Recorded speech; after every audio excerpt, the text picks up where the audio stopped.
Assuming I didn't screw anything up, which I mean there's a likely chance that I have, I would have successfully uploaded a short for every day of the year. This video, which will most certainly be my longest video ever, will be a compilation of all of them.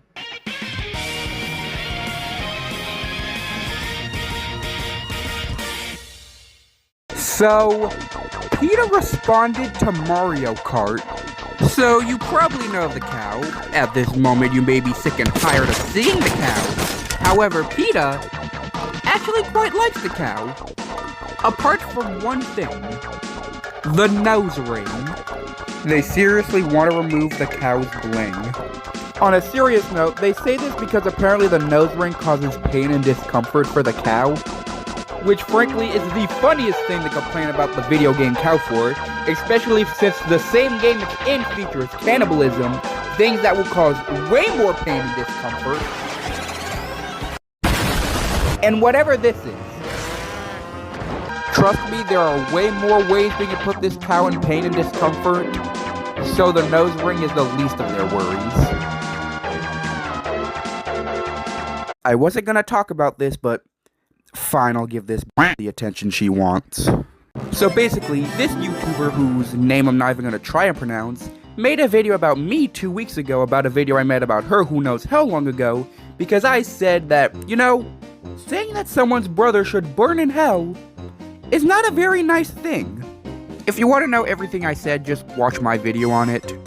She tried to claim that I was defaming her character, and that video was so piss poor that I didn't even bother talking about it. But now she's returned with a diss track. And this is just beyond sad and pathetic. In this video, you literally say you're gonna break my jaw. I'm 17. And you say you're 19, but whether you're 19 or 78, this is not acceptable.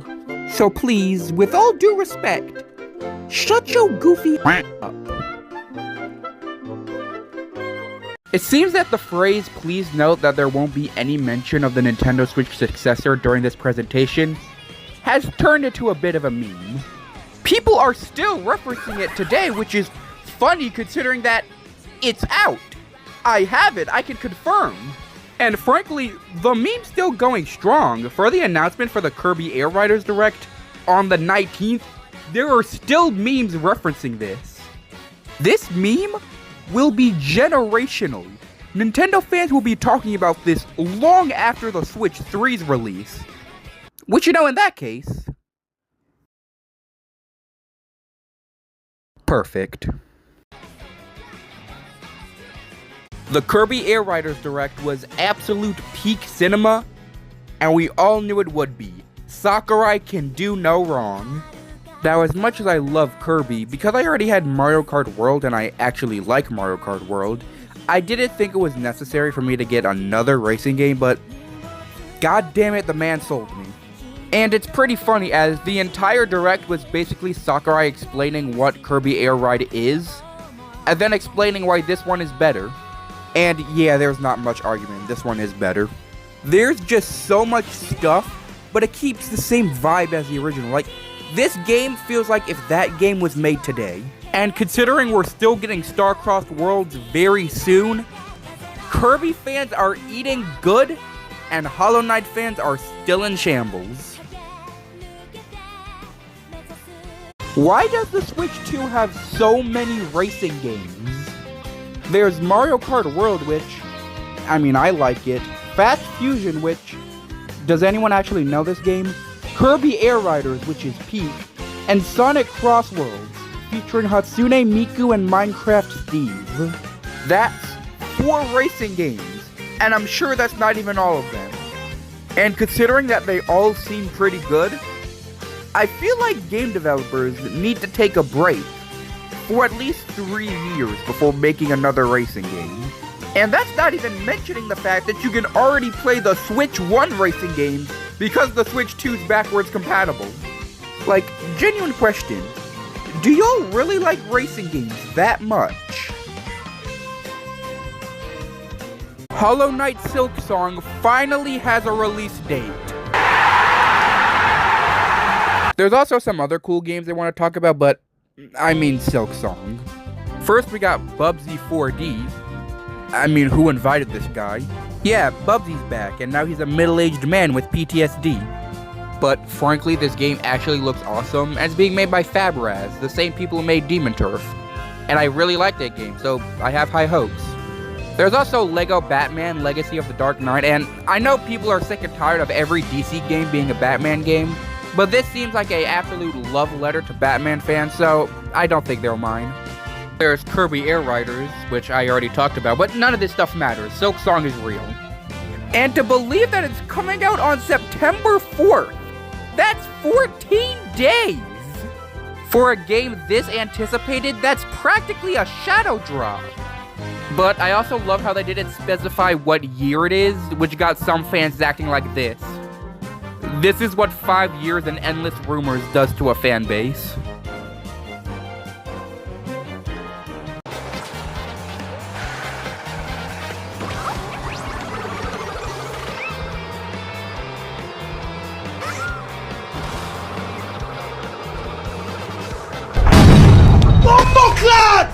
And now they're calling Batman woke. So if you don't know, a new LEGO Batman game has been announced and it looks pretty good. Unless you're a grifter. Yeah, they're trying to call this game woke because it has the rainbow suit. The thing that was in the last game. You know, this is how I know y'all are frauds. And, well, I don't want to sound like I'm going against this because I'm queer myself, but remember when rainbows could just mean rainbows? Like, it got so bad that we got people like geeks and gamers defending it. Like, I don't want you on our side. But you want to know what's even funnier? They're complaining about this, but you know what they're not complaining about? This. May I repeat myself? These people are frauds. So Superman just made over $600 million.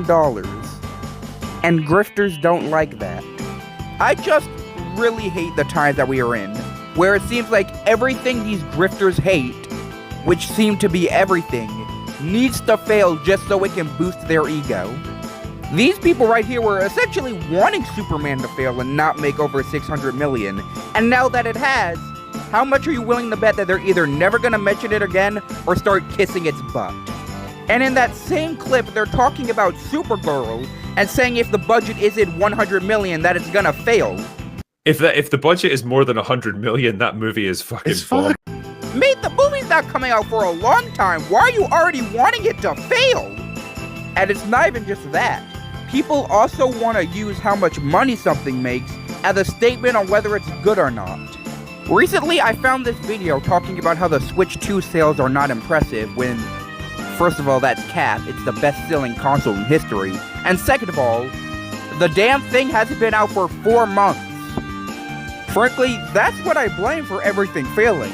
Not because everything is bad, but because we are told everything is bad, and that everything we dislike must fail.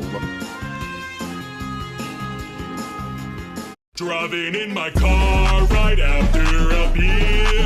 Hey, that bomb is shaped like a deer. DUI, how about you die? I'll go 100 miles in an hour. Little do you know, I filled up on gas. I'm a kid, you're about to make an ass. Pulverize this fog with my cooking truck. It seems you're out of luck. Oh god, it's 2022 all over again. Remember back when TikTok was just filled with a bunch of, inappropriate stuff? Well, it's back again. Because the moderation team ain't got no eyes. And unlike last time where it was basically just a bunch of half-naked women, this time it's just straight up corn. There's stuff like this which just, don't ask what that smiley face is looking at. Stuff like this which is like, Roblox is never beating the Predator allegations. At this point, they're not even allegations, they're just facts. This right here, which I can't even show, would make my friend cry. And that's nowhere near all of it. It's kind of funny, considering that we're living in the day of age where everything is being done to quote-unquote protect the children. So how is this stuff still allowed? I feel like some of the recent comments on my videos have been, dare I say, transphobic. It started with a video I uploaded the other day of just a Mario Kart clip which I found funny, and then this person decided to comment on it. I don't know exactly why they found it necessary to comment on it, but apparently they did. And they weren't even the only ones. I just don't get it. But joke's on you people. You leaving comments, whether it's negative or positive, pushes my video into the algorithm. Perhaps that's why it's the most viewed video out of my daily uploads. Anyway, I do not care about your opinion, and just to spite you, I made a new profile picture that's even more in your face. I was due a new one anyway. Also, shout out to this guy. There's a starman waiting in the sky. He'd like to. I got pregnant by my horse at 40, but what happened next ruined my life forever. Say this is cat. Say this is a fib. Say this is fiction. Are you for real? I swear to God, if this isn't some like S-tier rage bait, then I've genuinely lost all hope for humanity. And like, this is TikTok, the same platform that allows just straight up corn. I lose hope for humanity every minute I'm on this app. So the fact that this genuinely shocked me, frankly, is kind of impressive. I have no idea what the TikTok moderation team is smoking, but like, they gotta lock the hell in. Some of the worst kinds of people are people who spoil video games. But the absolute worst kind of people are people who spoil video games before they even release. By the time I'm recording this, Kirby Star-Crossed Worlds comes out tomorrow, and I am very excited. But literally, I've been spoiled twice already by thumbnails. I haven't even been watching any Kirby content. Would it seriously hurt y'all that much to add a spoiler warning? Camman18, I have a dare for you. You know how you use this specific song for a lot of your videos? I mean, it's alright, I guess. However, what you may not know is that there's actually a remix of this song in Donkey Kong Bonanza. And it sounds a bit like...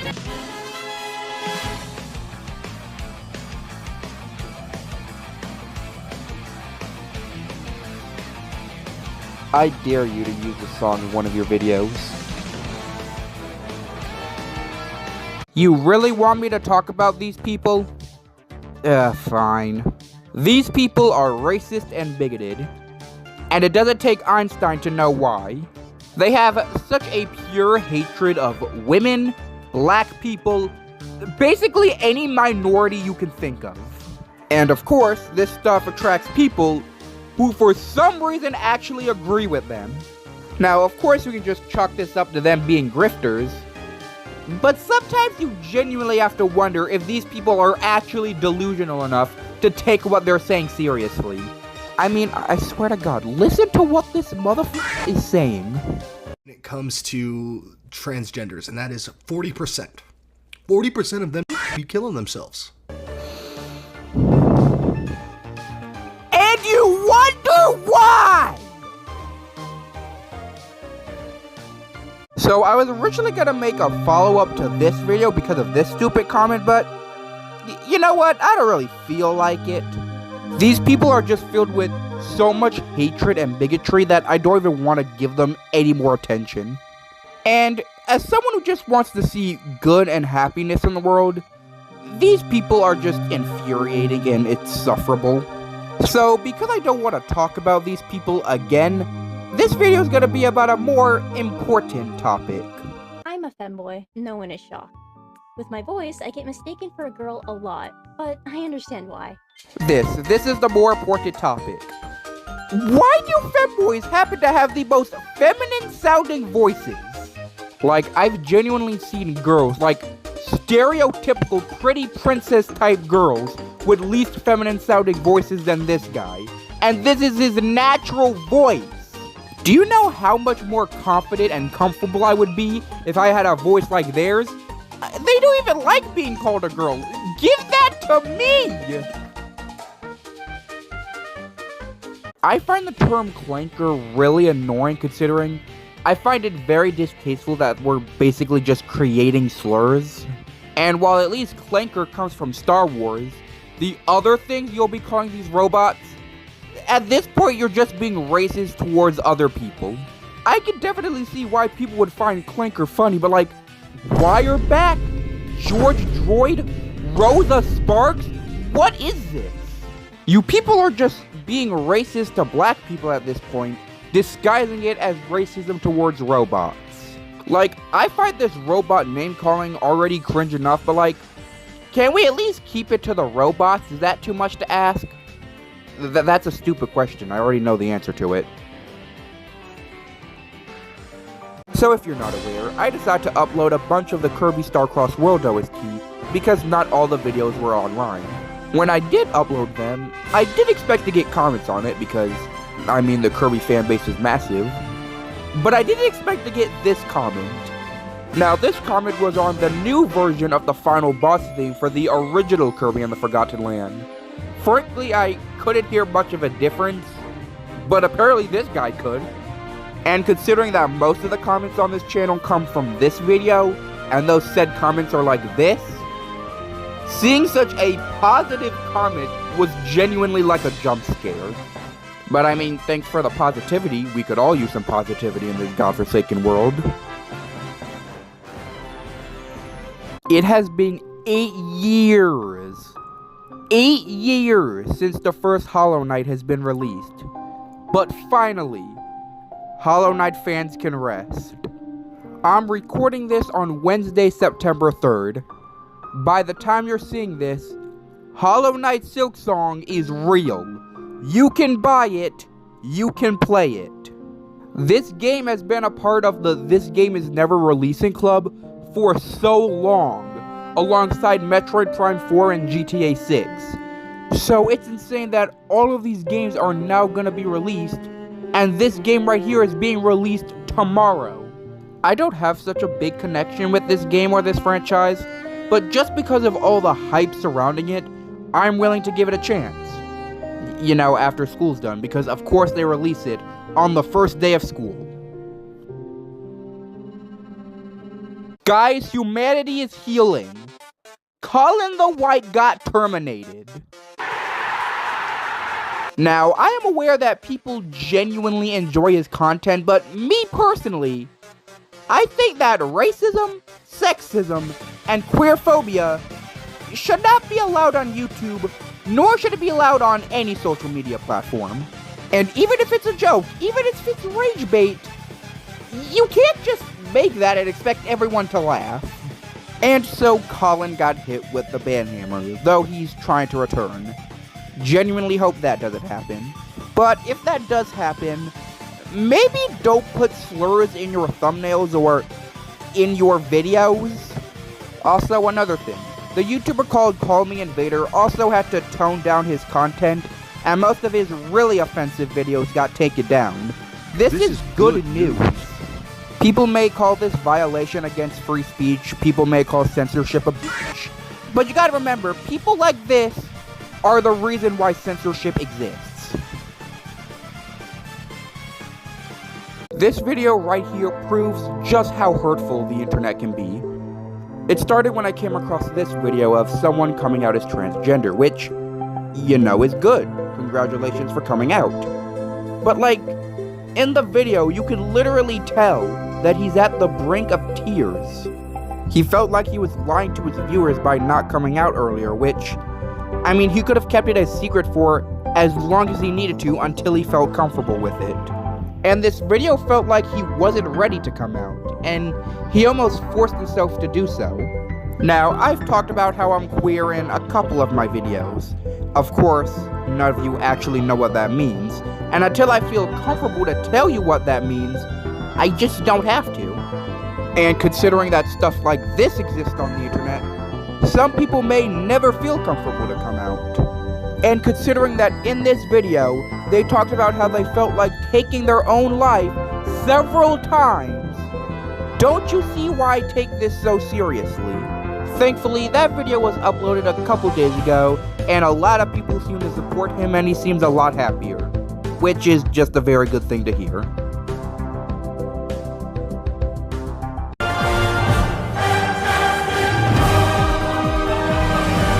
So, I came across this TikToker called Cam Cop. I don't know how to pronounce their name. They're Russian or something.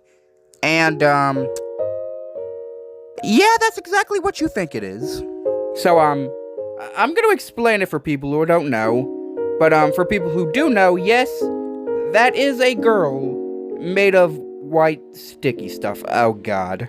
And the fact that they got 6,069 followers. Like, how did I get this? I get some pretty unorthodox stuff, don't get me wrong, but, like, how did I summon this in particular? So, Andy Pants Gaming, a grifter, made a game that quite literally demonizes the LGBTQ community and contains CP. And not just regular CP, AI-generated CP, based on his own daughter. The game is called Chad vs. Gay Nazis. Yes, that's its real name. And I guess the whole story is to try and prove that the LGBTQ community is filled with pedos, satanists, and degenerate filth. Now, I shouldn't need to explain why this is such a bad thing. I'll let this image do it instead. But of course, the most offending factor is obviously the CP. At the end of the game, Andy Pants says that he dedicates this game to his daughter.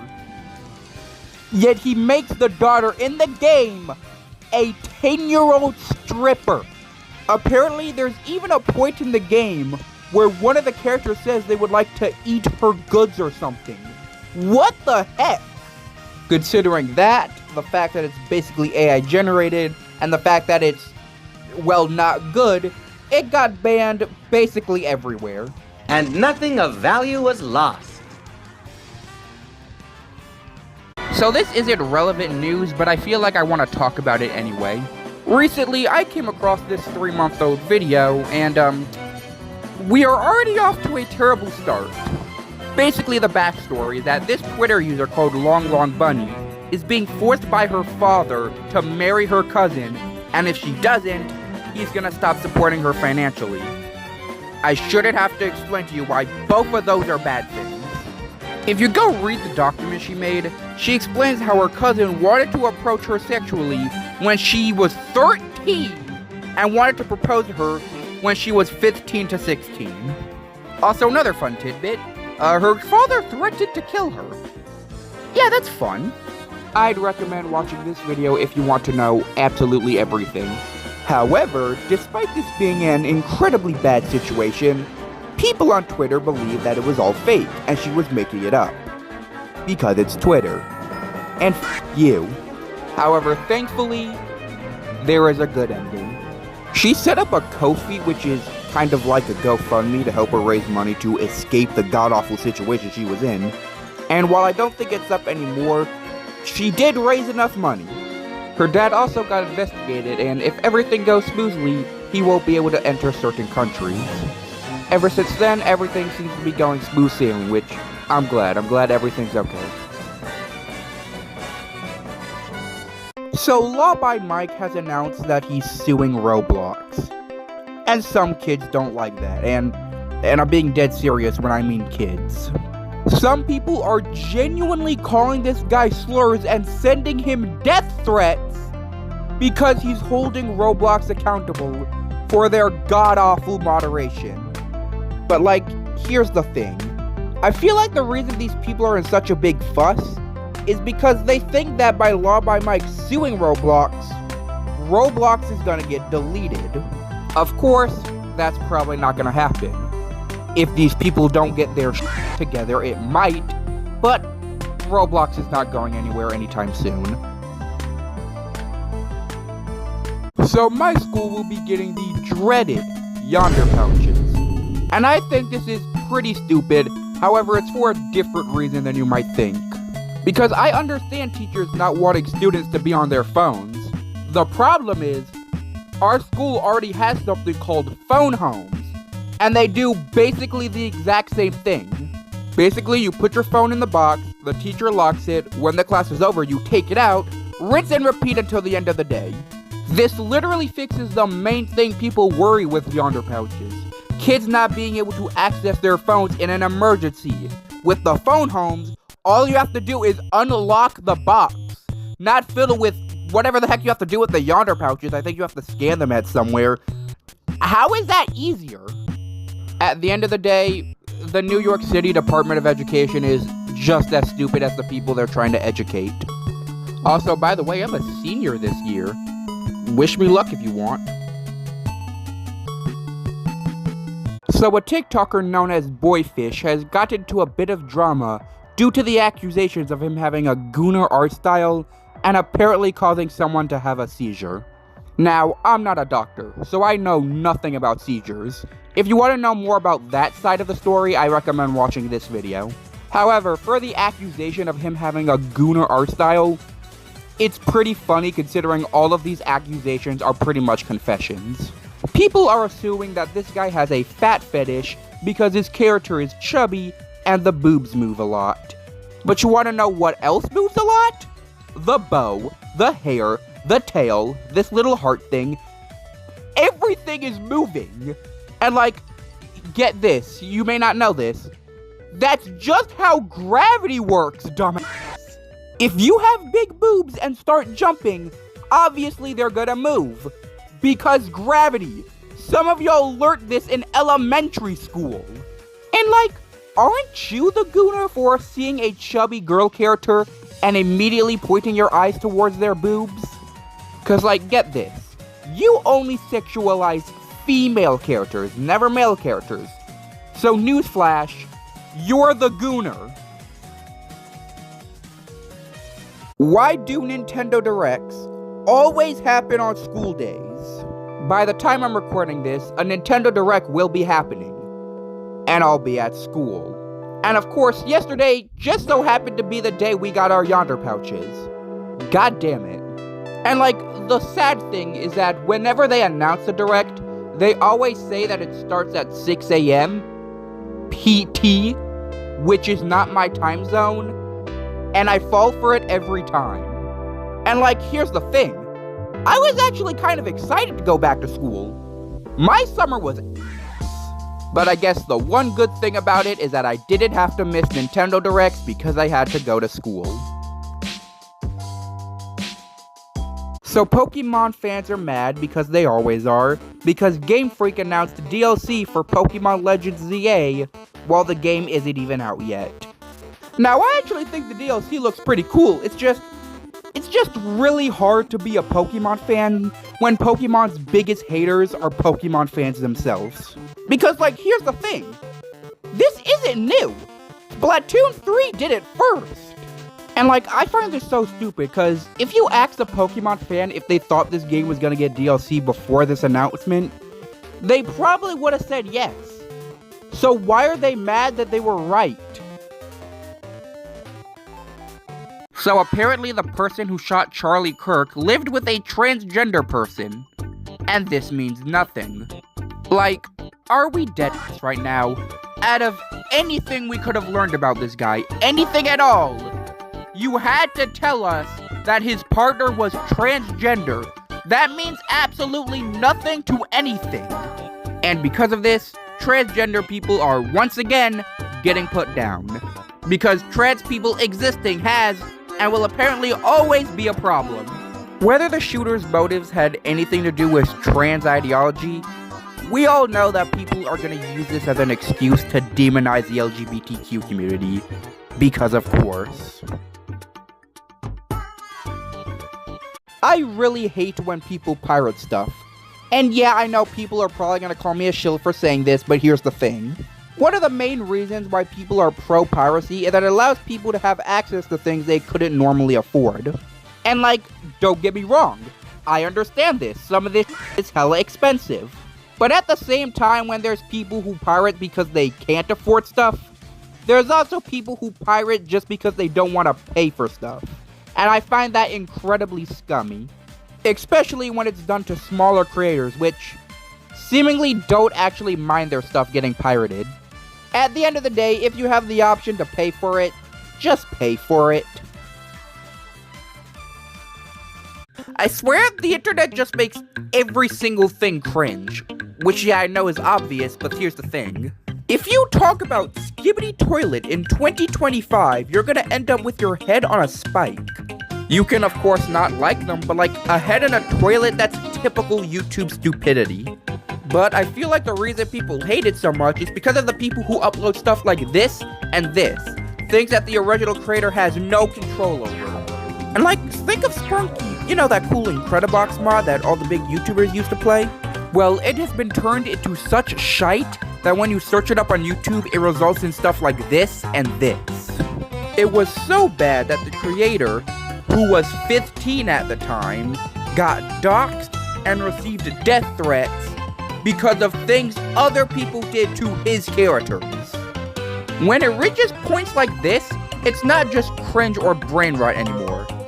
It's just straight up bullying. When I go to McDonald's, I don't usually get a gourmet experience, but the other day I may have just gotten my worst McDonald's experience. The first thing, and this goes for most of my McDonald's experiences, the new name I go by is always pronounced wrong. And I'm not usually the one to fuss over names, but here's the thing. It's not even like they don't call me by it, they just fail to pronounce it properly. Like, I'll give you an example. Imagine that your name is Georgia, but everyone pronounces it as Georgia. That's basically what I go through. But anyway, it all got worse when I actually decided to order something. McDonald's is doing a thing where they're giving out gold sauce with a few of their meals. One of those meals being the tenders. And I really like the tenders, so I decided to order them. I went to the kiosk to try and order them. None of the pictures showed up. Now this usually isn't a problem because most of us can read, but here's the thing. The names of these meals are so long that they start to get abbreviated. And when one item is called the McCrispy Strips, and the other is called the McCrispy Sandwich, you can probably tell what's gonna happen. Being unable to see what I am ordering, I accidentally got the sandwich instead of the tenders. So that's already annoying, but it just gets worse. Along with the meal, I also got a slushie, which cost an extra 70 cents. The slushie machine wasn't working. So not only did I lose that 70 cents, but get this. They asked what drink I wanted instead, and I asked for a orange soda. Orange. I asked for a orange soda. They gave me a fucking strawberry. Also, if you wondered how the sandwich tastes, the gold sauce is basically just an extra tangy barbecue sauce. And I'm not the biggest fan of barbecue sauce, so I'd rate it like a 6.5 out of 10. So I didn't like the Yonder pouches, but I didn't think they were bad. But holy sh**, are they absolute ass. First of all, these things are pretty damn small. This means if you still have one of those old pop sockets on your phone, or if you have one of the older, thicker foldables, I don't think you'll be able to fit them inside this thing. Let alone with your earbuds, because they expect you to put those in too. But the worst part, frankly, doesn't even have to do anything with the Yonder pouches, it's just how they've been implemented in my school. So basically, you're actually allowed to use your phone outside the school, so you can use it if you go out for lunch or something. However, if you don't come back quick enough, you're gonna have to wait in this like ginormous line because the teachers literally sit outside the front door waiting for you to put your phone in the pouches. Like, I took a picture of how long the line is, and I'm not gonna share it for privacy reasons, but holy crap was it bad. And that was after the line kind of died down a bit. If anything, these Yonder pouches are really only punishing the people who weren't gonna use their phones in class anyway. Because I ended up being like 6 minutes late to class because of this line, just because I had the audacity to go out to eat. So I actually like the concept of Nintendo Music, and overall I think it's a pretty good app. I just don't understand what they're doing with their music releases on it. Like, recently, they just released a couple songs from Donkey Kong Bonanza. And when I mean a couple songs, I mean 9. Now, they do this often. They did it for Kirby and the Forgotten Land, where they uploaded half the OST at some point, and then the rest of the OST by the time Starcross World came out. not adding the OST from Starcross World, which I thought was pretty stupid, and they also did it for Kirby Air Riders. But that makes more sense considering the game isn't even out yet. I mean, there's only 2 layer themes, and it's Lagoon and Canyon. Not Freezer, not Forest, not any other layer. And that makes no sense because the Ostrich and Zebra themes are there, and you get them on the Forest and Freezer layer. So why not have those themes here? But you know what really confuses me? Out of any theme they could have picked for the last one. Any theme at all. They could have picked layer themes. They could have picked subworld themes. They could have picked the other Bonanza themes. Elephant and Snake are here. You know what track they picked? Emerald Rush 1. Don't get me wrong, that's a fire track, but like, the DLC just came out. And this game isn't that new anymore. You could have picked the final boss theme or something like that. I mean, don't you have a setting in the app that prevents people from seeing spoilers? But, I mean, on the bright side, having an infinitely loopable version of Heart of Gold is pretty cool. So there was a yard sale around my humble abode, and, found this beauty. Brings back some pretty good memories. Now, why did I get this game? It is unanimously awful, and I don't even have a GameCube. The reason I bought it was because it comes with a limited edition comic. Now, I'm not into comics, but I know a lot of people are, and some people would really like to own this. And here's the thing, this comic goes up to like $100.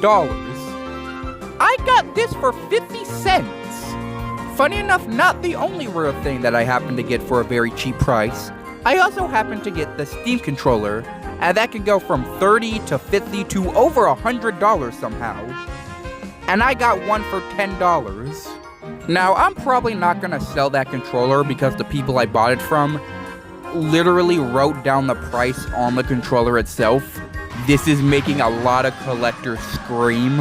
However, for the comic, I don't know a thing about selling on eBay, but if I could sell that thing for like $50 to $60, I'd be a very happy individual. Also, there's something else I think is kind of funny. The actual game isn't even Batman Dark Tomorrow. You want to know what game is in this box?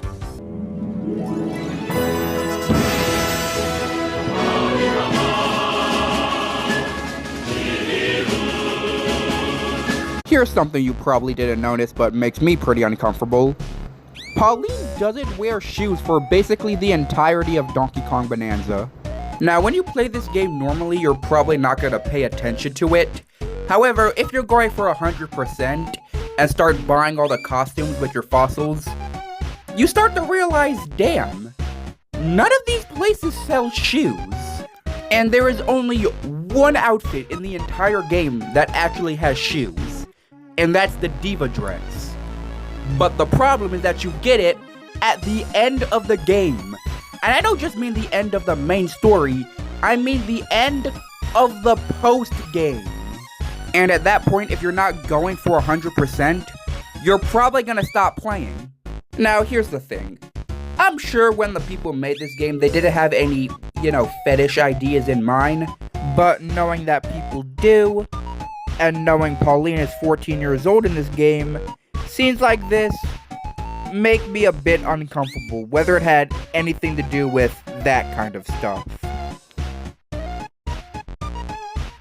Why do so many musical artists happen to be criminals? I mean, we had R. Kelly for S.A., Diddy for We All Know, and now David for potentially murder. And that's not even close to all of them. And when they're not killing other people, they're killing themselves with addiction. The David situation is especially insane because when you go back and listen to his old music videos, it almost seems obvious. Like Romantic Homicide, listening to that song now, it almost feels like a confession. See, this is the reason why people say we need to separate the art from the artist. Because is Romantic Homicide now a bad song? I wouldn't say that, but its reputation has been thrown out the window because the guy who created it decided to kill a 15-year-old. who he was allegedly in a relationship with. When I finish making a video, I like to put it through Google's Gemini AI because you can use videos as prompts there, and I just like to see what it has to say. However, when I put in the video talking about David, which I'll have uploaded tomorrow, I swear it tried to gaslight me into believing that everything was wrong. First of all, it tried to claim that Celeste wasn't found dead in David's car when she was. And it also tried to claim that she was never in any missing persons database when she was. It also tried to claim that David was not known in any crime or murder case when he's literally the main suspect. Honestly, it felt like I was going insane. I then decided to use that entire conversation as a prompt for a different AI, and I got an even worse response. It was claiming that Celeste never even fucking existed. Maybe it just had something with the type of video I uploaded, but like, even then, do you see why people don't take AI seriously? Now, I'm not a hardcore AI hater, but if it can't see the difference between rage bait and proven facts, we are actually cooked if this is the thing taking our jobs. People like this really piss me off. Unless you have been living under a rock, there's a pretty good chance that you know about the David situation. While it hasn't been 100% confirmed whether he committed the crimes or not, though with all the evidence stacked up against him, I'd be surprised if he didn't, you just have to feel bad for Celeste and her family, whether the guy actually murdered her or not. With that being said, what the fuck is wrong with you? How clueless do you have to be? How careless do you have to be to undermine a child's death as a joke? When did disrespect become funny? And when did this onslaught of YouTubers who use disrespect to get views even come from? Now, the YouTuber who made the video ended up taking it down and uploading an apology video for it. But this means nothing. Because if you actually meant it, you wouldn't have made those videos in the first place. I thought I knew what I was doing. I had a few videos scheduled just so I don't have to worry about uploading them. And then Nintendo just released a new mobile game out of fucking nowhere. I thought these things were dead. It's a new Fire Emblem game, which is interesting considering we already have a Fire Emblem mobile game. And while I haven't played it myself, nor have I played any Fire Emblem game, I might give it a shot. However, I have a theory. Perhaps you can say it's a game theory. Considering there's a new Fire Emblem game coming out on the Switch too, and from the little gameplay I've seen of this, it seems a bit different than the usual Fire Emblem games, I theorize that this is going to be somewhat similar to the battle system for that Switch 2 game. Now, I may be wrong, but if you're a Fire Emblem fan, come back to this video once the game releases to tell me if I was right or not. So I came across this weird debate of people asking which crime is worse, murder or possession of CP. And me personally, I think murder is worse. Of course, I'm not saying that CP is a good thing, but here's the thing. If you were, God forbid, the victim of CP, there's at least a chance that you can recover from it. It's a pretty low chance, but at least there's a chance. But when it comes to murder, you ain't coming back if you get murdered. Like, you're done. And plus, the person who had the CP isn't always going to be the person who actually made it. But I do understand why people think CP is worse. Like, that is trauma that you're going to have to deal with for the rest of your life. You don't exactly have to deal with trauma with being murdered because, well, you'd be dead. There is a very special place in hell for this guy when he dies.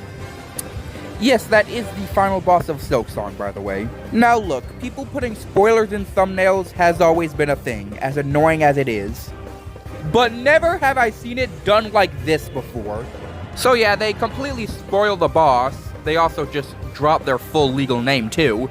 But what really gets me is that they made it a fucking ad. That is unironically one of the most evil things you can do in an ad. And I know some game trailers splice bits of the final segment in their trailers, but like, this is just straight up the final boss. And like, the thing about this is that you have to pay for these ads. So either this guy was completely unaware, or he is truly just evil. I kinda dislike Silver Gunner, but at the same time I find him absolutely hilarious. If you don't know who Silver Gunner is, he uploads altered video game music, like the one playing now.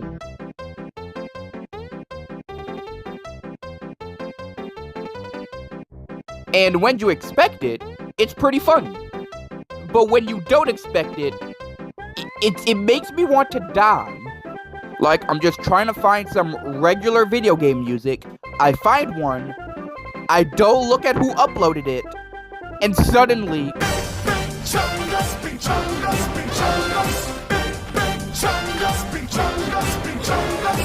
It's kind of annoying. You know, the best way I could describe it is that it's like getting rickrolled. You hate that you fell for it, but the music's still good, so you kinda don't mind. So because I had a Switch 2, I decided that I was gonna try and mod my old Switch 1 because I could. And like, I went through the whole process and at the end actually got it modded. But then decided to get it unmodded.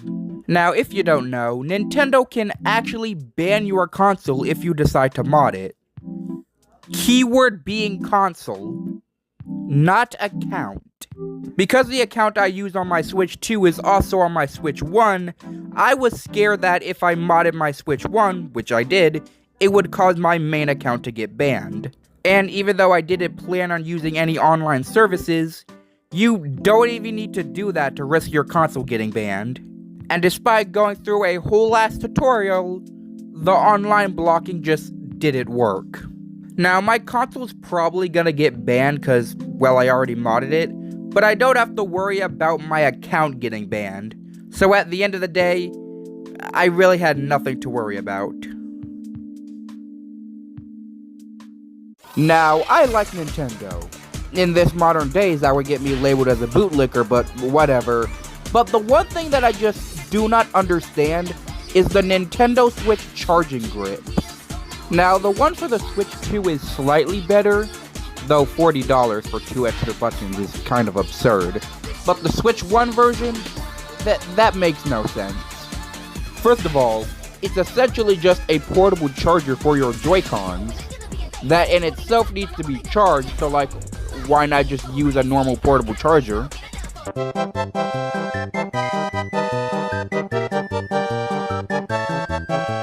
But see, here's the thing.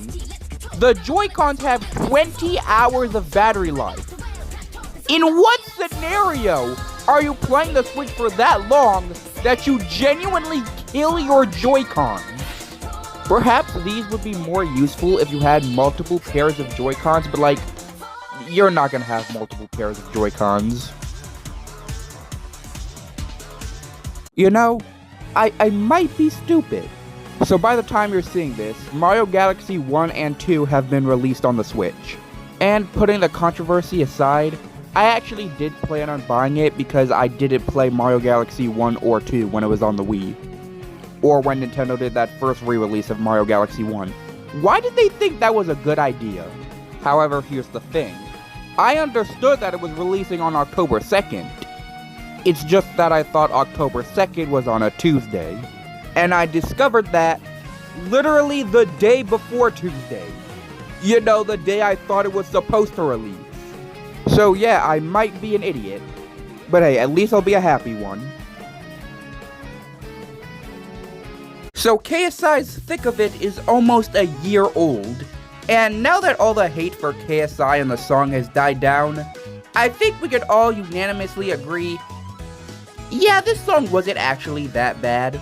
Yes, there will be people who genuinely dislike it, and people may not like the whole theme of the song, but at the end of the day, it wasn't the absolute dumpster fire people were making it out to be.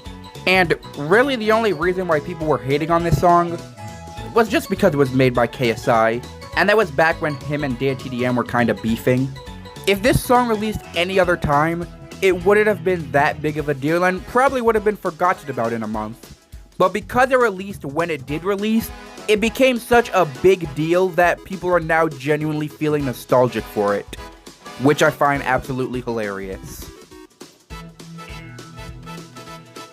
Imagine swatting someone in the big 2025. Imagine swatting someone, period. So the other day, Creekcraft, the Roblox YouTuber, got swatted. And while this isn't anything new, I honestly can't believe people are still doing this. Cause like, here's the thing. When you swat someone, the police genuinely think someone's in danger. However, the actual person who ends up in danger is the innocent person these people decide to swat. This ruins everyone's day. It ruins the victim's day because now they're genuinely scared for their life, and it ruins the police's day because they're spending time on something that didn't happen when they could be spending time on other crimes happening in the exact same time. And what's even wilder is that the people who are doing this don't seem to understand that it's illegal. So, moral of the story, don't swat people. It's not that hard. The Shiny Koraidon and Miraidon event was a disaster. Mainly because people are batshit insane. I didn't even know this event was happening, but basically what you had to do was go to GameStop and they'll give you a code for it. I think that's how it works. The problem is that then people decided to scalp the fuck out of them. Now the hacked versions of these shinies, which existed for a while, aren't that expensive, but if you want the official ones, people are selling them for like $50 to almost $200. I mean, like, they're cool shinies, but no one should be spending that much money on them. And unfortunately, this isn't really new. They did this with the Pokemon cards as well. Frankly, they do this with everything. Watch how they do it with the Nintendo Switch with Pokemon Legends EA, and I don't even think you get anything by buying it that way. This is going to sound so bad, but I swear I have context. I'm kind of scared of black people. You what? Now, hear me out. Here's the thing. Ever since I came out a couple days ago, I've been wearing more feminine clothes to and on my way to school. I used to do this a lot last year, but having to change in and out of my feminine clothes was getting really annoying. This year, while I still have to change out of my feminine clothes, I can at least go to school while wearing them. However, that leads on to the problem of other people existing, mainly black people. Because due to the stereotype of black people being very violent, and also due to the fact that trans people are still treated like absolute garbage, it makes me very nervous to be around those people. And this is just very annoying for both sides. For black people, we all know that black people are not like this. It's just that because some of them are, some people believe all of them are. And for trans people, well, they also have to deal with these stupid stereotypes, but they also have to deal with social norms. Like, I hate it when a parent's reason on why they don't want their child to be trans or gay or whatever is because they want to keep them safe. They are scared because they believe their child is gonna get hurt because they don't follow social norms. But that's society's problem, not theirs. Anyway, I kinda went on a bit of a tangent there, but long story short, I'm scared of the stereotype of black people being violent and not actual black people themselves. Why is Google's AI so broken? I already made a video about it, how it was basically lying about the David situation. But well, here's another thing about it that's kind of annoying. I was making a video and then decided to put it through the AI, and it couldn't talk about it because apparently it talked about hate speech. However, here's the thing. That was the full edited version of it. If I put in the unedited version of it, it talks about it just fine. Nothing changed about what I said in that version of the video, it's just that I didn't add my character yet. I did like how it called me a she though, that was quite affirming. But other than that, how is it so easily fooled?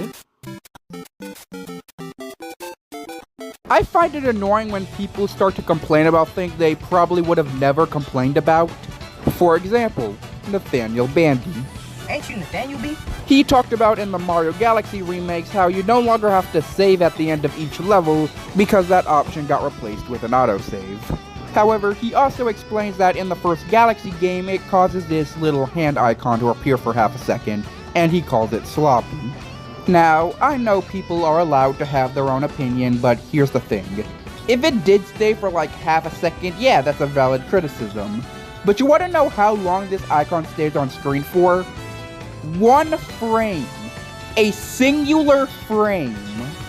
Unless you are literally shaking your Joy-Cons like a madman and paying attention to the exact spot you think the cursor is gonna spawn on, you will probably never see this.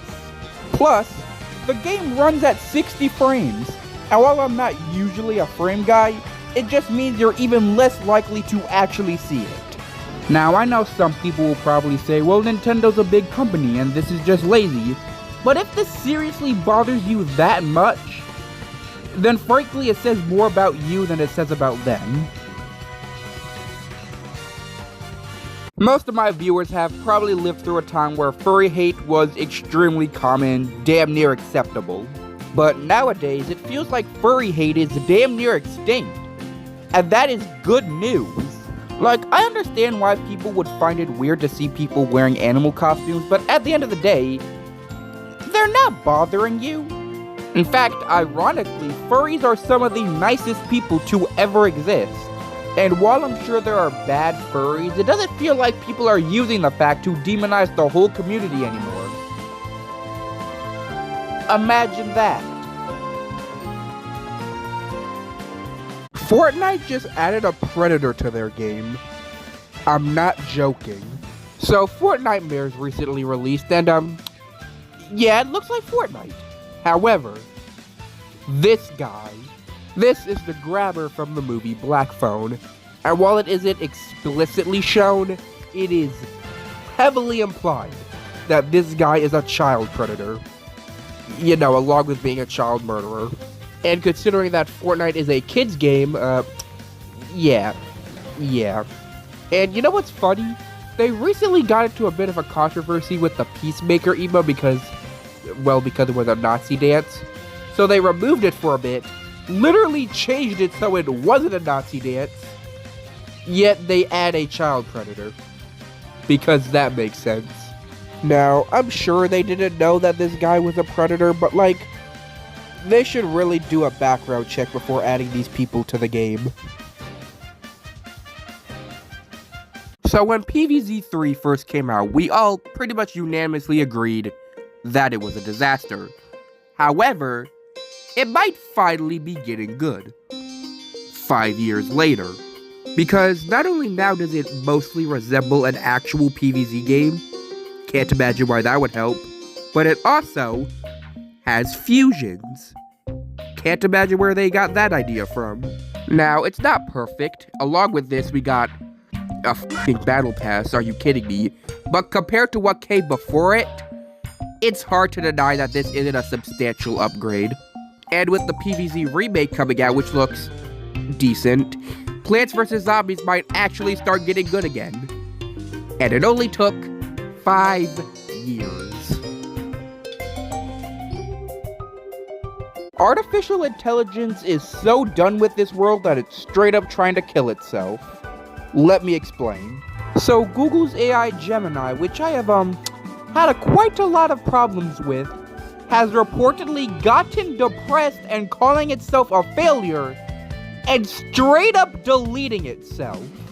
Now in hindsight, this is kinda funny, but you also gotta keep in mind that some people, actual real human beings, genuinely feel like this. And while of course some people will say it doesn't matter because, well, it's an AI, it's not human, you also gotta keep in mind that AI is basically the culmination of every single human thought ever thought about. And while you don't have to feel bad for it, me personally, I don't, because at the end of the day, AI is basically just a tool, I still kind of feel bad about the real human beings who genuinely feel like that. I didn't know it was possible, but the no electronics policy just got even worse. From now on, you will not be able to bring your own personal computers to school. and you will be forced to use the school computers. Do these people not understand how fucking awful that is? Because for the school computers, you need to first sign into your DOE account, then sign into your school account to actually access any of your work, and you're gonna have to do that for every class. Now, of course, they're doing this because they can't do anything to your own personal computers, but they can add as many restrictions to the school computers as they want. They can see whatever website you're going on, they can restrict as many websites as they want. They will even turn off the dinosaur game. How evil do you have to be to turn off the dinosaur game? And like, here's the thing. I actually kind of like going to school. I never thought of it as a prison like some people do. But now it really seems like they're trying to turn it into one. And frankly, you could probably do more stuff there.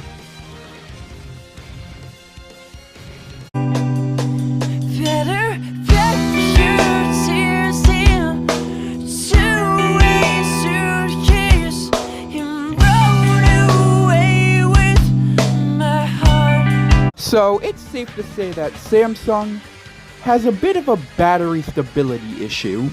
We most commonly associate it with the Galaxy Note 7 because, well, you know.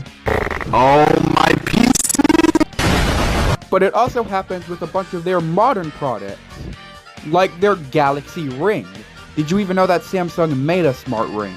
Yeah, the Galaxy Ring's batteries are expanding on people's fingers to the point where they can't take them off. There is literally a story of this happening to a guy, and it was so bad he had to go to the hospital so they can get it off. And get this, he wasn't even allowed on his flight because of the swollen battery. And while this battery swelling stuff will eventually happen, and it does happen with other brands like Google, it seemingly happens more with Samsung products, and never any other brand. At this point, Samsung products should just be considered as weapons. And that's coming from a Samsung user. I am armed right now, beware.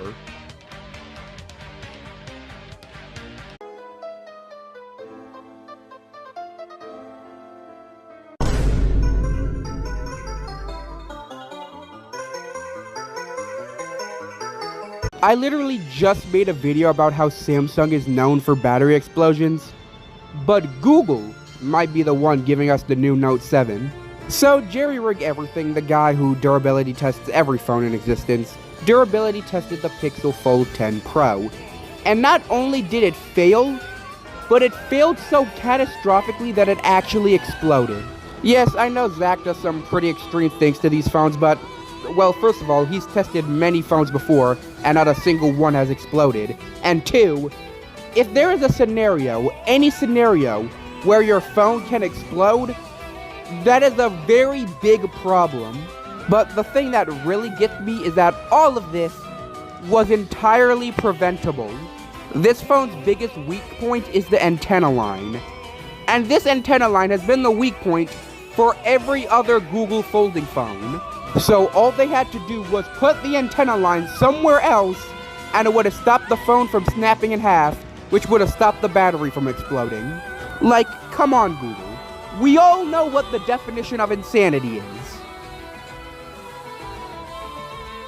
For the love of God, stop spoiling games before they release. So by the time you're seeing this, Pokemon Legends ZA has been released. But by the time I'm recording this, it hasn't. And yet people are still posting the final boss online. Like, why is this necessary? If there's people who didn't plan on playing the game but wanted to see the final boss, they could have just waited till the game actually released for everyone. But doing this ruins the experience for the people who actually wanted to play the game. And unfortunately, this is going to happen for as long as video games exist. It happened to me with Kirby Star Cross Worlds. But like, I just don't understand the point of spoiling the games before the games even release. What I'm about to show you is most certainly going to be the most controversial Pokemon design of all time. Some people think it's absolutely abysmal, while me, I think it's absolutely hilarious. So Pokemon Legends ZA recently released, and with it came some new Mega Evolutions, with one of them spoilers for people who really care, being Starmie. Now, what would you imagine a mega version of Starmie would look like? Frankly, I couldn't think of one, but I haven't played a Pokemon game in a while, but this is what Mega Starmie looks like. Now, I've seen a lot of people say they absolutely hate the design, but at the same time, a lot of people like to hate on Pokemon. But if there's one thing you can't say, is that this isn't absolute comedy gold. I mean, look at the way it runs. Did we need this? No. But I am very happy we have it. This video I recently came across is a perfect example of good idea, bad execution. Now, this video has a bunch of flashing lights, but it does have an epilepsy warning. However, while the way I found it was underneath a sound, so I saw the epilepsy warning, if you just came across this randomly, the flashing lights would have already started. Like, that's like telling someone that their food is poisonous after they've already eaten it all. So, yeah. Maybe you should put the epilepsy warning before the flashing lights, just a little tip for you. Stop falling for these meme coins. They will do nothing but make you lose money. So Maverick Trevelyan, or Maverick Trevelyan, you know, the 6'7" kid, decided, out of all things to do, launch a meme coin. And like, we've been through this before. We all know what's gonna happen. And yet people still invest money into this crap. And then surprise, surprise, the shit gets rug pulled, and there's no one you can blame but yourself. And you wanna know something that's both funny and sad? There was a lot of people investing their money into this coin because of a South Park episode of the characters saying 6'7". I can't tell what's more surprising. The fact that people still make these coins, or the fact that people still fall for them. I feel like we've reached a point where death threats mean literally nothing. Because here's the thing. If someone sent me a death threat and then actually attempted to kill me, first of all, you would get arrested. And second of all, we all know you're not doing that. You're not going to waste your time to attempt to find where I live and kill me just because I said something you didn't like. All it does is make you look pathetic. But of course, people are still gonna send them. And of course, nothing's gonna happen. Like, at that point, just get off the internet if you think the response for seeing something you didn't like is to send the person who posted death threats that you know you're not gonna act on.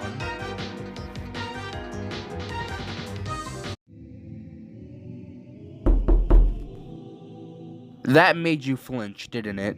Something about that sound effect, it always gets you, even in situations where it really shouldn't. Like, it's probably one of the most common sound effects used in internet horror, so you'd think we get used to it at this point. But every time, without fail, it always frightens us. I remember when I was watching some analog horror, and they used this sound effect, and I genuinely thought someone was knocking on a door next to me. And I was outside, where there's no doors. Probably one of the biggest unsolved mysteries is how this sound effect always gets us and will always continue to get us. YouTube needs to get their shit together because I don't know what's happening to this app. And I'm not talking about the UI because I actually quite like the new UI. I'm talking about the random lag spikes that make whatever video you're watching practically unwatchable. Now, I'm pretty sure this issue is exclusive to the mobile app version of YouTube. I don't think it's on computer. But at the same time, my computer is so bad that that's just how videos run naturally. And this is not the phone's fault because the phone I'm using right now is a Galaxy S24 Ultra, which is a really fast phone. And plus, YouTube is not a hard thing to run. And it turns out, this is a pretty old issue. So YouTube, instead of making UI changes that nobody asks for, maybe fix this instead. So Pikmin 4 is getting an update, and yeah, Nintendo just really loves to add onto their list of random things they decide to do. It's a free update that will contain 3 things. The first one being a new camera mode, which, surprise, this wasn't here from release. You'll be able to find decor Pikmin that you'll be able to send to Pikmin Bloom. And finally, Pikmin 4 will be getting difficulty settings. I know that last one was something a lot of people were asking for.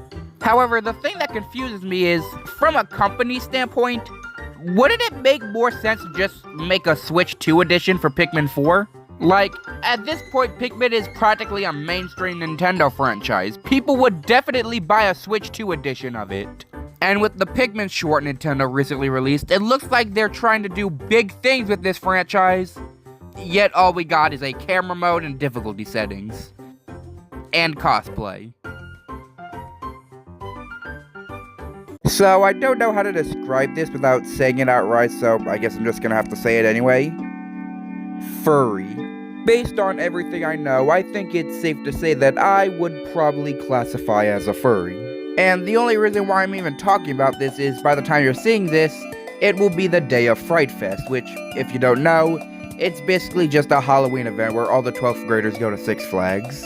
And for the event, I planned on wearing this furry head, because apparently I am a lot braver than most people are, which is frankly surprising. Unfortunately, you're not allowed to wear masks there, so yeah. So I just decided to go get a bunny ear headband, which honestly still should be very telling. My friend doesn't know how to open a milk carton. Are you kidding me? Frankly, I'm at like a 50-50 on whether they're being serious or whether they're joking. I mean, I get they're lactose intolerant, but like, how? Milk isn't even the only thing to come in cartons. How do you not know how to open one? I mean, surely they've seen an orange juice or any other kind of juice come in the cartons. They're allowed to drink that. Honestly, I'm baffled. I am completely baffled. So the other day, I beat Pokemon Legends ZA and got to experience Mega Evolutions for the first time. And while they're definitely not my favorite gimmick in the series, it is still pretty cool to see Pokemon get new forms. But then I got an idea. What if I give Mega Evolutions to my own original characters? For example, this is Margarine. Funny enough, I think this is the first time I've actually told y'all his name. This is a sketch of what he looks like normally, and this is a sketch of what he would look like Mega Evolved. As you can see, most of his features have been amplified, with the biggest one being his ears, which are now much longer and help carry up his body. I know there's probably a way for me to make the ears look a little bit more like ears, but I mean, hey, it's better than whatever the hell this monstrosity was. However, he's not the only one. There are also 2 other characters that you have never seen before, who I also decided to draw Mega Evolved.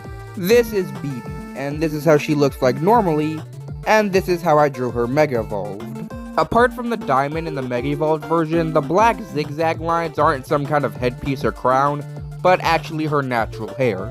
My friend also likes to say that her hair looks like Wario's mustache, which it sucks that I see it, but I also did try to make it still visible in the Mega Evolved version, even if it does look like she has 2 E's stuck to the side of her head.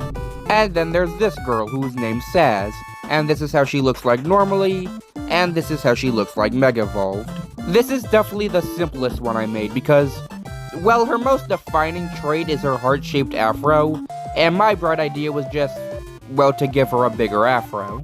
It was giving off Mega Dragonite vibes, but hey, I like Mega Dragonite, and there's nothing wrong with having simpler Mega Evolutions. But I did decide to add this little heart in her hair so it looked a little bit more special and not that she just let her hair grow. I also gave her a heart spear, which I think it looks pretty cool. Yeah, I had no idea what more I could have done to this. Six Flags is doing such an incredibly scummy thing. So me, along with the other 12th graders in my school, went to Six Flags. Be prepared for me to make a lot of videos about this, with the first one being about this. We went to Six Flags because of an event called Fright Fest, which is supposed to be scary. Keyword supposed to. Maybe it is, but you know, I feel like it's kind of hard to get scared when your best friend is dressed up as Scooby-Doo. But what if you don't want to get scared? well, you could have just not came. But you could also buy a $19 necklace to tell the monsters not to scare you. It's because around the park there are these monsters that'll try to scare you by grunting, smacking against things, and chasing you. But as long as you keep your cool, nothing's gonna happen. I don't think they're allowed to touch you, and if you don't look scared, they're not gonna chase you. Like, I was only scared once in the entire, 5 hours that I was there, and it was mostly because of a loud noise than anything else. And hey, maybe it's just because I was with friends. Maybe it would have been terrifying if I was alone. But still, charging people $19 to not get scared is such an incredibly scummy thing. I can't believe I did this. So, as you probably know, I daily upload. And I usually upload finished videos. Keyword usually. Because when it comes to this video in particular, I uploaded the unfinished version of it. And it's not even like I just forgot to finish it. I did finish it. I just uploaded the unfinished version. And I'm surprised that no one even seemed to notice. Honestly, I am so embarrassed with it, I kinda just want to delete it. But I'm not. Instead, I'm gonna put the finished version and a compilation of all my shorts for October. But I still can't believe I did that. So, Pokemon Legends ZA has Zygarde, as you'd expect. But it also, by the way, spoilers for the entire end of the game, has Mega Zygarde. And if this isn't the most busted thing this company has made, this has to be on a top 20 list on the most broken things Nintendo as a company has created. Because calling this an example of power creep would be the understatement of the century. This is a goddamn power jump scare. Because just look at Zygarde's base stats. This isn't his complete form, and considering he's a legendary, this is, pretty high. Now look at his Mega Evolve stats. You can probably see the elephant in the room. And if now being the strongest special attacker in all of Pokemon history wasn't enough, Game Freak was like, you know what? You know how Zygarde already has 4 signature moves? How about we give him another? And Megaton Hammer? That incredibly powerful move that got power crept by Blood Moon? Well, imagine now that that move is a Dragon-type move. It does 60 more damage, which means this move does 200 damage. And despite it being a Dragon-type move, it hits Fairy types anyway. Now, from a competitive point, there is no way this thing isn't getting banned or nerfed into oblivion. But you see, I don't play competitively, so I can't wait to absolutely murder the next region's champion with Mr. Pokemon Gun here. The fact that I can schedule my uploads is probably the only reason why I can continue my daily upload streak. However, it does come with its problems. When Mr. Beast Hide Me in 10 Years video came out, I decided, you know what, I want to make one for myself. I made it. I decided that it was only going to be 5 years, and then I had it scheduled to upload on, god damn it, let me check, October 5th, 2030. Quite a long ways ahead. However, the problem with this is that it's now basically going to stay at the top of my schedule list until it releases. In 2030. So, yeah. See you in 2030, I guess. So, the internet has something pretty special for 2026. Now, it doesn't take a genius to realize that most memes nowadays kind of suck.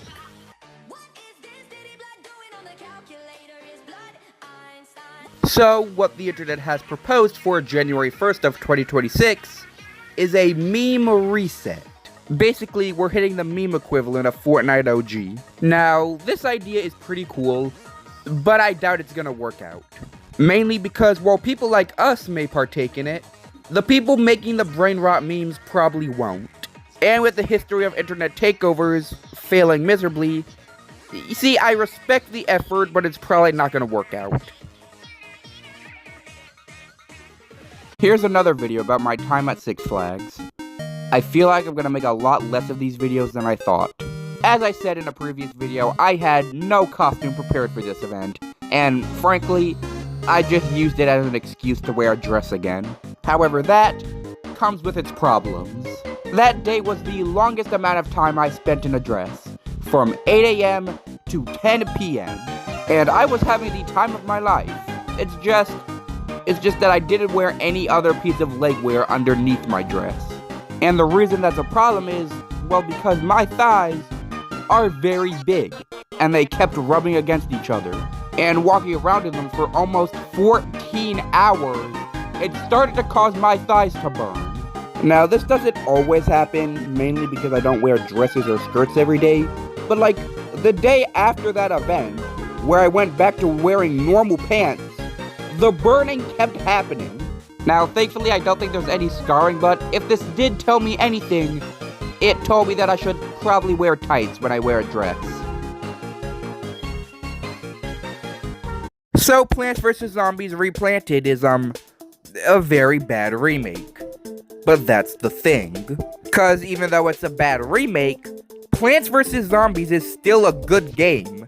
And considering that this game is just Plants vs. Zombies, technically it's still a good game. And frankly, that could be said for a lot of modern remakes, like BDSP, bad remake, good game. Or like Sonic Colors Ultimate, bad remake, good game. However, what I find annoying is that these games suddenly become the definitive way to play the original games just because they're on modern systems.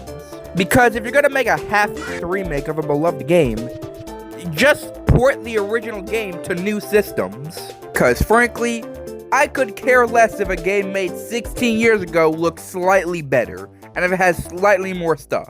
And frankly, that last part shouldn't even count because this stuff was removed for a reason.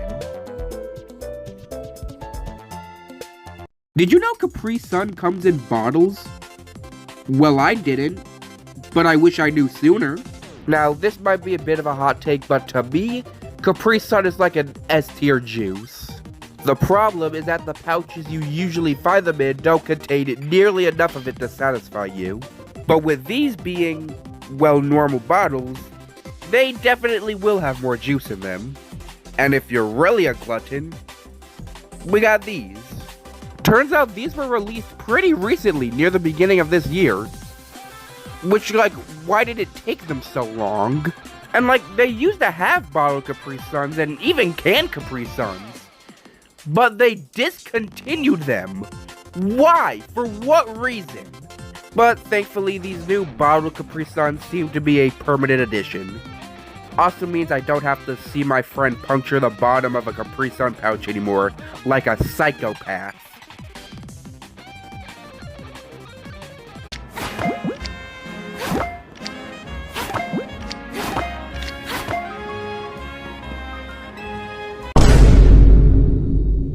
Why are we still here? Just to suffer? Are we serious right now, like, genuinely?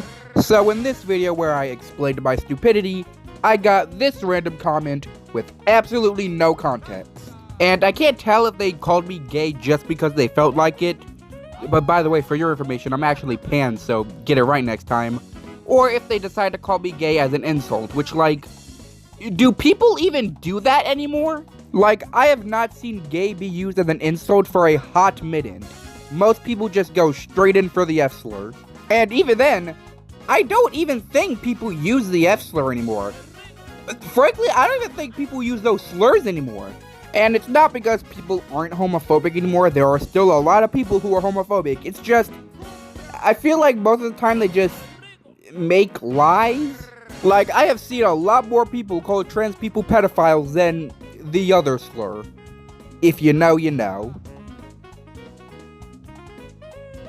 So the Nintendo Switch 2 sales are out, and it shows that the console has sold 10.36 million units, which is actually less than the Wii U. And I already know that Nintendo haters are going to use this to say that the Switch 2 is a failure, but here's the thing. The Switch 2 has been out for only 5 months. The Wii U has been out for 13 years. And then there's people saying that there's no hype for the Switch 2. please. But I will give them credit. I did kind of forget Age of Imprisonment was coming out. Like, the Switch 2 hate has been freaking crazy. It happened even before the thing released. But now that it has released, and it's actually selling great, these people are in fucking shambles. I could be making a video on literally anything else right now. I could make a video on my reaction to the Mega Dimensions trailer. I could, and probably should, be doing my homework. But this mother... Now, this woman right here named Amelia, I always hated her with a burning passion. And I tried to gaslight myself into not, but like, no, I really do just hate her. And this video is exactly why. Not only does the joke in the video completely go over her head, but this is also textbook transphobia. Because here's the thing. If you accidentally misgender someone, that is perfectly okay. Everyone makes mistakes. It's a problem when you purposely start misgendering someone. And that is what this woman is doing. This individual is saying, my daughter is actually a boy. So you're gonna call my she, her, a he, him. And the comments are just awful, with people saying that this is child abuse, and that the CPS should get involved. And if you say that, you are one sick son of a bitch. Like, it just really pisses me off when people could just be so blatantly transphobic. You know, this kinda surprises me, but at the same time it really doesn't. Okay, so let me just answer the question right now. Margarine, the character that I use in all my videos, is a boy. He just so happens to look like a girl. But you see, that's the point. I created him because I felt like there were too many girls in the world that I was creating. And when I mean there were too many, I mean they were all girls. The problem is that I really suck at drawing anything masculine. And here I didn't even really try. In fact, he was so much like a girl I even considered making him trans, until I came to a revelation. This doesn't matter. These things aren't even humans, and if there was anyone to actually complain about it, it would be grifters. And they can all go f themselves. Because of this, now I basically have his defining trait being a feminine boy who often gets mistaken as a girl. 6-1, 6-1, 6-1. Kill me now. The 6-7 meme was already extremely cringy and unfunny, so why are we making another one?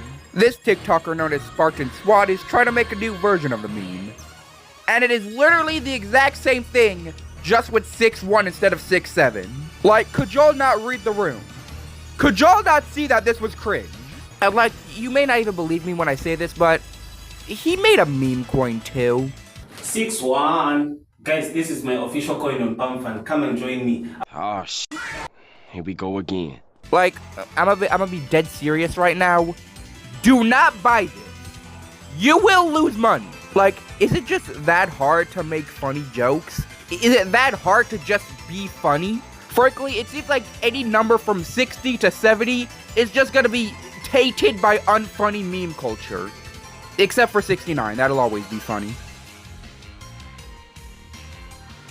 Why?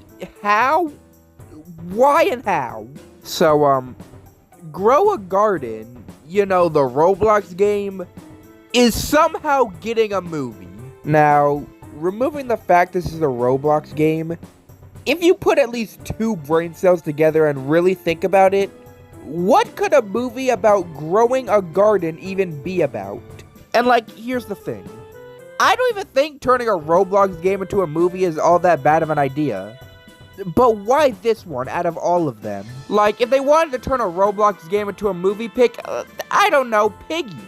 At least that game has a story. Now, of course, they're only doing this because Grow a Garden is popular. But I feel like by the time this movie comes out, heck, by the time the first trailer for it comes out, I feel like no one's gonna care. Or it becomes a Minecraft movie type situation, because even I'm curious on how you can make something like this into a movie. Why? why does Nintendo do this kind of stuff? So on November 12th, a direct for the Super Mario Galaxy movie is coming out.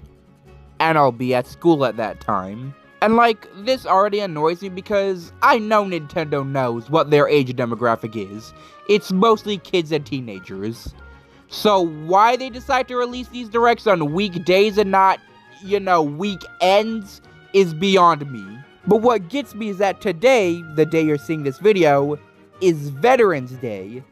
And we don't have school on this day. So why didn't they just release the direct today? And I know Nintendo can't do this for all their games. I mean, I got lucky with the Mega Dimensions trailer because that day we were allowed to use our phones because we were going on a trip. But I don't understand why they're doing this with Mario. Wouldn't you want everyone to see it? So Roblox is still in pressure with the whole child safety thing. So you want to know what they did to try and fix the whole situation? Ban the number 69. Now, here's the thing. I'm pretty sure most people know what 69 means. But do people even use it like that? Because yeah, it means something inappropriate. But at the end of the day, it's two numbers.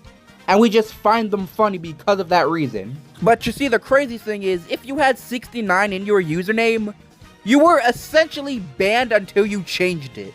As someone who doesn't play Roblox anymore, it is insane but also incredibly funny seeing this company do everything but fix the problem at hand. This has got to be like the funniest, but also the saddest thing that I've got to witness over the last 10 minutes. Basically what happened is that the other day, people started to believe that the content creator Jinxie was bisexual. Yes, it was as serious as you think it was. And what's funny about it is that I'm not even being sarcastic. Some people were genuinely going insane over this. Some people were acting like this guy just got exposed as a predator. It got to the point where people were saying that they weren't gonna support him anymore, and to the point where people were sending him death threats. As I said in a previous video, death threats don't mean anything anymore. But the cherry on top to this situation is that he came out with a video saying that, hey, I'm not bisexual. This whole situation can be summed up with a quote from a YouTuber I used to watch. This is so stupid it's funny, but it's also sad. Okay, so I don't care how much of an Apple fanboy or girl you are. There is no way people are actually buying this. This is the iPhone Pocket.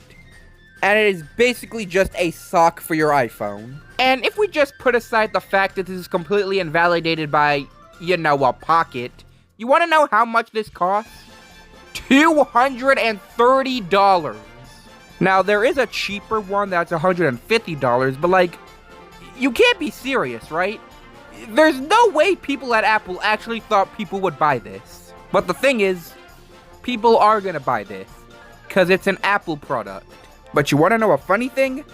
These are basically the exact same things as the iPod socks Apple made when people actually still bought iPods. Only now 7 times the price. I don't care what kind of black magic Apple uses to try and sell this thing. I don't care if this thing is knitted with the love of 1,000 grandmas. I would need the income of 1,000 grandmas to even think about buying this thing.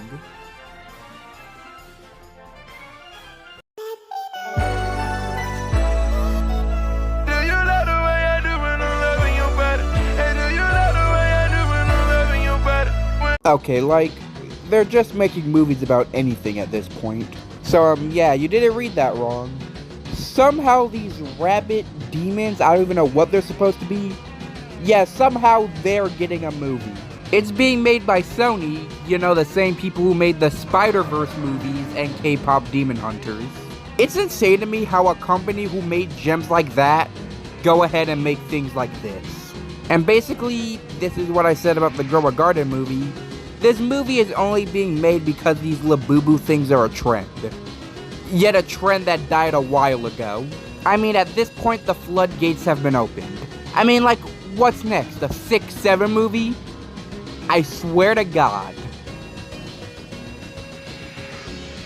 When the virtual game card feature came out, I found it annoying that even digital games had the game card icon, meaning you couldn't tell if it was actually a game card in the system or if it was just a digital game. But in the most recent Switch 2 update, they fixed this. There are now clear differences between a physical game card and a digital game, and there's even differences between normal Switch and Switch 2 edition games. You know, I never really worried about this, but ever since my friend thought that Silksong had a physical release because of these icons, I'm glad this change was made.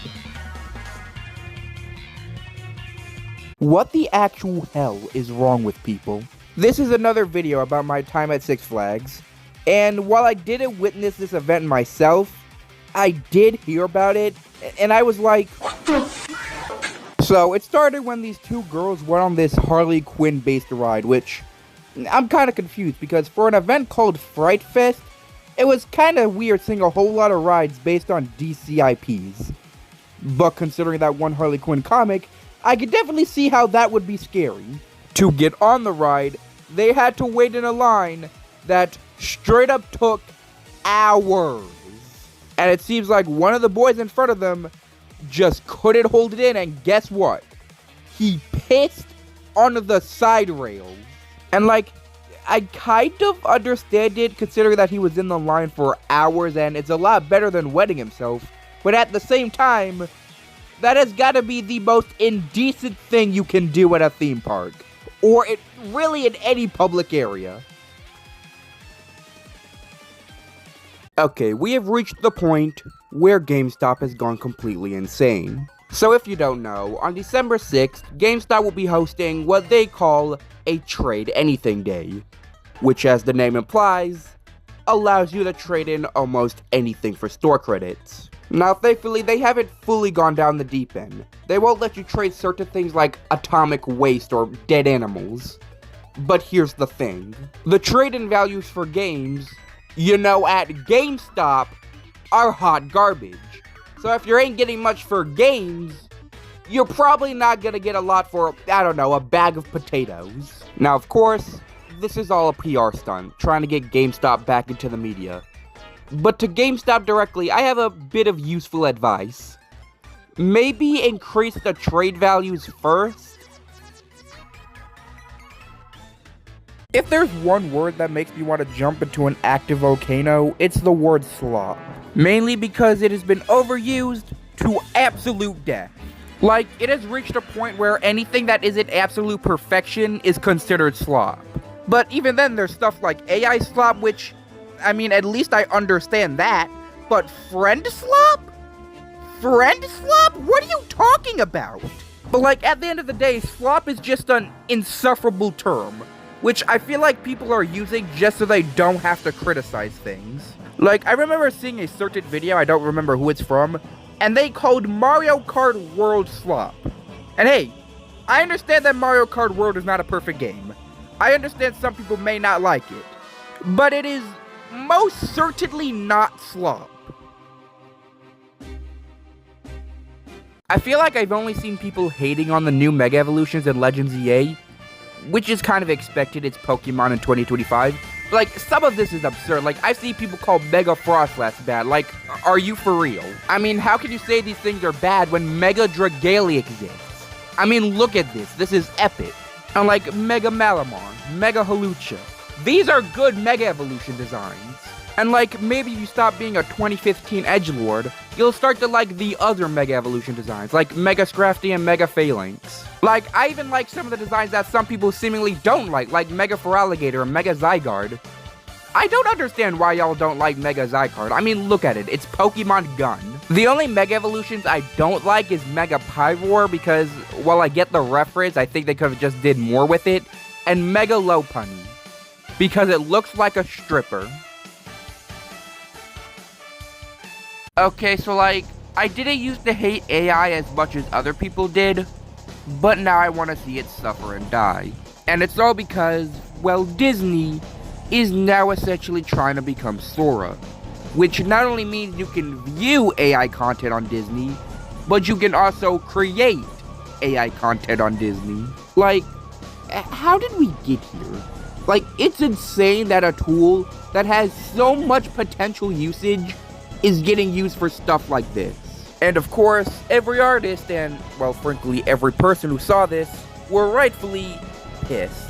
I mean, even the creator of Owl House is not only telling their fans to cancel their Disney subscriptions, but to also pirate the show.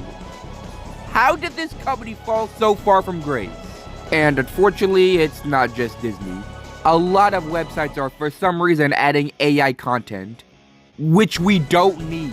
Like CapCut, trust me, I don't want my voice to sound like Hatsune Miku.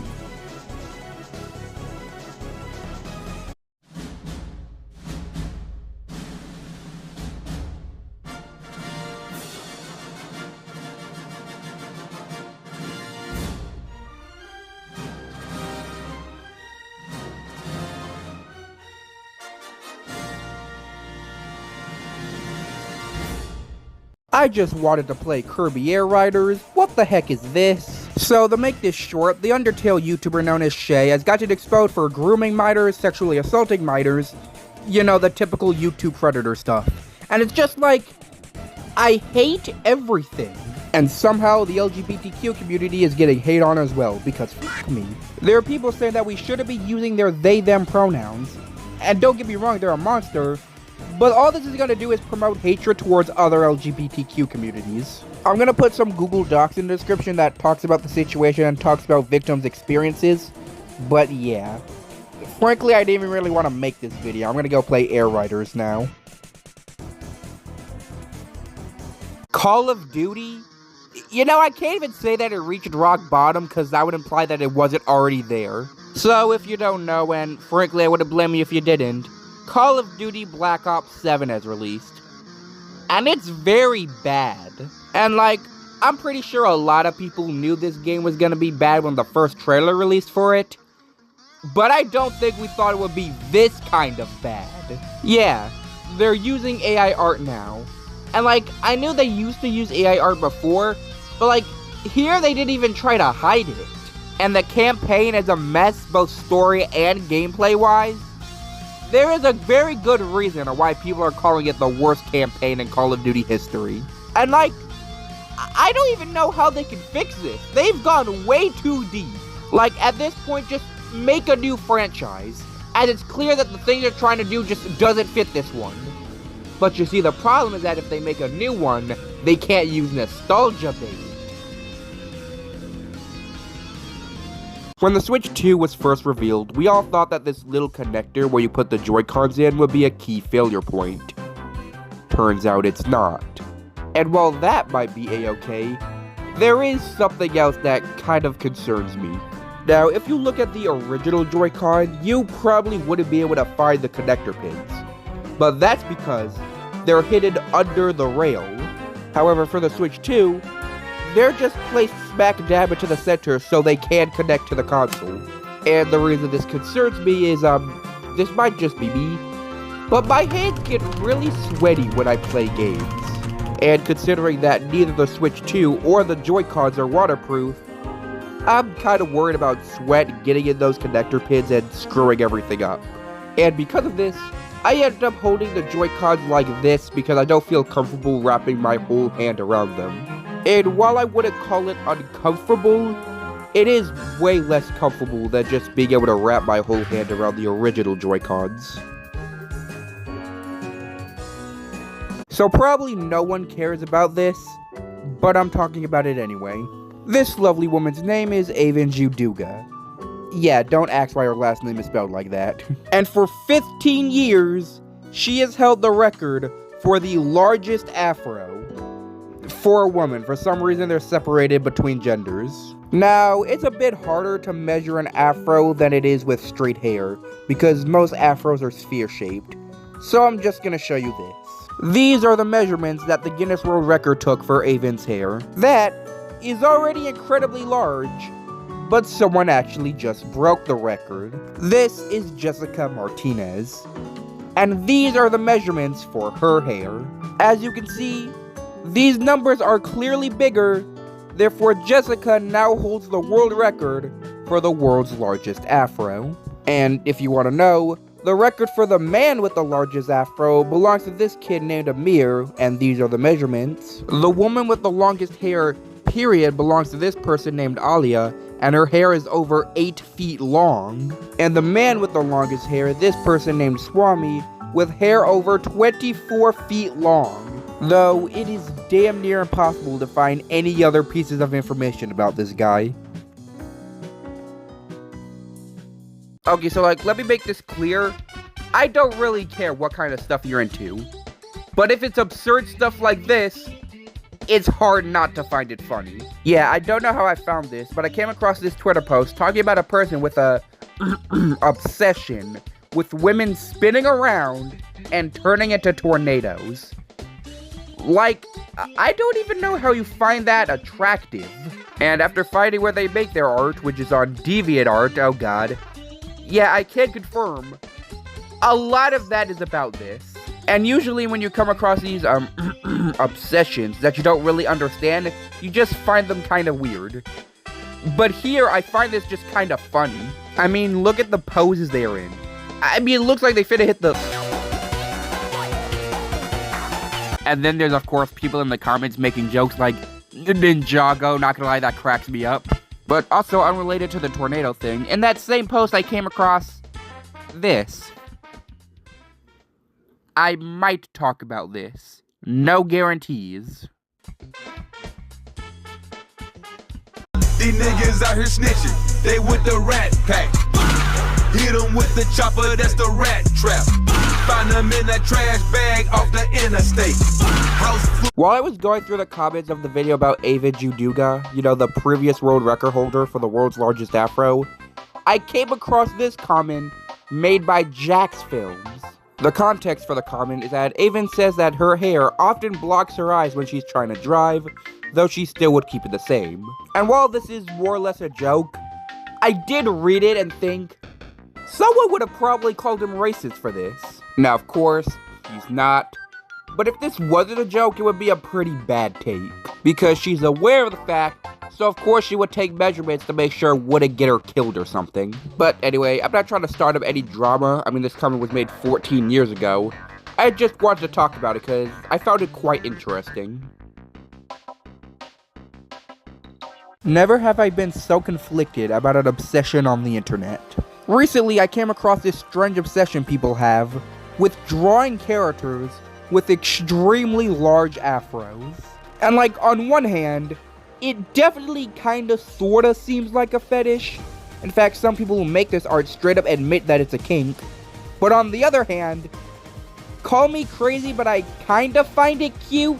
Maybe it's just because I already have an obsession with the afro hairstyle.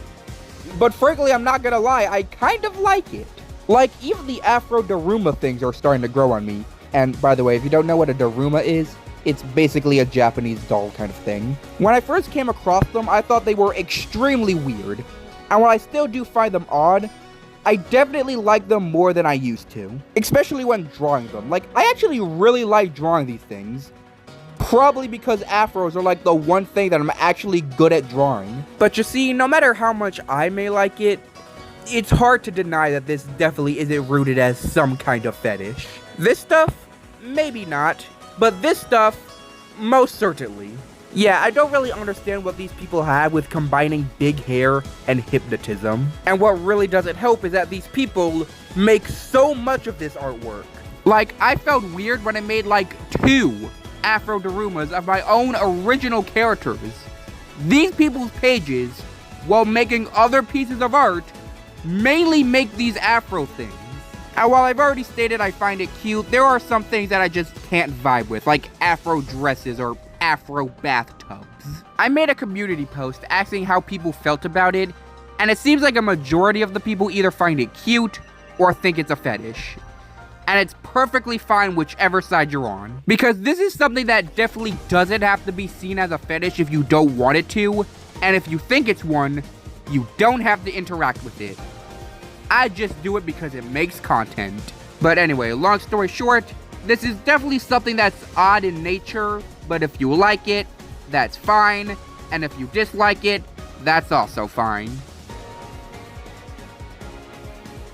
I already thought the negative reviews for Pokemon Legends EA were kinda stupid, but hey, at least I can understand where they were coming from. The negative reviews for Kirby Air Riders, however, are frankly beyond that. Because if these don't showcase the stereotype of game journalists being bad at video games, I don't know what will. I mean, one of these reviews really called the game irritating and confusing. My guy, you play it with 2 buttons. I mean, in the 2 Air Rider Directs, Sakurai literally tells you in detail how to play the game, and there are lessons in the game to teach you how to play the game. If you can't understand that, I'm sorry, you're just bad at video games. Then there's another review which, I kid you not, gave it a low score because it wasn't a Mario game. I mean, what do I say? There's nothing to say, other than this is a stupid take. I mean, yeah, me alongside every other Nintendo fan wants a new 3D Mario game. But if you want to play a 3D platformer, just play Bonanza. Don't give this game a low score because it isn't what you wanted. So when I made my character for my YouTube videos, I tried my best, let's put it at that. Because, let me be clear, I am not a good digital artist. I am barely a good normal one. And while I'd say the imperfection gives it its charm, it also does annoy me. And while I did think about changing it, today I finally decided to do it. As you can see, the biggest change is with the hair. It's much bigger, it has these texture lines, and it's also actually symmetrical. However, it also covers the ears, which isn't accurate with how I normally draw him. Trust me, I tried to fix it, but it just wouldn't work. And while I do like it, there's still the imperfections that kind of annoy me. Like the ears. They're not lined up properly. But whenever I notice these imperfections, I always remember there's a guy whose character is literally a poorly drawn piece of bacon. I am fine. I might use this one from now on, but because I made a bunch of videos in advance, you're still probably gonna see the old model for a few videos. This person, I still hate her. So this woman made a video talking about how the transgender ideology is a product of social contagion, aka a trend. And like, calling that a trend is extremely disrespectful. She then started to say now that this quote-unquote trend was over, the rate of people transitioning started to go down, and the rate of people detransitioning started to go up. And like, not only did she not put up a graph talking about the detransitioning rates, but she is also completely unaware about the main reason people detransition. Because the reason these people decide to detransition isn't because a trend ended, but it's because a lack of support and acceptance. And these comments clearly show a lack of acceptance towards trans people. And like, it sucks knowing that these people will never learn. These people will remain transphobes from now until the end of time. Okay, so I know Roblox is falling apart at the seams that I haven't played the game in a year, but I decided to hop back on just so I can make this.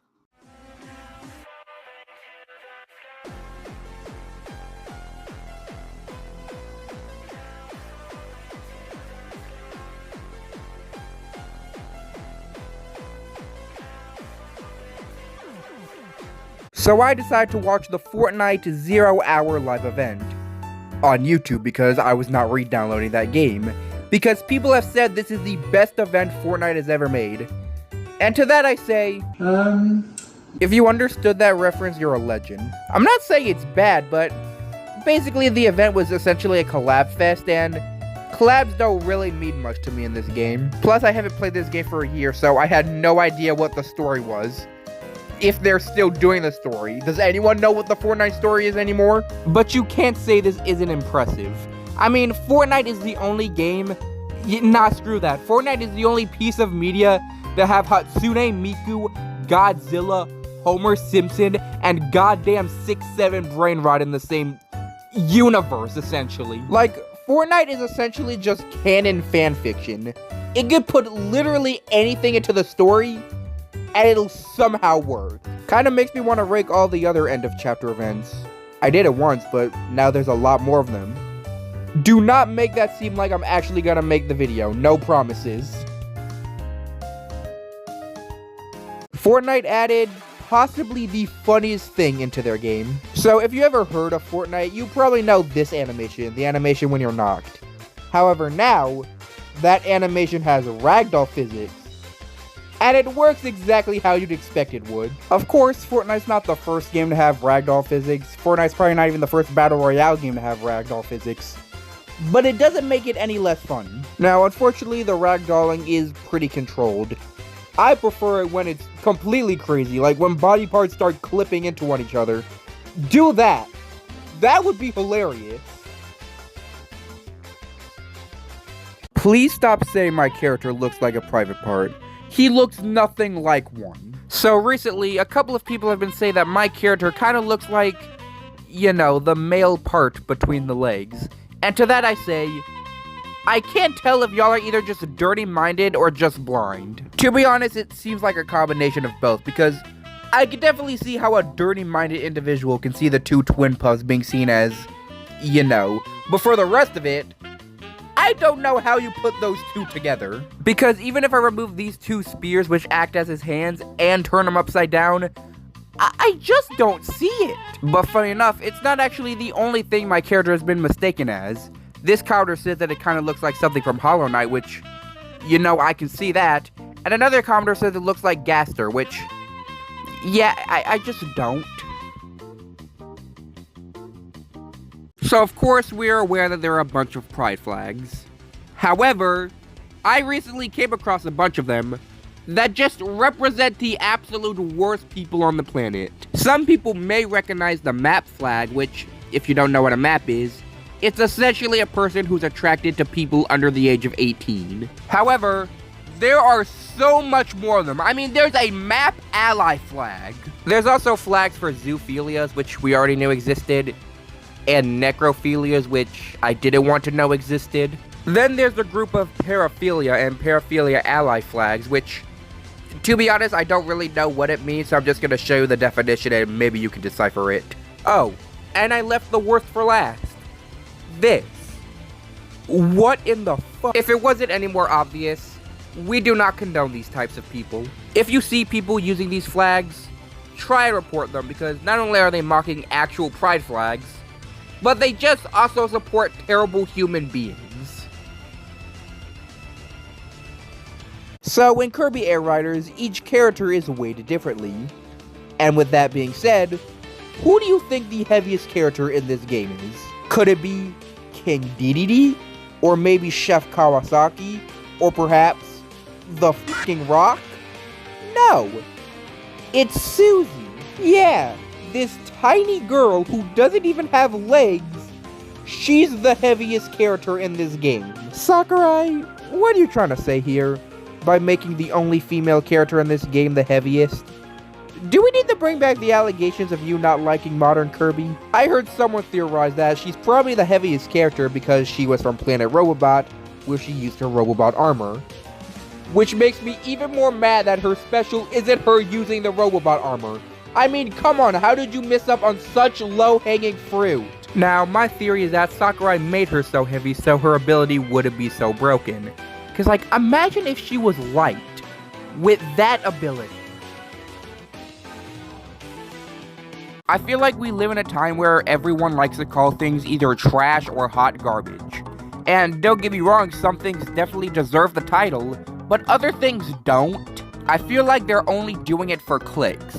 In fact, I know they're only doing it for clicks, because you got some people who will call something trash in the thumbnail, but then turn around and in the video say, actually it's not that bad. Probably the most egregious example is this video I recently came across.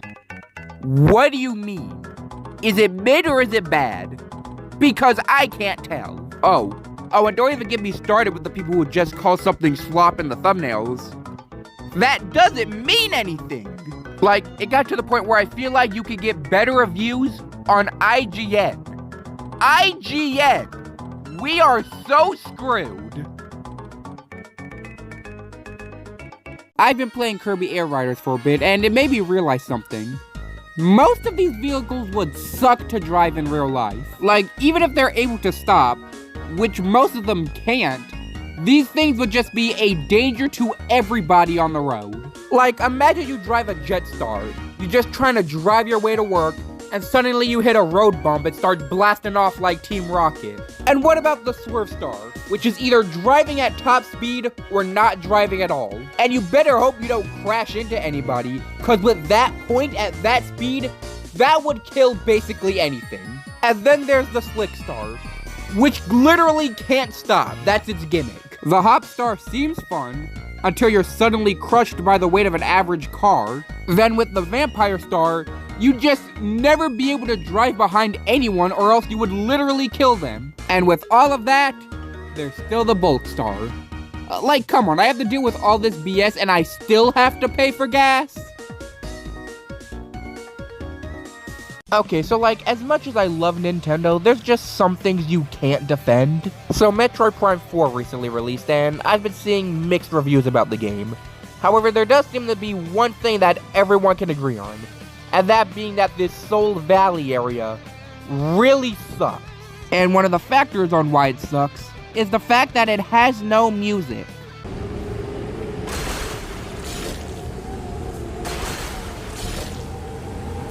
So yeah, that sucks. But what makes it suck more is the fact that this can be fixed if you buy a $30 amiibo. Because using the amiibo will grant you a radio that you can use while you're on the motorcycle in the desert area. Having to spend that much money on what's essentially just a music player is frankly insane. At that point, just sell me the OST physically. Now, you can get the music player if you 100% the game, and it's not like this is the only game to do that. Donkey Kong Bonanza did it as well. But like, first of all, if you 100% Metroid Prime 4, you're probably not gonna play the game again. And second of all, at least Donkey Kong Bonanza's desert area had music. Now, a little part of me feels like this was intentional, considering that there's not even a music track for the desert area. But still, needing to spend $30 for a music player is frankly insane. By the time I'm recording this, the Mega Dimensions DLC comes out in about a day and a half. And by the time you're seeing this, I've probably spent all night playing it. And with that being said, I want to talk about something that I don't feel like a lot of people are talking about. If this game works the way I think it will, shiny hunting in this game will be an absolute nightmare. Because how I assume it will work based on the trailers is that you will only be able to spend so much time in Hyperspace Lumios. At a certain time, you'll get kicked back out. Which means all the shiny hunting methods we discovered in the base game probably won't work here. And the chance that you could lose a shiny because you ran out of time in hyperspace would make it all the more painful. Thankfully, this is a modern Pokemon game, meaning that there'll probably be some way to increase the shiny odds when you're there, but still. I pray to all of you attempting to get a shiny Dex. So I want to talk about one of my friends.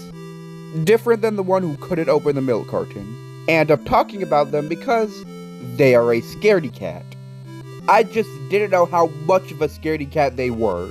So before Fright Fest, one of our teachers wanted us to vote for a movie.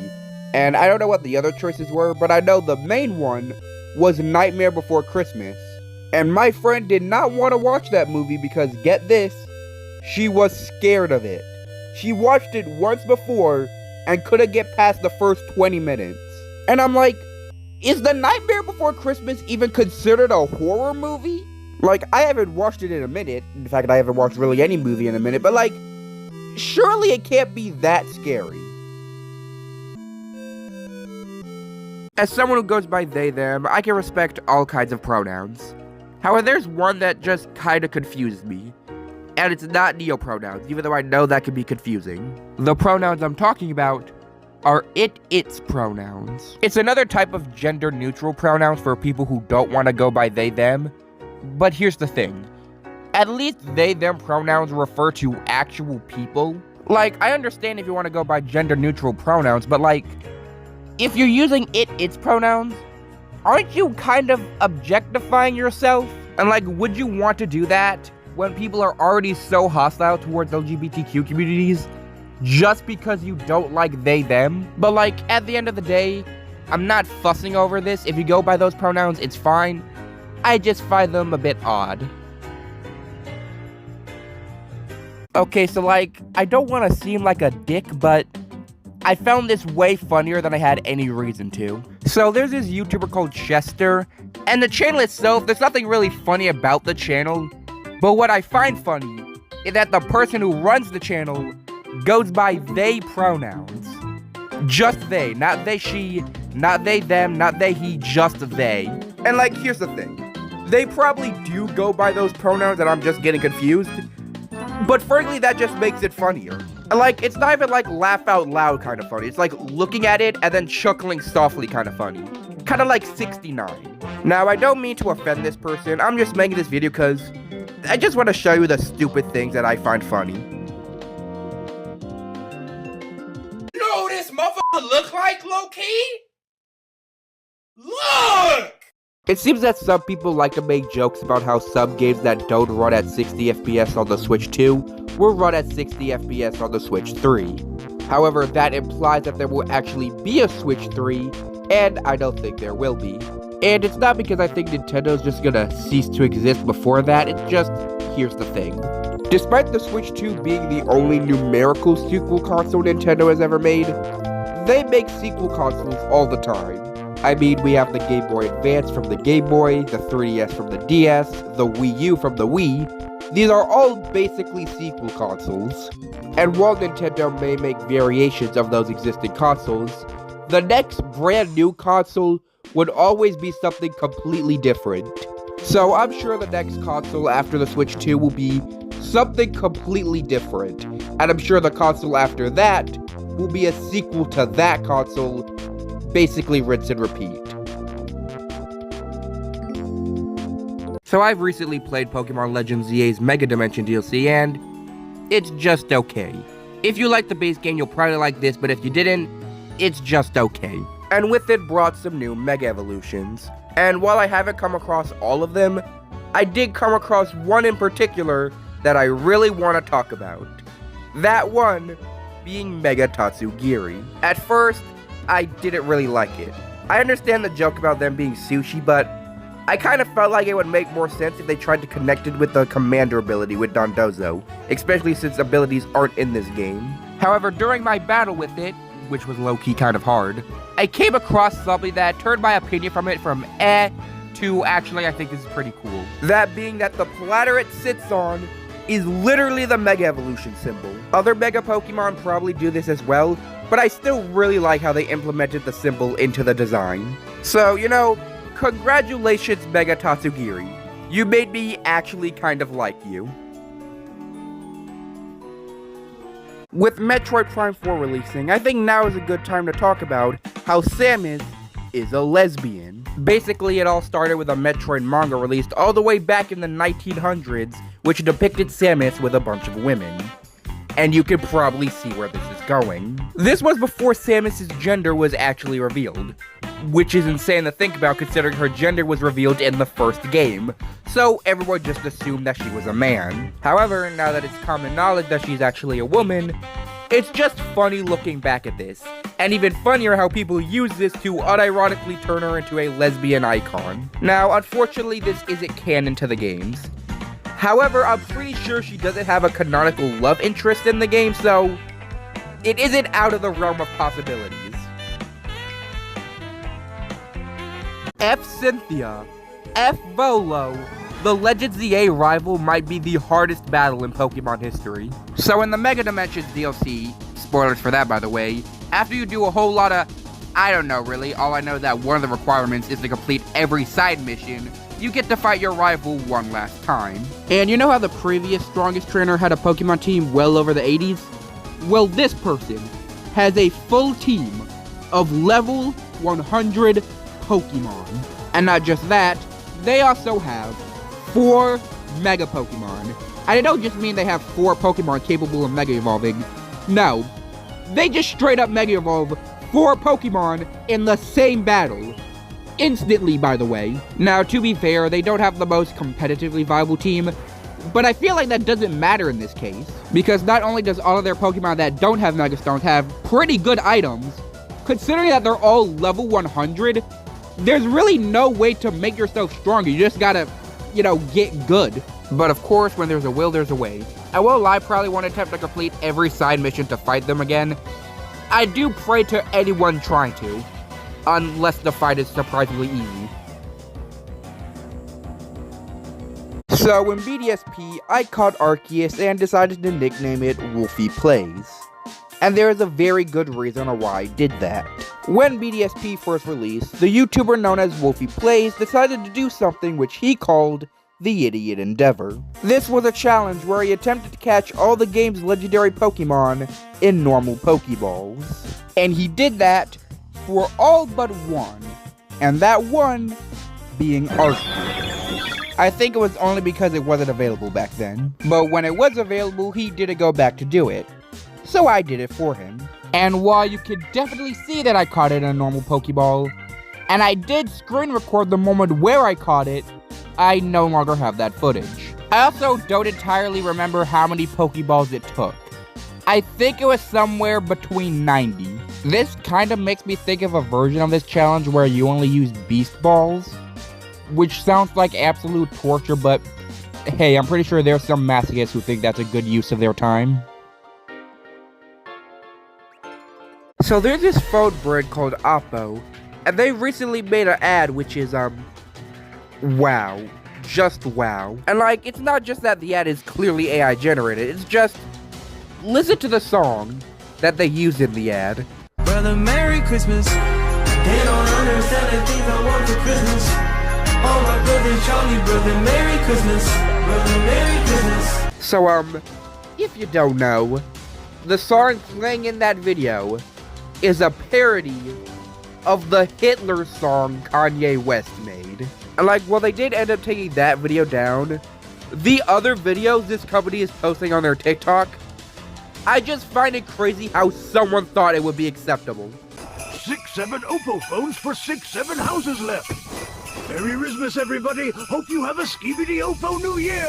Do people even say Riz or Skibidi anymore? And the thing that really baffles me with these videos is that Oppo genuinely makes good phones. Incredible phones even.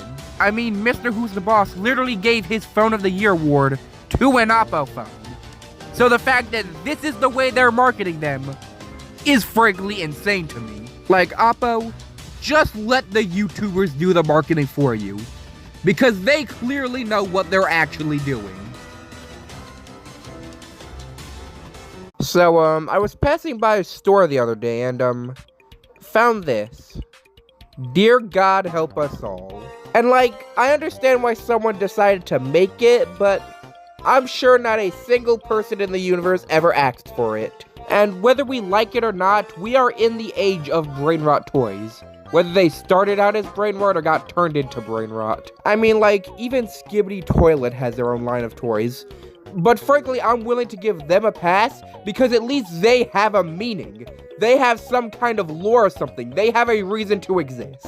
However, for these things, they mean absolutely nothing and have no reason to exist. So of course, the Mega Dimension DLC brought us some new Mega Evolutions. And while I've already talked about one of them, there's another that I really do need to talk about. So, Darkrai. Due to some leaks, I already knew that this Pokemon was gonna get a Mega Evolution, and I was just wondering what it could possibly look like. And deep down, I really wanted it to look like the Roaring Knight, because they just look really similar. Especially if you compare these two images. You can definitely see the similarities, right? But unfortunately, we didn't get that.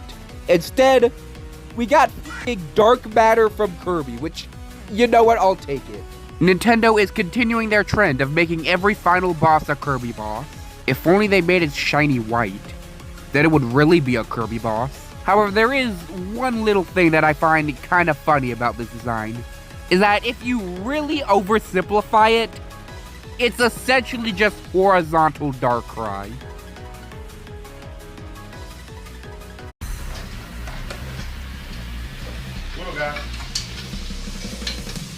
Ow! Jesus! Fuck! Okay, so genuine question. Do people actually buy Hess trucks nowadays? Like, we've all had one when we were kids. But do people actually buy them anymore? Like, your house might still have a Hess truck, and we see ads for them every year, yet I don't think people genuinely go out and buy them nowadays. If you still have a Hess truck, that thing probably dates back to the frickin' 2000s. But the reason people probably don't buy these anymore is because they're essentially just basic toy cars. And I have not seen someone ask for a toy car in years. Let alone for Christmas. Like, people may ask for a Hot Wheels, but that's about it. Even if you are a hardcore Pokemon fan, one thing that we can all unanimously agree on is that trade evolutions suck. And they suck even more on the Switch. Because if you want to complete the Pokédex, you're going to have to do the trade evolutions. However, to do the trade evolutions, you're going to need a Nintendo Switch Online membership. So if you're not willing to spend at minimum $4 to get one, you're just not going to be able to complete the Pokédex. And this is even more of an issue in Pokemon Legends ZA. Because if you want the Shiny Charm, which, let's be honest, most of us complete the Pokédex just to get the Shiny Charm, you're going to have to evolve the Pokemon yourself. So you can't, like, port one over from Pokemon Home or something. Not like that would even be a good idea because, well, what, ZA doesn't even have Pokemon Home support yet. And even when it does, if you send something there, you won't be able to take it out. And, like, none of it would have been so bad as long as they had just put the Lincoln Court from Legends Arceus here. But they didn't, so F me, I guess. So that Amelia woman that I always hated, she decided to make this video. Dare I say more? Like, do I need any more evidence to show that this woman is transphobic? Okay, but like, here's the thing. I wasn't actually gonna make a video on this. I already made a community tab on it and I was just gonna leave it at that. But the reason I am making a video on this is because I caught this motherfucker in 4K. Because this woman decided to change the title. And yeah, I know that's pretty common within the YouTube space, but like, surely you can see how this can come off as kind of suspicious. And it seems like no one else in the comments seemed to notice the title change. But I did, because I had receipts. And of course, because it's the Amelia video, the comments are awful, and like, this is not how I wanted to start Christmas Eve. You know, YouTube, you almost had something. So I, alongside the majority, have been pretty vocal about how we don't like YouTube's AI. However, this suggestive hashtag feature, that actually seemed pretty useful. And in that video I made about Pokemon, it did successfully realize that it was a video about Pokemon, and gave me hashtags that, for the most part, made sense. But then in this video about a transphobe, it gave me Across the Spider-Verse. That's when I came to the very sad but expected conclusion that this feature sucks. Who would have guessed it? Like, there's this video about a phone company, and it gave me the hashtags Roblox and Give Us Our Stolen Money Back. But you know what? I have an idea. For this video, I'm gonna use every suggestive hashtag YouTube's AI comes up with. And if it's anything like that, well, at least it would be pretty funny. So about that great meme reset, is that still happening? Because I've heard a couple people talk about it every now and again, but I feel like most people don't really care. Don't get me wrong, I hate 6ix7ine and modern memes as much as the next guy, but, you know, we were bold to assume that we could get the internet to do anything useful. But you see, deep down, we all knew that this wasn't going to happen. Down to its conception, we knew that this wasn't going to happen. It's kind of funny considering that the concept of the Great Meme Reset in itself has turned into a meme. But, you know what, I want to be proven wrong. On New Year's, I want to see Nyan Cat and Trollface again. Assuming that you don't make them cringe. YouTube is adding more useless AI features, whoop-de-doo. Alongside all the other AI stuff that YouTube's been cramming into this website, you can now use AI to make a song out of the script of a video. Wow, is it that cool? But who asked? Did anyone, seriously, did anyone on this planet genuinely want this? And like the thing about this is that even for the AI bros, the people who like AI, I don't even think they would like it because YouTube's AI is awful. I mean, for this video, look at the lyrics it tried to come up with.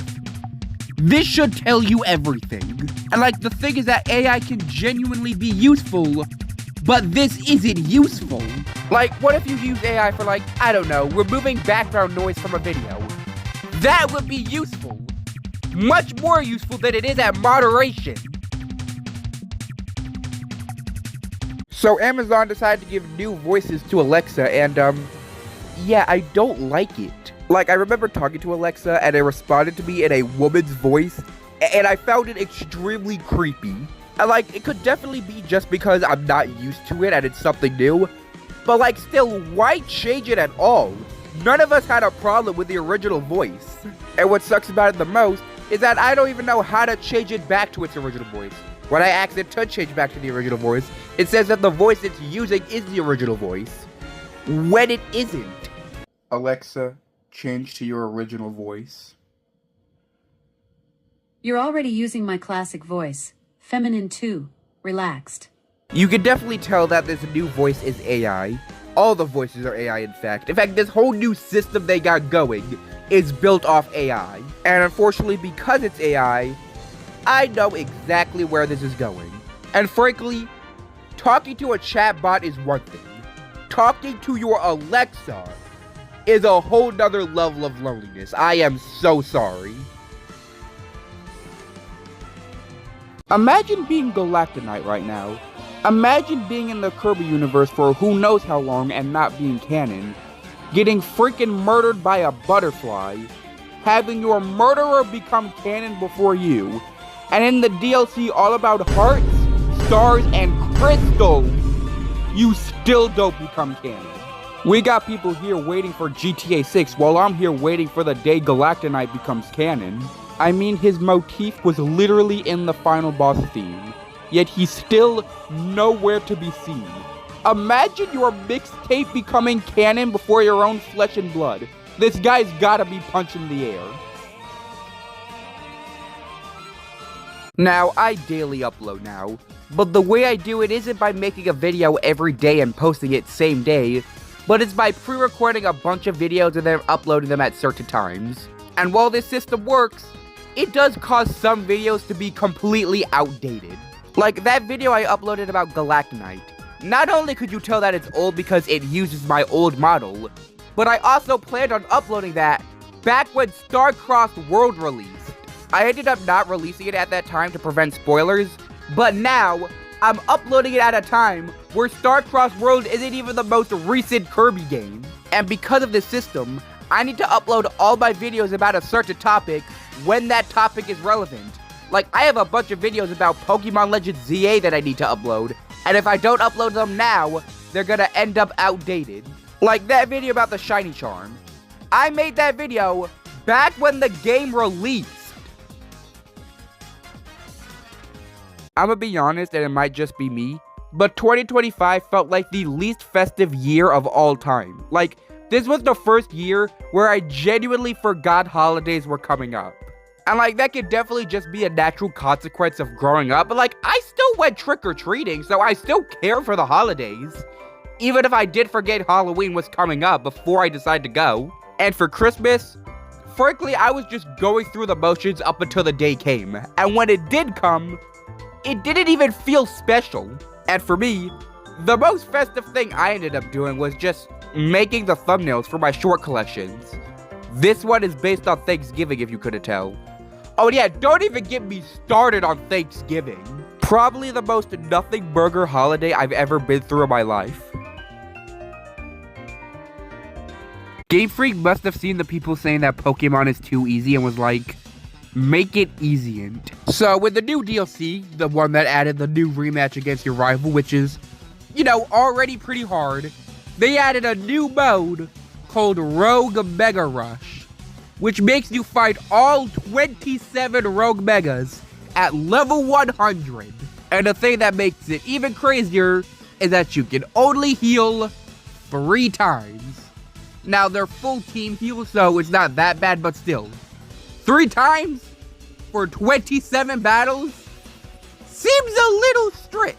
But despite being as hard as it is, and despite the fact that you don't really get anything for it, I'm pretty sure all you get is a title, I'm still really glad they added this. Because it's essentially just like the arenas from Kirby games. Probably more aligned to the true arena because you literally fight every single boss, down to Zygarde. Now, unfortunately, we probably won't see something like this in a long while, considering it really only works with the new system in ZA. However, considering we know they're making more Legends games, and with how popular the battle system in ZA is, hopefully they bring this mode back in a future Legends game. So when I draw characters with more human proportions, I almost always draw them with an afro. And apart from just really liking afros, maybe a bit too much, but you would already know that if you watched this video, there is actually a logistic reason why I do it. You see, I'm not good at drawing unique hairstyles. So, along with afros just being, well, essentially textured balls, they're also really easy for me to give texture to. I learned to use these squiggly lines on the hair, and it's a really good way to make them not look flat. And like, it's not like I didn't try to give texture to other hairstyles, but when I tried to, it just didn't look good. It just looked like separated clumps of hair. So yeah, that's why even the character that I use has afro textured hair, and that's why both of the things I draw have afro textured hair. And also, if you asked about the size, I promise it was unintentional. For this one, at least. So in Legends ZA's DLC, one of the easiest ways to shiny on in hyperspace is to just keep teleporting back to your portal that brought you there. And for the most part this works, but there's a problem with it. Because with anything else that you want to enter, your character will not enter it unless they are facing towards the entry point. With the hyperspace portals though, you can enter them as long as you are near them. So let's say you're hitting plus an A to try and reset, you accidentally hit A twice, now you've just been kicked out of the hyperspace portal. And what makes it suck more is that that specific portal will not respawn. It also just ends up making macro impossible because if you use a macro, you're also just gonna leave the portal. At the end of the day, with everything I got using this method, it's not that bad, but yeah, that one little thing is pretty annoying. So back during the PNG tuber craze, there was this YouTuber known as Vince, and he would just basically make videos roasting PNG tubers. But the thing is that I'm saying roast with air quotes here, because there's a very big difference between roasting someone and just being a dick. I decided to make a video about him when a YouTuber known as Tux Bodai, which he made a video about, specifically DM'd him, asking him to not make videos about them, considering that PNG tubers at the time were getting doxxed. And he was like, nah, f*** you. So I made that video, and just all of his fans suddenly flooded to that video just to call me a dickhead. But yeah, anyway, he doesn't upload anymore. And he's also gotten rid of all the videos on his channel. And while he said that the reason for this is just that he's lazy and is doing other things, another reason might be the fact that he was getting doxxed. And like, of course that's a bad thing, no one should be doxing anyone. But you can't really say he wasn't asking for it. You know, the reason why I dislike this channel alongside other channels like Colin the White and Amelia is the fact that while the people running the channels may not be the worst, they spread such hurtful messages that the people watching their videos will latch onto, and they will just spread that to other videos and just start harassing people for no reason. I'm sure Vince's fans, if he still even has some, along with Colin the White fans will find this video, but let me ask you something. Why do you think they're not here anymore? While I'm still standing better than I ever did. So if you are an individual who listens to music, you are probably aware of the song Pumped Up Kicks. And you are probably also aware of what it means. However, seemingly about a year ago, something really funny happened. And it all has to do with the icon they used for the SoundCloud release on it. What do you think it would look like? If you guessed furry somehow, you would be correct. Yeah, at some point the icon changed from, frankly I don't even remember what the original icon for it was, to a furry. And like, this happened back when I used to regularly listen to the song, and I just thought this was just some random guy running the account and he decided to be a little cheeky. But no, this is the official SoundCloud account. So what basically happens is that hackers decide to change the icon, and then just the band never decided to change it back. So it's still a furry to this day. And the funniest thing is that out of all the songs they could have chosen for the icon to be a furry, they choose the song about a school shooting. I swear furries just have the most insane sense of humor. Which frankly I should have known that, considering the jokes my friend makes. Fun fact, you can watch YouTube on a smartwatch. Yeah, on this tiny screen, you can watch YouTube videos and scroll through shorts. And like, I know what you're asking.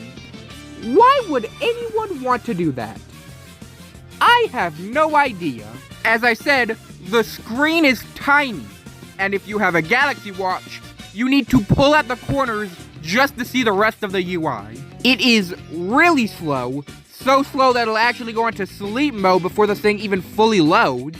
And the speakers are terrible.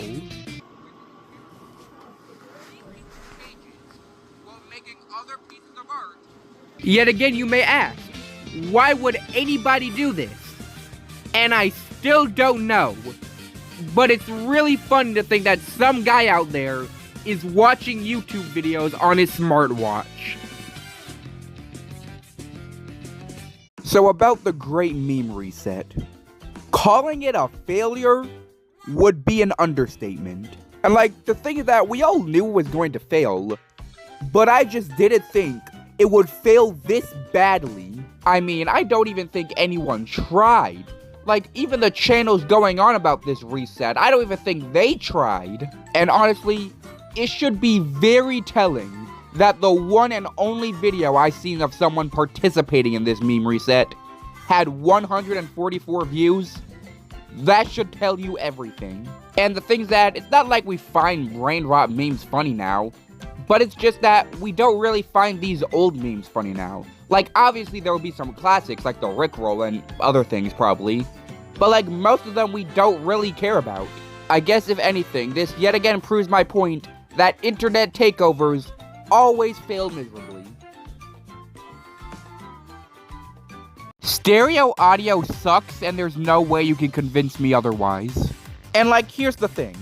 Even if you have a headset on or if you have both earbuds in your ear, I still find it annoying when they separate the music so you only hear certain parts of the song for each ear. And if you decide to take one of your earbuds out, parts of the music becoming muffled or straight up getting deleted is incredibly annoying. Like for the song playing here, there's two vocalists, and if you take out one of your earbuds, you can barely hear one of them. And this also created the onslaught of videos where one of the earbuds doesn't play any audio. The only thing I kind of approve of is stereo speakers, but even then I really don't like stereo audio. So ever since the end of Stranger Things, which most people didn't really like, people are now calling the Duffel Brothers, the people who made it, bad writers. And this kind of pisses me off. Because y'all weren't saying this for the other 4 seasons, but now you are? Now if you think it's bad, that's fine, you can criticize it all you want. But I feel like calling the creators bad writers because of it is kind of a disservice. Because you gotta realize that even if season 5 was bad, 4 out of the 5 seasons were good. And that's assuming that season 5 has no redeemable qualities. Now there will be people who never like the show and that's okay, but I feel like calling the creators bad writers is kind of crazy, considering that if they were, you would have never liked the show to begin with. Now at the end, I feel like I need to say this. There's a difference between making something bad and being bad at making something. So Nintendo recently announced the new Nintendo Switch 2 Joy-Con colors.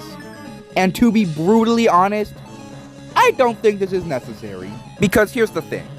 The only parts of the Joy-Cons that are actually colored are the accent rings underneath the joysticks and whatever this is called. Which, by the way, you can't see when the Joy-Cons are connected to the console. And like, maybe this is just because I have no friends, but I do not take off the Joy-Cons nearly enough to care about them. So in my personal opinion, I feel like instead of spending $99 on different colored Joy-Cons, you know, unless you actually need the Joy-Cons, you could just, I don't know, just put a skin on them, or just get some thumb grips or something.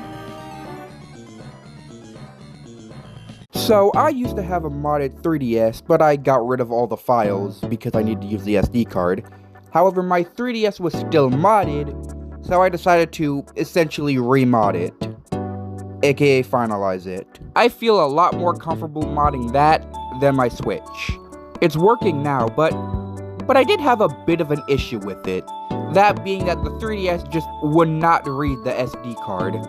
And this is an old 3DS, by the way. I had to use an adapter just so I can use a micro SD card. And for some reason, it just wasn't reading. It's reading now that everything's installed, but like, I don't know what that was all about. I remember modding my 3DS for the first time to play Kirby Planet Robobot because I didn't get it before, and when I wanted it, my mom got me Triple Deluxe instead. And this time I'm doing exactly that, playing Kirby Planet Robobot. So first let me just say that the video I'm going to show is staged, but still the fact that it exists is kind of wild. So there's this channel called Hi Walter, It's Me Patrick, and he uploaded a video called Hi Walter, I Got a New Girlfriend Today, which, you know, seems innocent enough, but then you click on the video. Because in the video, it shows this girlfriend tied up in a bathroom in the basement, with Patrick assumingly doing unspeakable things to her. Now, as I said, this is a staged video, but the fact that it's still on the platform after 7 years kinda makes me angry. Because what do you mean there could be a video on the platform that, to the naked eye, looks like a man that has kidnapped a woman and is going to assault her, but if you breathe the wrong way, your channel gets banned? Don't we all love YouTube? I'ma be honest right now, Nintendo kinda ruined the inside art for the Switch 2 cases. And like, the thing is that I don't usually have a problem with the Switch 2 cases. The problem is that it's red. And this usually doesn't apply to much until you open them. Because now the inside art is shrouded in this red tint, which makes it hard to, you know, actually see the art. And this was never a problem with the original Switch cases, because those cases were clear. And yeah, you can always just pull the cover art out if you want to see it, but then it becomes really hard to actually put it back in the case. I guess the way to fix it is to have the front be red and then the inside be clear, but to be honest, coming from a consumer, that seems like a lot more work for something that most people don't really pay attention to. I just cannot believe this happened. So I was playing on my Switch on my bed. I had my phone right next to it without a case, so it's just hard titanium on a glass screen protector, which I thankfully had installed, and the phone cracked the screen protector. Thankfully, it's not the biggest crack and you can't really see it when you have it straight in front of you, but still, I can't believe that my phone cracked the screen protector. So, IGN made a video, and yeah, it was sure as hell a video. So during CVS, there was a product that was announced called the Handy 2 Pro, and it is exactly what you think it is. And like, I don't have a problem with it existing. If you want to buy it, more power to you. But what baffles me about it is that IGN made a video about it. Yeah, you heard me right, IGN. I thought they were a gaming channel.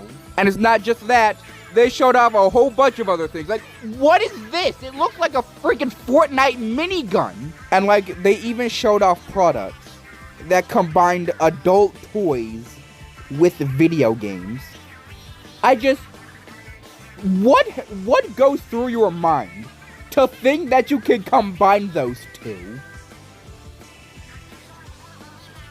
Razer made an AI girlfriend. What world do we live in? Because I refuse to believe that it's Earth. So the company Razer recently announced this product known as Project Ava, and they described it as an AI desk companion. It's an AI girlfriend. In a tube, because of course it is. Like, I don't know how they decide to combine AI girlfriends and clear containers, and did not think for a second that, you know what, maybe this is not a good idea. But of course, people are going to buy it anyway. And I just don't get it, because I understand that being lonely sucks, but there ain't no way that spending what I assume is going to be over $100 on this is going to help. At that point, just talk to a chatbot, because at least those are free. So YouTube just made another poor choice. And in other news, grass is green. So on the mobile app, you can click on the Your Videos button to just check on your videos. And I kinda just forgot what it looks like because it's something you don't really think about. But recently, YouTube removed it, and now when you click on the Your Videos button, it just brings you to your channel. Which, like, I'm sorry, but isn't that what the View Channel button is for? This is, of course, really annoying, because now I can't check when my videos are gonna get uploaded unless I go to the YouTube Studios app. Like, I just hate how they're actively making this platform worse. But I mean, on the bright side, I'm gonna be able to make money from it soon, so like, I mean, I guess it works out. Do any of you remember Cheetah Mobile? 'Cause I do. They're the company who made games like Piano Tiles, Rolling Sky, Dancing Line. You've probably played at least one of them. And while it would be fun to talk about how nostalgic these games are, the company has a bit of a dark history. For example, if you try and search up any of their games, you probably won't find them. And when I mean probably, I mean you can't find them, because the company got banned from the Google Play Store due to ad fraud. And along with that, the CEO and former president were charged with insider trading. They also did some other weird things, like make a phone for some reason. Also, by the way, just found this out, but apparently they also put malware on the Play Store. That's nifty. Now, I don't think the company is dead. You can still play their games if you have an iPhone, and it seems like they're still updating some of their games. But considering that it seems like most people own Android phones, yeah, most people are not going to be able to experience these games anymore. So, yeah, I kinda screwed up. So while I was playing the Mega Dimensions DLC, I ended up finding a shiny Alpha Chingling, which was like, you know, pretty cool. And considering that its evolution as a Mega, I thought, you know what, maybe I could use this. However, because Chingling evolves via friendship, I decided to leave it in my box while I did other things. However, when I went back to evolve it, I made a massive mistake. Because this DLC essentially requires you to have all your Pokemon be level 100, I decided to level it up before I evolved it, which I didn't think was that big of a deal because it evolves via friendship. However, I soon realized that friendship doesn't go up if your Pokemon is at level 100. Meaning now I have a shiny Alpha Chingling that I can't evolve. Nice. On the bright side though, I did end up finding the shiny Drampa that I spent way too long looking for in the base game, so, you know, it's not all bad. So about my previous video, I was told by the internet that friendship doesn't go up once a Pokemon reaches level 100. However, people in the comments of my latest video were talking about how I should use the coffee method or should be using the soothing bell, as if they didn't hear me in the video. So I went in the game, I had the Chingling, and I got one coffee. Literally one coffee! I hate my life. I've been playing a lot of indie RPGs and RPGs in general, and I'm starting to realize a pretty common trope. They really like to make you lose early on in the game. There's always some battle near the beginning of the game that you are forced to lose, and then that kind of kickstarts the whole story. I don't have a problem with it, but like, it's just that it happens so often, I don't really know how to feel because I know what's gonna happen, and I'm just sitting there like, okay.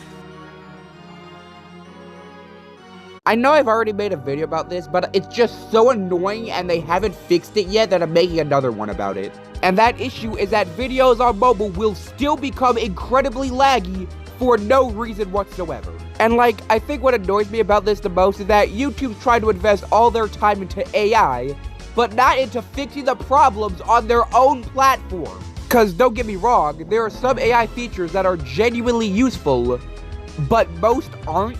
So why invest all this time into AI features most people aren't gonna use, and most people dislike, and not into, you know, fixing your goddamn platform?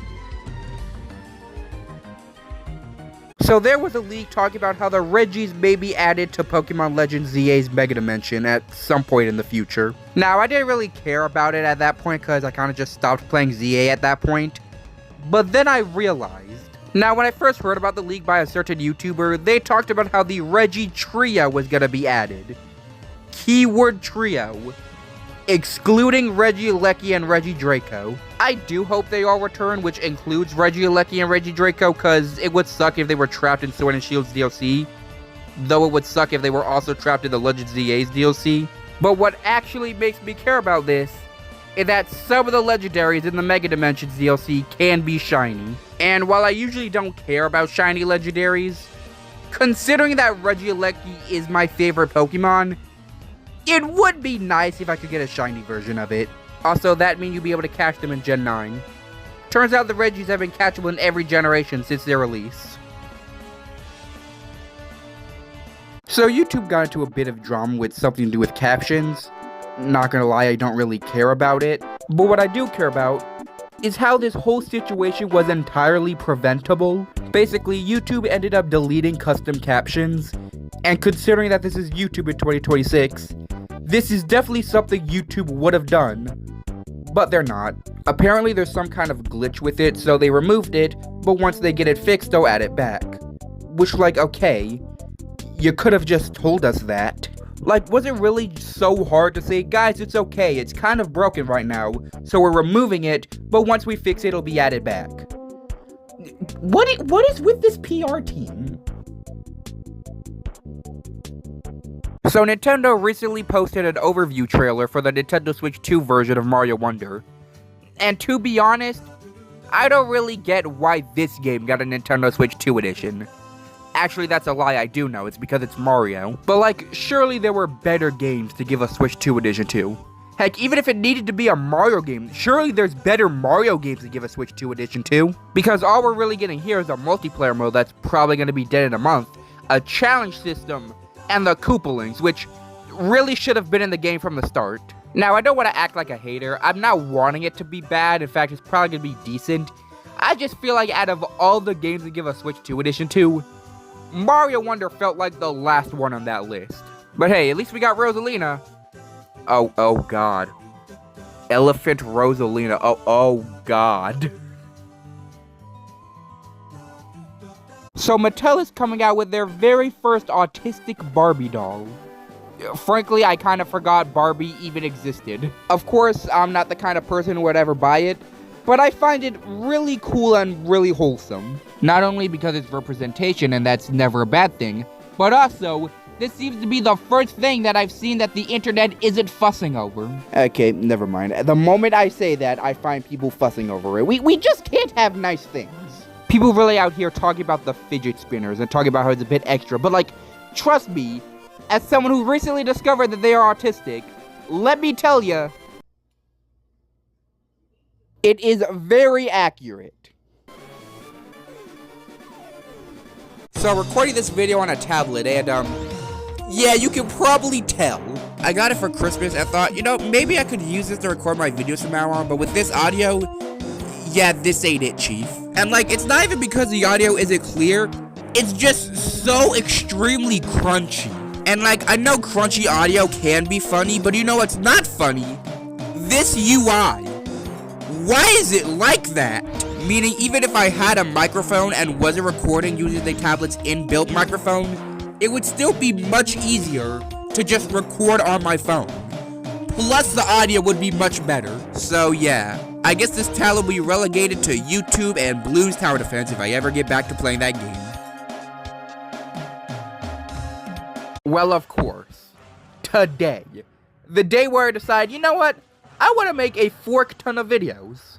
Well, I can't, cause CapCut is completely broken. It started off with me just not being able to use animations, which was already pretty bad.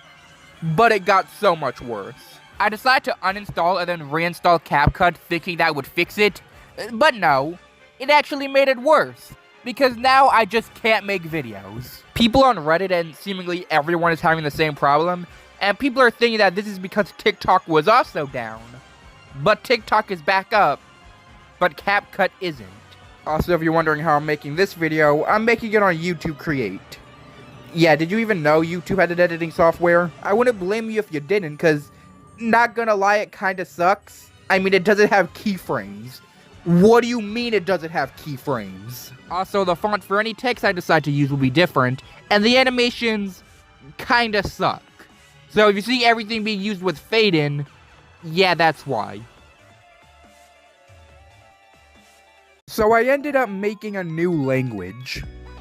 Yeah, I'm sure that got your attention. So back during school, I ended up making these drawings explaining the world I created and its characters, which you wouldn't understand because I'm just now showing you it. You can read it if you want, or more likely you can read it if you can, and I'm pretty sure some parts of it is highly cringe. But what I mainly want to showcase are the symbols, which to you just seems like random nonsense, but to me is all a part of my own alphabet that I created, which I feel like isn't uncommon. I'm pretty sure there's one point in your life where you made your own language, but I would like for you to try and decipher what I wrote, and I'll give you some hints. This is some internet slang, this is propaganda, and this is a Metal Gear reference, which you probably won't understand. There are two ways to draw a character with cat ears, but there is only one correct way. I'ma be honest with you, if you draw cat ears like this or just animal ears like this, I cannot trust you. Like, I don't understand why artists think that someone's hair is just a natural extension of someone's head. I mean, when you think about it, it kind of is, but here's the thing. The head and the hair are two separate things. So if you draw the cat ears like this, first of all, it just wouldn't work because it's not connected to the head. And if it was connected to the head would be obnoxiously tall. That's, of course, if you decide to draw the ears on the head and not where the ears normally are. Which, technically that should be the way you draw, but if you do, you kind of feel like a psychopath.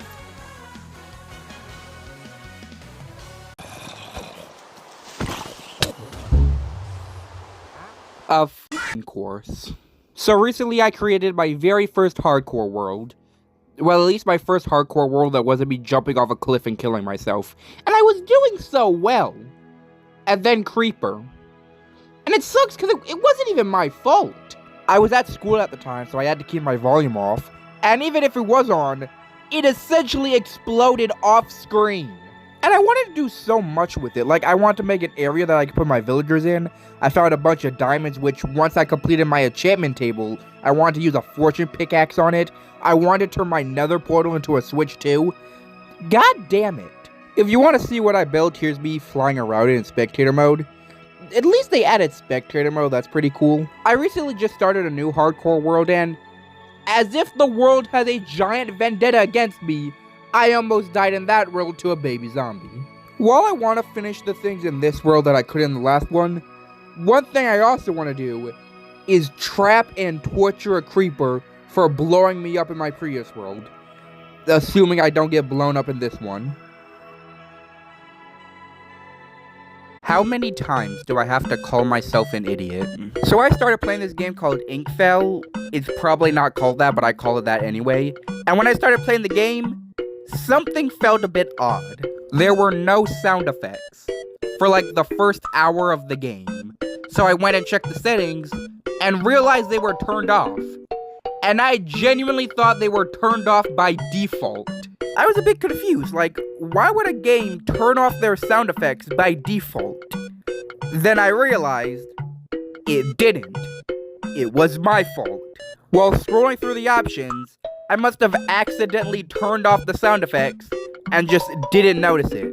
And what makes it funnier is that it happened again.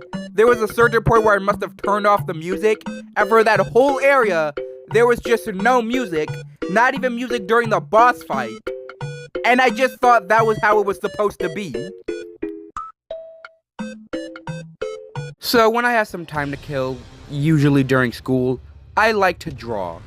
But every time I do draw, I draw with a pencil and paper, because I'm a terrible digital artist. Fun fact, the thumbnails used for my short collections were hand-drawn by me using a pen and paper, if you couldn't tell. And while there's definitely benefits to drawing with a pencil, these stupid eraser marks that happen when you draw too hard, yeah, that's not one of them. And like, this is why you have to end up drawing softly so you don't create these marks, but even when you don't mean to, they'll somehow appear anyway. And that's why I can't draw using normal pencils, because from my experience, it is much easier to get rid of these marks with the eraser from a mechanical pencil than it is with the one on a normal one. Oh yeah, that's also the reason why most of my art is in black and white, because I can't be bothered to use colored pencils most of the time.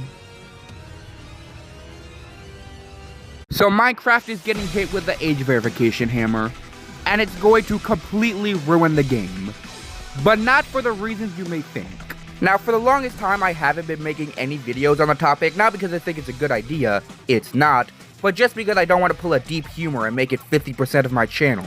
But I'm talking about this because this is not just not being able to talk to people, it is actually affecting how you play the game itself. Because you know how you do commands? You know how, type them in the chat? Well, because you need to verify your age to use the chat, if you don't do that, you literally can't use commands. And because commands are kind of essential to make sure some servers don't implode, not being able to do that unless you verify your age really sucks. And like, this is so easy to fix. Like, even if they are hell-bent on using age verification, which by the way, f the UK, if you needed to do it, just make one chat for, chat, and one chat for commands. It's not hard. Remember when memes were funny? Remember when you can watch a video and actually laugh? The modern day meme channels are like absolutely horrendous because they're just not funny. And along with not being funny, they're also just really cringy and weird. Like, what do these people have with animal private parts? And the songs they use, if you can even call them songs, are either extremely cringy or just random noises.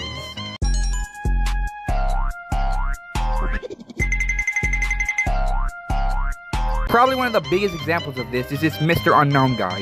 And don't get me wrong, I respect the hustle, but how this guy has nearly 2 million subscribers is just beyond me.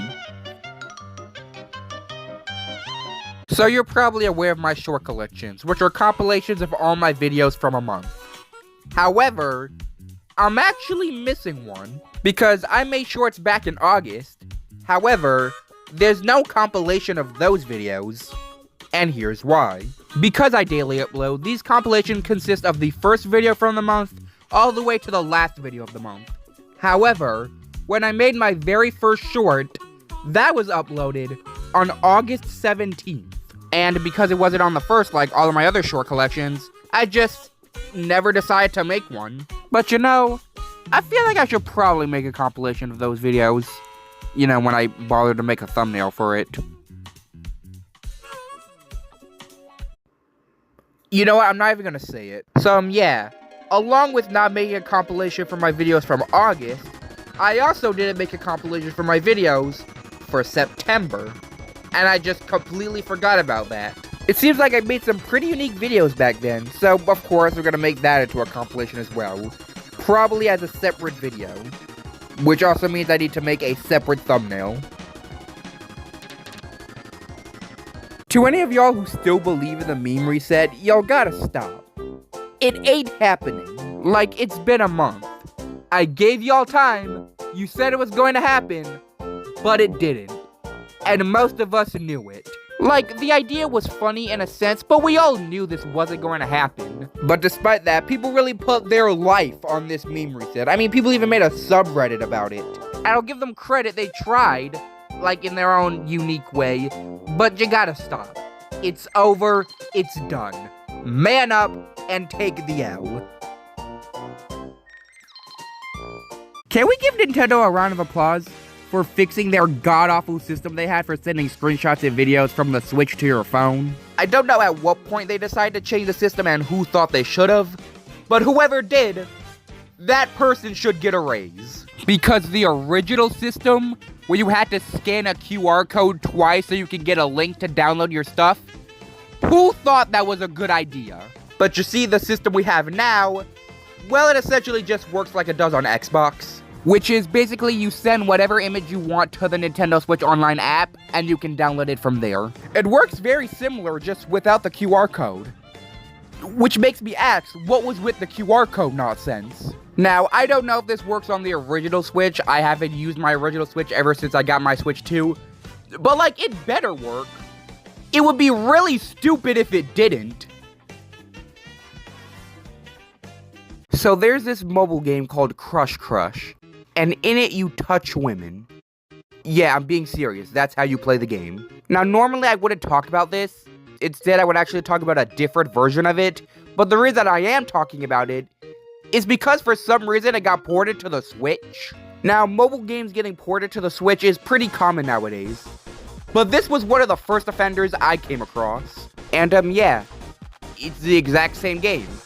Though with one difference. Now, in the mobile version, there is voice acting, but you have to pay for it. But on the Switch version, you don't. Oh, hello. I'm sorry. I'm still pretty messed up from your riddle earlier. Are you as confused as I am? Which kind of confuses me, because both versions are free. Like, maybe they thought because you have a Switch and you got the game that you should get it anyway. But trust me, no one was getting a Switch for this game. Oh, and here's a fun little fact. The same company made another game called Blush Blush. It is literally the exact same game, but with men. And for some reason, they're furries. I don't know why. So, remember in my video about Crush Crush, I talked about a game similar to it that I was gonna talk about anyway? Well, this is that game. And depending on who you are, you might recognize it. This is Don't Touch the Girl, and despite what the name says, you progress by touching the girl. And the game wants you to touch her 1 million times. And if you do, I'm not gonna show any footage, but I'm gonna tell you, she strips. Yeah, I don't know what to say. But honestly, I think the funniest part isn't even the fact that this game exists to begin with, but the fact that it got a sequel. And dare I say, it's kinda decent. Now, of course, it's still bad if you compare it to, actual games. But if you compare it to mobile games, it's tolerable. Now, Don't Touch the Girl and its sequel got removed from the Play Store, and you could probably guess why. But for some reason, another game made by the same company remains. Don't Touch the Cat Girl. And while I'm pretty sure the gameplay is different, I'm pretty sure it ends the same way. Which makes me wonder at how this was allowed. Donald Trump really gives us a lot of reasons to not like him. So if you haven't heard, Donald Trump ended up posting an AI-generated video of the Obama family as apes during Black History Month. Of course, posting it any other time wouldn't have made it better. It just so happened that posting it now happened to make it worse. And speaking of AI generation, Donald Trump really likes using it. Like, he even posted a video literally crapping on a bunch of protesters. Why is this guy so immature? I'm starting to wonder if the Duskbloods is even a real game. Do you even remember this game? The Duskbloods was one of the final games announced during the first Switch 2 Direct. And ever since then, we've gotten basically no news about it. And I thought it was meant to be a big deal. I mean, it's a Switch 2 exclusive. It's being made by From Software, the same people who made Dark Souls. I feel like when they do eventually release another trailer for this game, it's just gonna be a trailer announcing the release date, and there will be no more news up until the game releases. And that does kind of worry me, considering that if that does happen, it doesn't give me confidence that they have confidence in this game.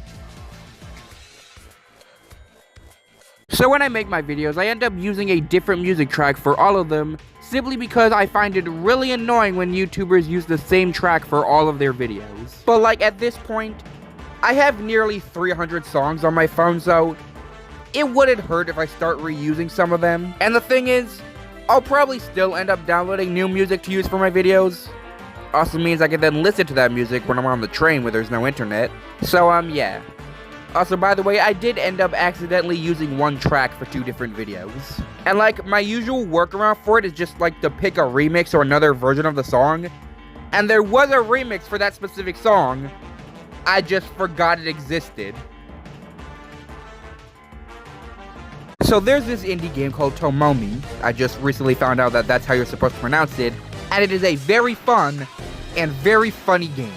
I mean, what other game called its main character a pervert? However, there isn't a lot of gameplay footage of it on YouTube, with the only 2 that I came across being one of the boss fights, and one where it's not even in English. So I decided, back when I knew where my capture cards were, to record the whole game. It's not that long, it's only like 3 hours. And while I did record all of it, in the midst of deleting a lot of excess files off my phone, I think I may have accidentally deleted some parts of the game. Thankfully, it's not major, but I did cut some bits from the beginning, so if I do end up uploading it, it won't be the beginning to end full experience of the game. And I know damn well that I didn't even do everything in the game, so you were getting the full experience anyway. But frankly, it's fine. As long as bits like this get to see the light of day, it's completely fine. Also, some fun things that I recently discovered is that this game actually got DLC, which I can't play because it's not on the Switch, and it also got a sequel, which I think came before the DLC, which is kind of weird. But hey, at least I get to play that on the Switch, so, you know, it's all good.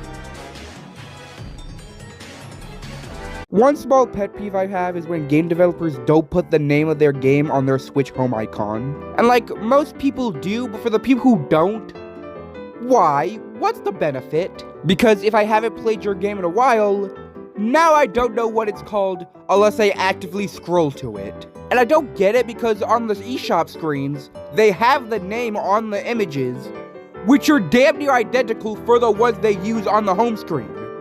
So why can't you just put the name there? I don't know if this is something people only do on the Switch, but whether they do it on the Switch, Xbox, or PlayStation, why? It's not that hard to just put the name on the icon. Are we seriously still saying slop in the big 2026? Slop was one of those words that used to make sense when it meant something, but because now apparently everything is slop, it means nothing. Like, the only one that really makes sense is AI slop. And while I do agree with the points, I still find it very annoying. But then there's things like friend slop, micro slop, indie slop. What are we doing here? Like, what is friend slop? Just like games with multiplayer? You see how it doesn't make sense anymore? So please, let's not make any more variations. Let's stop using the word and just let it die. So recently I've been getting emails promoting this subreddit known as Healthy Hoo-Ha. And yeah. It's essentially a subreddit where women are asking for advice about their, you know. And like, of course, I have no use for this Reddit, so why are you promoting it to me? And considering the type of people using this subreddit, it feels wrong for me to be here. And all I did was click on it once during a curious Google search, and it's just been giving it to me ever since.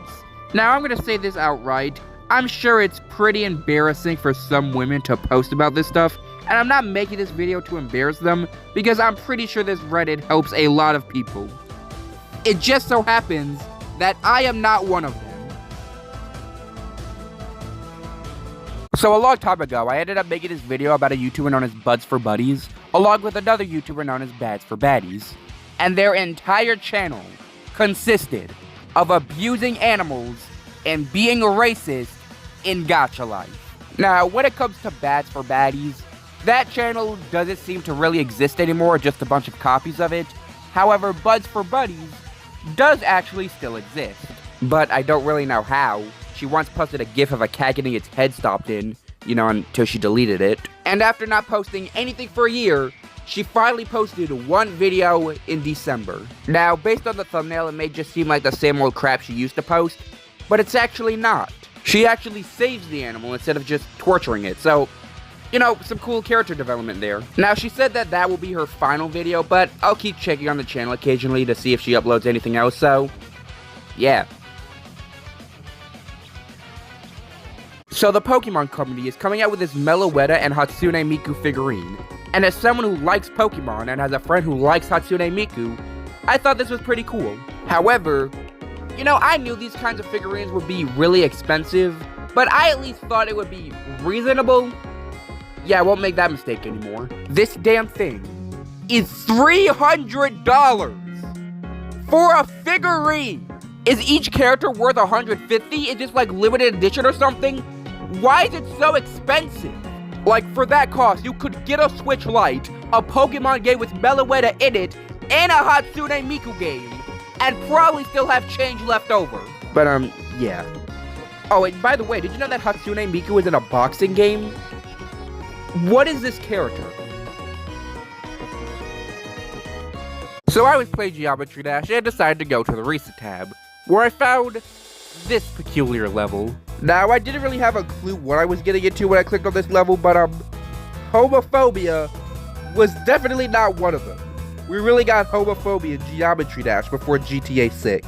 As you can see from the level, it clearly shows how this guy thinks that being gay is a bad thing. Now, I ended up coming across a level similar to this one, though I can't find it now, but I can just simply recreate it. Basically, it asks if you're a man or a woman, and if you say that you're a woman, well, it basically shows that your life is much harder. And look, that could definitely just be some self-aware social commentary, and at least if you pick the bottom path, it's possible. But on this level, if you pick the bottom path, it is actually just impossible. Because even if you do the straight fly, which is technically possible, you still just crash into a wall anyway. And you want to know what's crazy? This stuff apparently isn't even that uncommon. Homophobia in Geometry Dash isn't that uncommon. What world do we live in? You want to know what's sad? Homophobia in Geometry Dash is actually quite common, you know, if you actually go and look for it. Now, in my last video, I talked about a homophobic level that I found in Geometry Dash, but it turns out that's not the only one. If you type in LGBTQ in the Geometry Dash search bar, you'll find a lot of these levels. And those levels can vary from actually kind of funny, understandable, and just pure hatred. But in this video, I'm not going to talk about the levels. I'm going to talk about the comments for these levels. Because, oh my god, I'm showing y'all a couple of them, and like, did these people mistake Geometry Dash for Twitter or something? Why are these comments so harsh? And yeah, there's a pretty high chance that most of them probably don't even mean it, but like, there are definitely some that do. And for those people, well, like, it's so easy to just not be homophobic, but also, why do it on Geometry Dash? Don't know anything about her other than she's a woman. Typically, that's disqualifying for any leadership position. Typically, that's disqualifying for any leadership position. You should have heard my voice when he said that.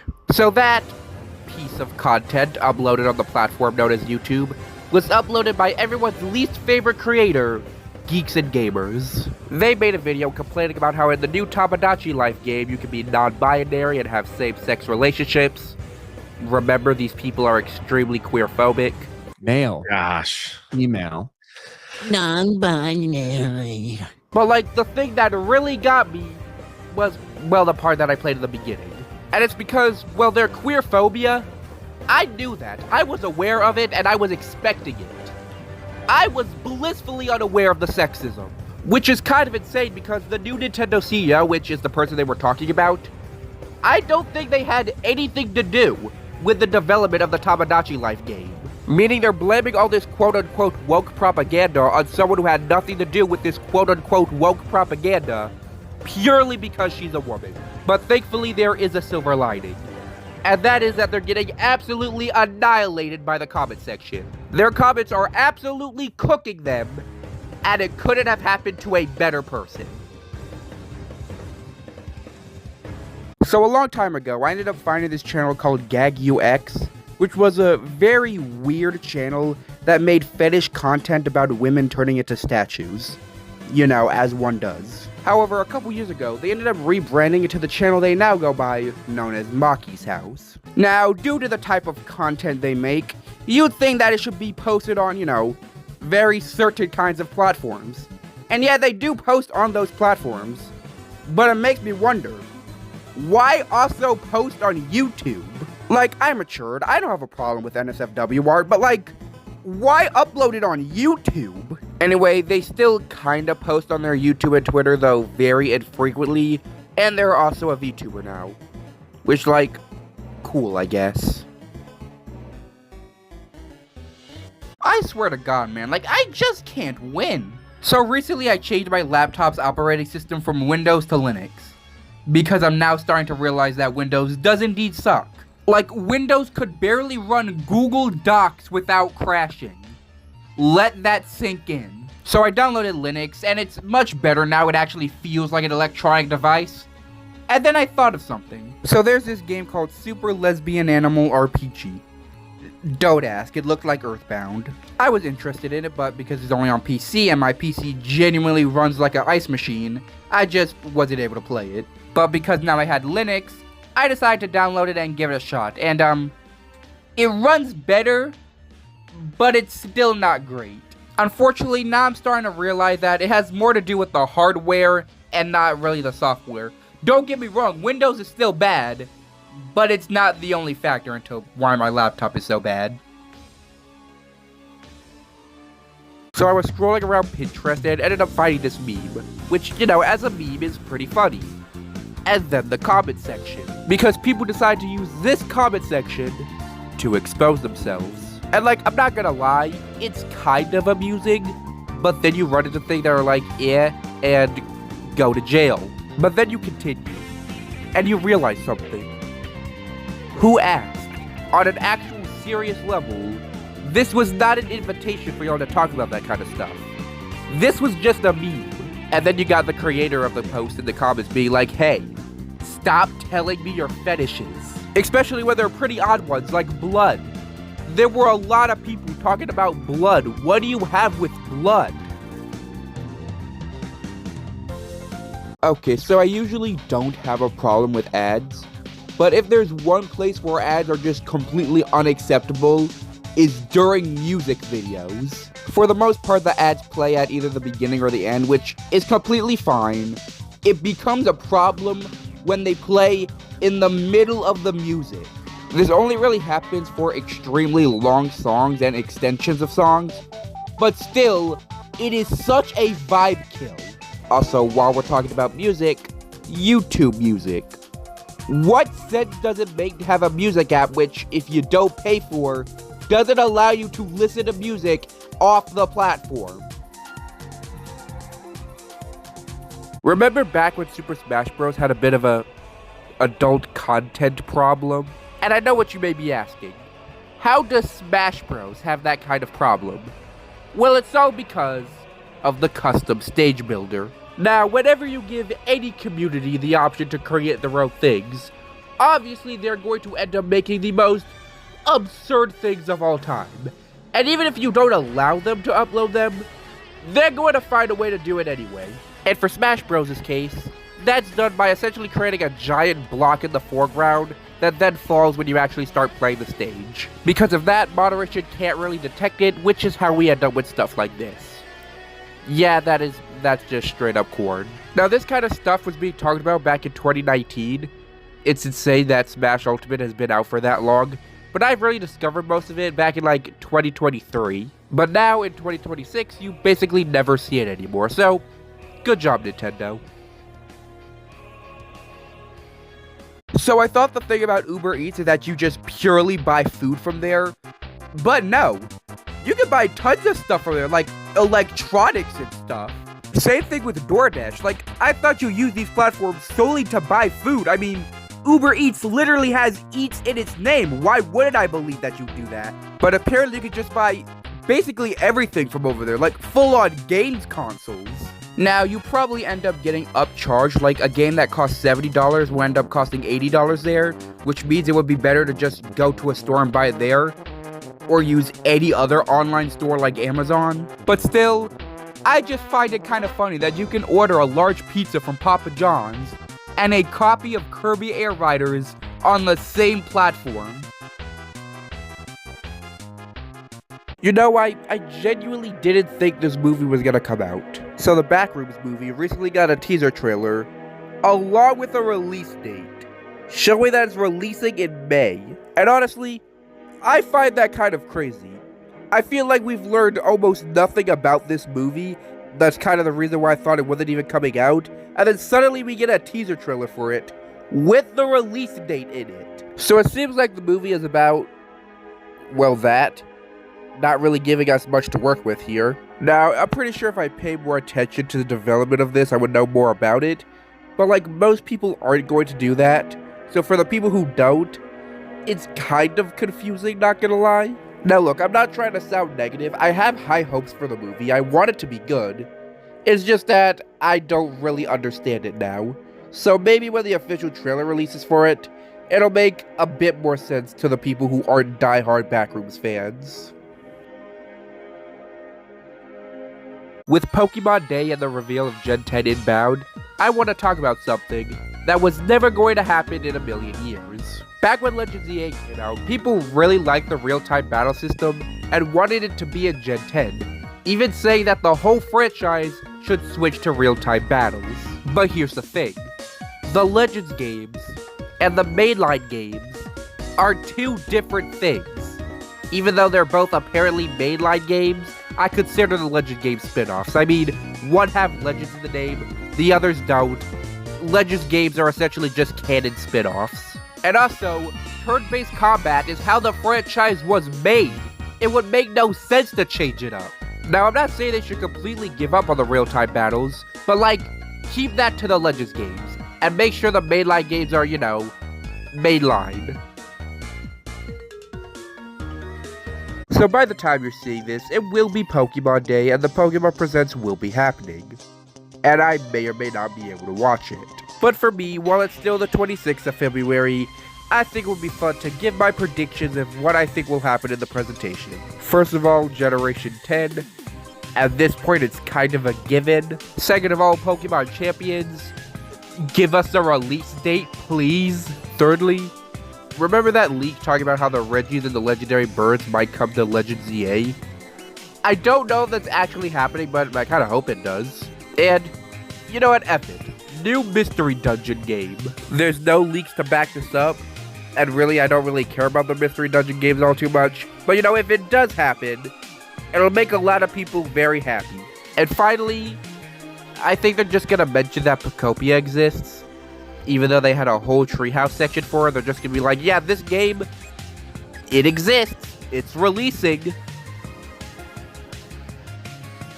You know, it was about damn time. So the worst kept secret ever since the Switch 2 has finally been announced, Generation 10, Pokemon Winds and Waves. By the time this game releases, Scarlet and Violet would have been 5 years old. And due to Scarlet and Violet being, well, you know, Scarlet and Violet, this game really needed to make a good first impression, and it sure as hell did that. First of all, the game visually actually looks good, and that's coming from someone who didn't really care about how Scarlet and Violet looked visually. Maybe now, people will finally stop complaining about the graphics of Pokemon games. No, they're still doing it. God damn it, we just can't win. The most impressive part is definitely the lighting. I mean, Slugma actually glows now. That's brilliant. I also quite like all the starters. And Pom Bomb is already giving people PTSD. At the end, it's a really good trailer that leaves very few reasons to dislike it, unless people just want to rage bait, which unfortunately people really like to do. The only problem, and this could totally not be a problem, but it's just like, the game's not releasing for a long time. I'm gonna be an adult by the time this game releases. God damn it.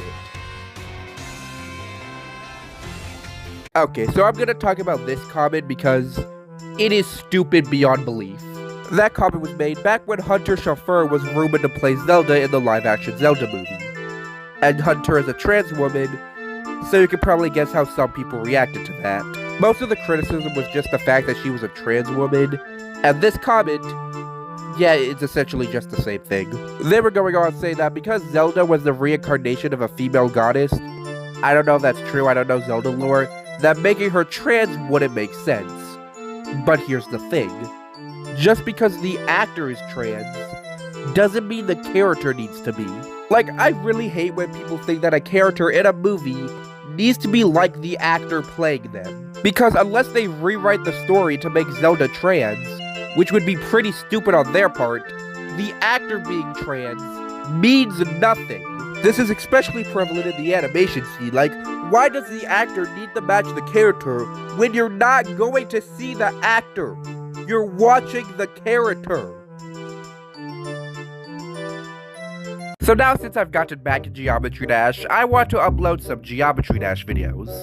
The problem is that it's Geometry Dash. Because it's Geometry Dash, there is no hope in hell that the video is gonna get monetized. But the thing is that that's not what I'm worried about here. Because alongside not being monetized, it also got partially blocked, which probably isn't that big of a deal. It's just that the last time I had a video get partially blocked, I ended up getting a copyright strike. And of course it could have just been that specific creator who decided to give me the copyright strike, but considering that there are a lot of artists in Geometry Dash, you'd think that one of them would do it. I'm going to end up re-uploading the video, but I'm just going to throw some Kevin MacLeod music in it and just call it a day. I could do the thing that other Geometry Dash YouTuber do and just play piano versions of the main themes, but like, that feels like a whole other problem that I don't want to get into. So I just found out that there is a Chrome extension that just straight up allows you to get rid of YouTube Shorts. And this is just incredibly sad. Because do people seriously hate Shorts that much that they are willing to completely get rid of them? And yes, I know, Shorts can be but for people who actually make good Shorts, now they're getting screwed over. Now, to be completely honest, I do think it's kind of weird to have Shorts on PC, but there are also apps on mobile that allow you to just get rid of YouTube Shorts. You know, the main place where you watch them. But at the end of the day, compared to all the people who watch YouTube, the people using this extension to get rid of Shorts would be pretty low.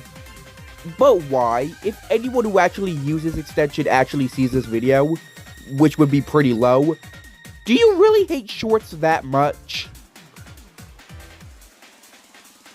Is this seriously a problem? What even are Pokemon fans at this point? So people don't like Gekwa. And frankly, as someone whose favorite Pokemon out of the starters were Gekwa, I feel like I need to stand guard. Apparently people don't like it because it is another feminine water starter. Which I was like, that was a trend?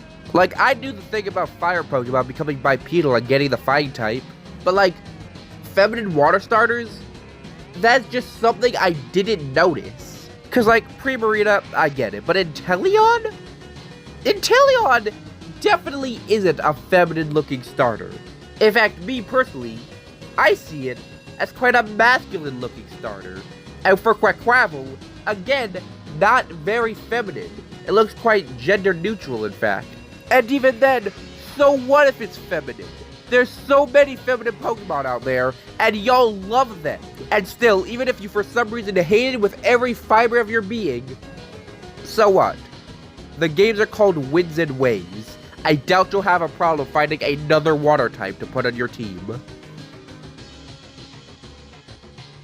So for the longest time, Pokemon Pocopio wasn't really looked at as much. Just another Pokemon spin-off. And of course the whole keycard debacle didn't help its case. But reviews for the game recently came out and oh my god. Like, here's the thing. I don't think any of us expected it to be bad. It's just that I don't think any of us expected it to be this good. Almost all the reviews are praising it. Even the negative reviews, which, I mean, I say negative, there's only 2 mixed reviews on Metacritic with a 60 and a 70. Don't you dare make that joke. But the rest of the reviews are in the 80s and 90s. I mean, for a moment, it was literally the highest rated Pokemon game with a 90. It has gone down a little bit to an 88, but still, now it ties with Pokemon Y that used to be the highest rated Pokemon game. Which is kind of crazy that Y. was the highest rated Pokemon game. Anyway, as someone who didn't really care that much about Pokopia, now I actually plan on picking the game up on Friday, because I won't be able to get it when it releases, which is a shame. So there's this artist on DeviantArt called LimeTH, and they make art of this specific character that I really like, and sometimes I use some of their art as references when I make my own. They ended up making another piece of artwork of that character which caught my attention as it was kind of explicit. And when I mean kinda, I mean they were completely naked. However, here's the thing. They called the character completely naked, but also stated that because they're wearing glasses, they're not completely naked. Which, like, first of all, from this image you can barely tell that they're wearing glasses, and second of all, no, that's not how that works. Glasses are not a piece of clothing. Like, that's like if a naked person tried to claim that they were naked because they were wearing earrings. That's not how that works. So I was watching a video about a Minecraft mod that used to exist known as the kidnapping mod. And yeah, it allows you to do exactly that. And while it's of course meant to be used to roleplay, you know, certain actions, there is a feature in it that is genuinely useful. And that feature is to lead other players. Because if you're playing with a younger person who barely knows how to play, being able to lead them to your base is genuinely a useful thing. Of course there's things like camels and boats, but of course you need to find a camel, and for boats, they're useful as long as you're traveling in water. And because recently they made leads a whole lot easier to craft, being able to lead players would make playing with younger people way easier. So most of the times I record videos in my house, you know, as one does. But sometimes I record some videos outside sitting beside my school. This video is being recorded outside sitting beside my school. However, of course, it is not the optimal way to record videos. Not only do I have to deal with people, I also have to deal with traffic. And you know, the wind. And you know, maybe if I decide to record inside, that still doesn't fix it, because I have to deal with people, and I also have to deal with the pouches. And people. Are you starting to realize that I don't like people? And even then, I still have like 20 to 30 minutes to actually record my videos before I have to go to class. And while that may seem like a lot, trust me, for me, it is not. So I usually just record the videos and then edit them at home. Which, like, it would probably just be better to just make them at home. So a video game preservation website known as Myriad, which had nearly 400 terabytes of preserved games, is being forced to shut down. Why? Because of AI. Because when does AI do anything but cause problems? So Myriad runs on a server, and of course servers need RAM to operate. However, because of the whole AI thing making RAM extremely expensive, the owner can't afford to run the site anymore. Which is a shame and sad that essentially a whole museum of gaming history is gonna get deleted just because one guy and a bunch of donators can no longer afford it. Now, AI isn't the only reason why I had to shut it down. He explained it on Discord, but if you don't want to go there, you can also just read this. Now, unfortunately, I feel like this was bound to happen, but it really didn't need to happen, nor did we want it to happen this soon. I just realized that if you're a game developer trying to make the 4th installment of an ongoing series, there's a very good chance that that game will take forever to come out. Unless you're Valve, that starts at 3. Like, think of Pikmin 4 and Metroid Prime 4. 2 games that almost took a decade to come out, with the former actually taking a decade to come out. And then there's Kingdom Hearts 4. What's going on with this game? Is it even still being worked on? And yeah, I guess there's also Deltarune Chapter 4, but that came with Chapter 3, so it kinda makes sense. But still, that wait felt like an eternity. Like, frankly, the one I'm invested in the most, kind of, is Kingdom Hearts 4. Cause the other 3 came out. What kind of development hell is Kingdom Hearts 4 in? One thing I find annoying is when YouTubers try to make their shorts loop. Because, like, it's such an overused trope, and when people do it, it doesn't make them look cool or clever. It just makes them look cringy. Especially when done on YouTube. because when it's done on TikTok, at least it works. But because YouTube Shorts lag a bit whenever they loop, the illusion is completely shattered. I mean, like, what's wrong with making an outro? I mean, look at this. It's really not that hard. So it turns out one of my classmates may be sexist. Now, it was during a school trip. We were heading outside. It was just me and a bunch of other boys and one girl. And as the girl was heading outside, the boys called her a foid. If you don't know what foid means, it's essentially a dehumanizing slur towards women, combining the words female and humanoid. However, here's the thing. I don't know if the girl was in on it or not. This could have been some kind of inside joke between them, or the girl just didn't hear them. I assume it's the latter, however, because I have not seen them interacting whatsoever. Which, like, is kind of weird, because the boy who called the girl a foid, he's known for being cringy. I just didn't know he was also sexist. So I recently uploaded an extended version of the night version of the Pokemon Center from Pokopia, because I really love that song. And while it is extended, there is a bit of a problem. For some reason, there's this staticky sound that's persisted throughout the entire song, and I just could not get rid of it. I heard the noise when I was recording it, but I thought that was just a problem with the device I was recording it on, so I just ignored it. But when I saw that it persisted through the video, I tried to re-record it, but the static sound continued. So it's probably just a problem with my capture card. My one and only capture card. And this is annoying because when I recorded the OST for Starcross World, I did not get the staticky sound. You see, this is the reason why I leave the music recording to other YouTubers. The only reason I did this is because others haven't yet. I would like to talk about the keychains from Kirby Triple Deluxe, and how several of them break the laws of physics. You know how in Forgotten Land with the figures, when something is floating, they have these little sticks holding it up so they could technically exist in the real world? Yeah, they did not care about that when it came to the keychains in Triple Deluxe. There are parts of these keychains that are just not connected to anything.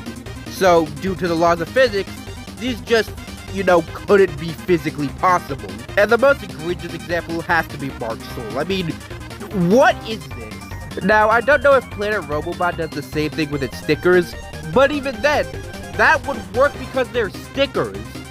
This doesn't work. So, yeah. Also, by the way, here's the Quick Draw keychain. For his neutral special, he wields a gun. To the person who made this drawing at my school, I would just like to ask, what's the context for it? Because on the first side, it's a really well done drawing. But then you flip it over and it's still a well done drawing, but like, you kinda lost me on what it's supposed to be. Like, why is she naked? I have to censor that now, more than you originally did, because I ain't taking any chances. Like, are they meant to be the same person? I feel like they are, but like, there are definitely parts of it that would make you say otherwise. And like, what is this character eating? Are they just eating like a random piece of meat or like hair?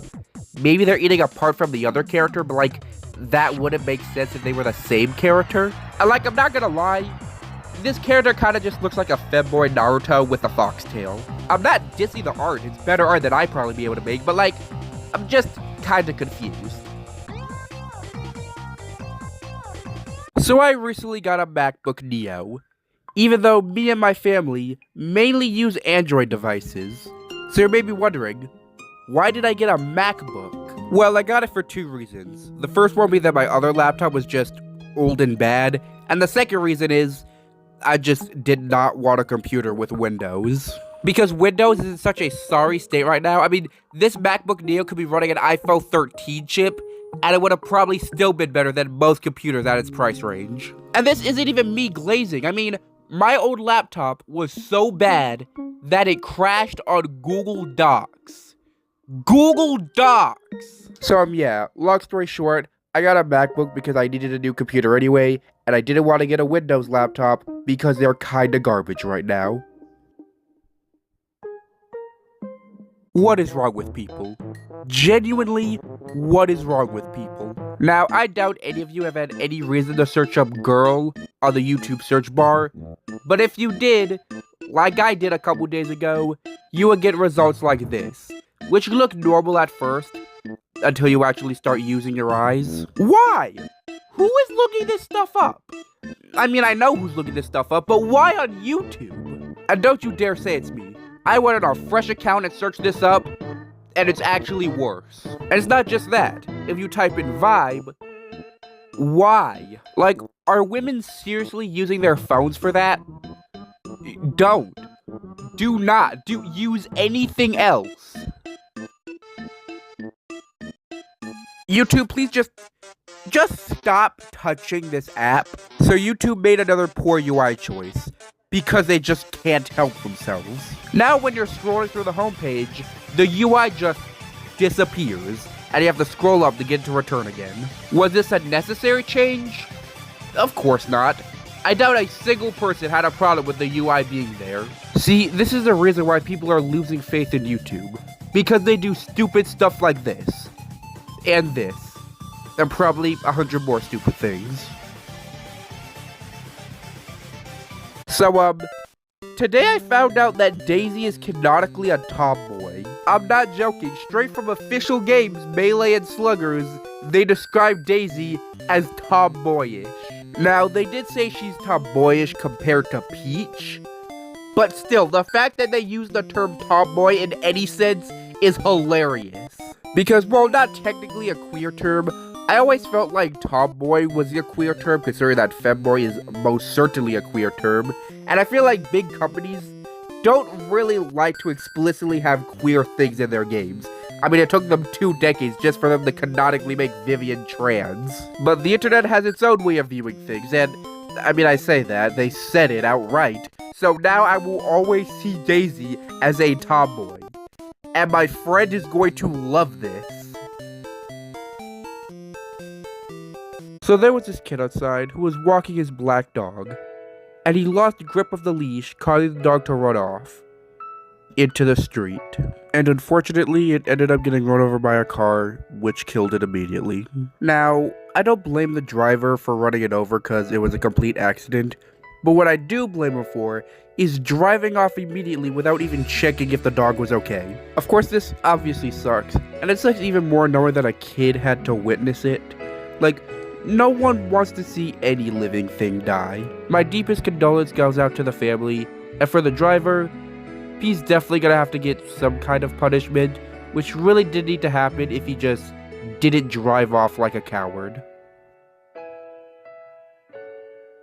So question, do people actually spend their platinum points? Like at all? Like, I'd understand not spending them on like physical merch because while they are cool, you still gotta pay for shipping, and it's pretty expensive. But even for the Switch icons, which only cost like 10 points, and even then that kind of feels like a ripoff. Maybe just because I haven't changed my picture ever since I got this one of Koraidon, and for my other accounts I just don't care about their profile picture. And when it comes to the physical merch, I feel like more people would care for it if you could use the platinum points to pay for shipping. But you can't do that, which I find kind of weird as most websites with this system allow you to do that. Meaning it would only be worth it if you already planned on buying other things. Which frankly, as a Nintendo fan, when was the last time you bought something from the Nintendo website itself? Unless there was a digital game. This I will take. So out of all the Minecraft spin-offs, Minecraft Dungeons was without a doubt the best one. And 6 years later, it is finally getting a sequel. I think a while ago there was some big Minecraft leak that leaked a bunch of things regarding Minecraft, and this was in it. Though I don't really pay attention to Minecraft leaks all too much, so I was genuinely shocked when this was announced. The trailer really doesn't show much other than the fact that this is a sequel to Minecraft Dungeons, and they're presumably finally gonna do something with that portal in the Deep Dark. I would prefer that they do something in the actual Minecraft, but I'll take it. It's releasing this year on basically everything, and I'm probably gonna pick it up because I did like the original Minecraft Dungeons. I should really probably play that game again. Okay, so like, we all know Mario Kart World's gonna get DLC. It's a given. It's just, how exactly is it gonna get DLC? Because the whole point of Mario Kart World is that it's open world. You can drive from track to track. But if they're going to add more tracks, which I assume they're going to do, how are they gonna fit that into the whole open world aesthetic? Because I doubt they could just place them smack dab in the middle of the world. That wouldn't really fit. I have a couple ideas. One, instead of doing a booster course pass like they did with Mario Kart 8, they just add all the new tracks at once and put them on their own separate world. 2, they just completely give up on the whole open world idea. Or 3, they can make altered versions of existing tracks using Wonder Flowers. Now, I assume if this game does get DLC, the first 2 options are going to be the most likely picks, but like, you can't say that the third idea isn't still an option. So there's this new thing called Fruit Love Island that's blowing up on TikTok, and yeah, just yeah. Despite these videos being AI, and despite the people watching them know that these videos are AI, even if those people have half of an eye, these videos still get millions of views and likes. And the thing that gets me is that people genuinely like this stuff. I mean, I even saw my mom watching it, and like, I'm sure they find it enjoyable. It's easy to make fun of these people for watching that kind of stuff, but I'm sure there's something in it that they enjoy. But do I and a lot of people think it's good? No. Is it good for society? No.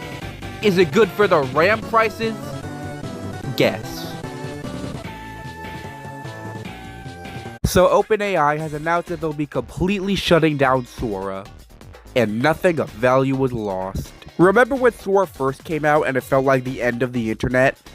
Can't exactly say those were good times, but they were sure as hell times. And like I say that, it really didn't exist for that long. It only existed for like 6 months. To put that into perspective, the Humane AI pin lasted for 9 months. But anyway, yeah, less AI videos. At least from Sora, we're still unfortunately very screwed. Live action Moana. Who asked for this? Of course, it's a live action remake of an animated film. An animated film that really wasn't that old by the time that they were making it. So that already peeves off a bunch of people. But what peeves them off even more is that it's not even good. You can't really say Disney live action remakes are hit or miss. They're mainly misses with a few hits. And this will most certainly be a miss. Like, look at what they did to Maui. Like, what is this? Why does the wig look like it costs $3? I own wigs that look better than this. And I also found this funny comment asking why The Rock still looks bald even though he has hair. I found that kind of funny. Anyway, Disney, make better movies. Make original movies. It can't be that hard to come up with original ideas. Like, hire me at that point. I'll come up with better original ideas.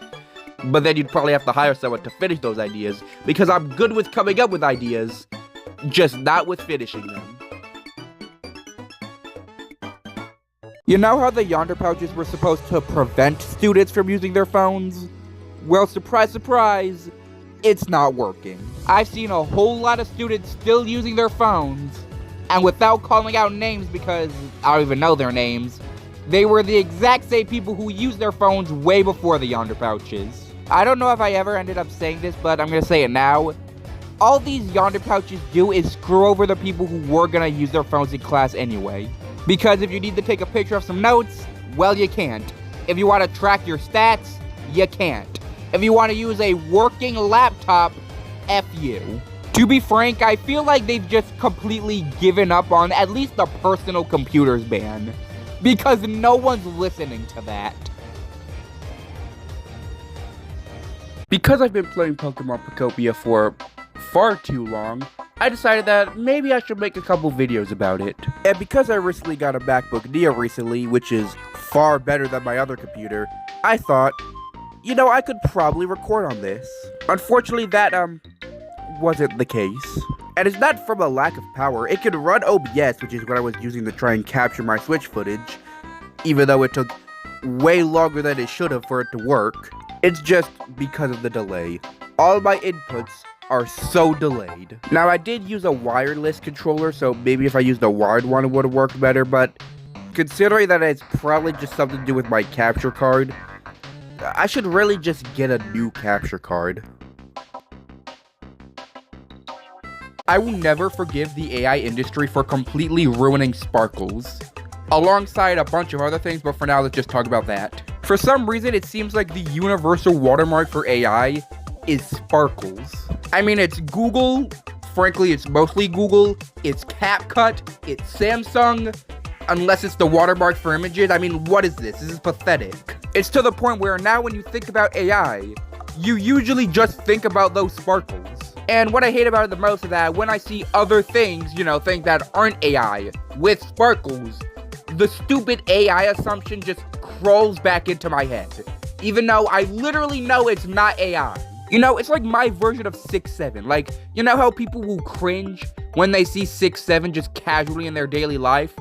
That's basically me with these AI sparkles.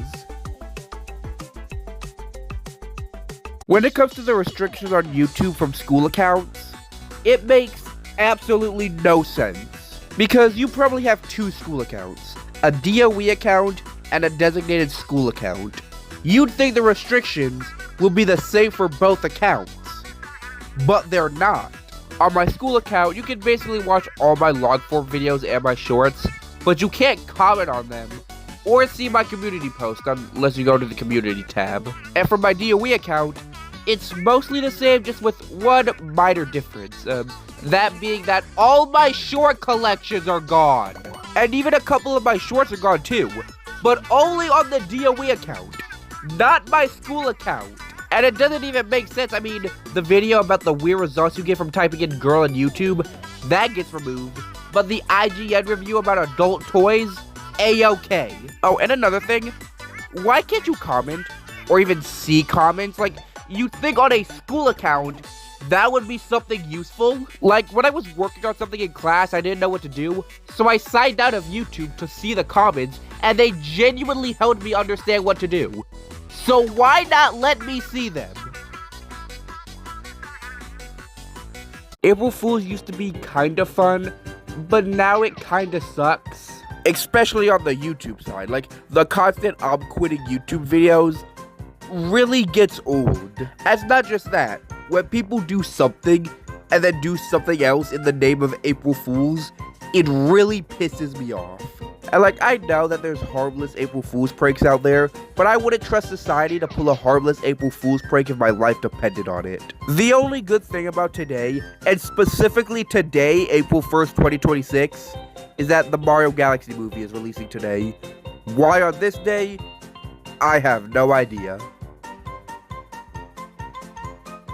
So I recently rewatched the original Mario movie in preparations for the Super Mario Galaxy movie, and I enjoyed it just as much as I did the first time I watched it. However, one of the main reasons I watched it is because of a problem people seemingly now have with it.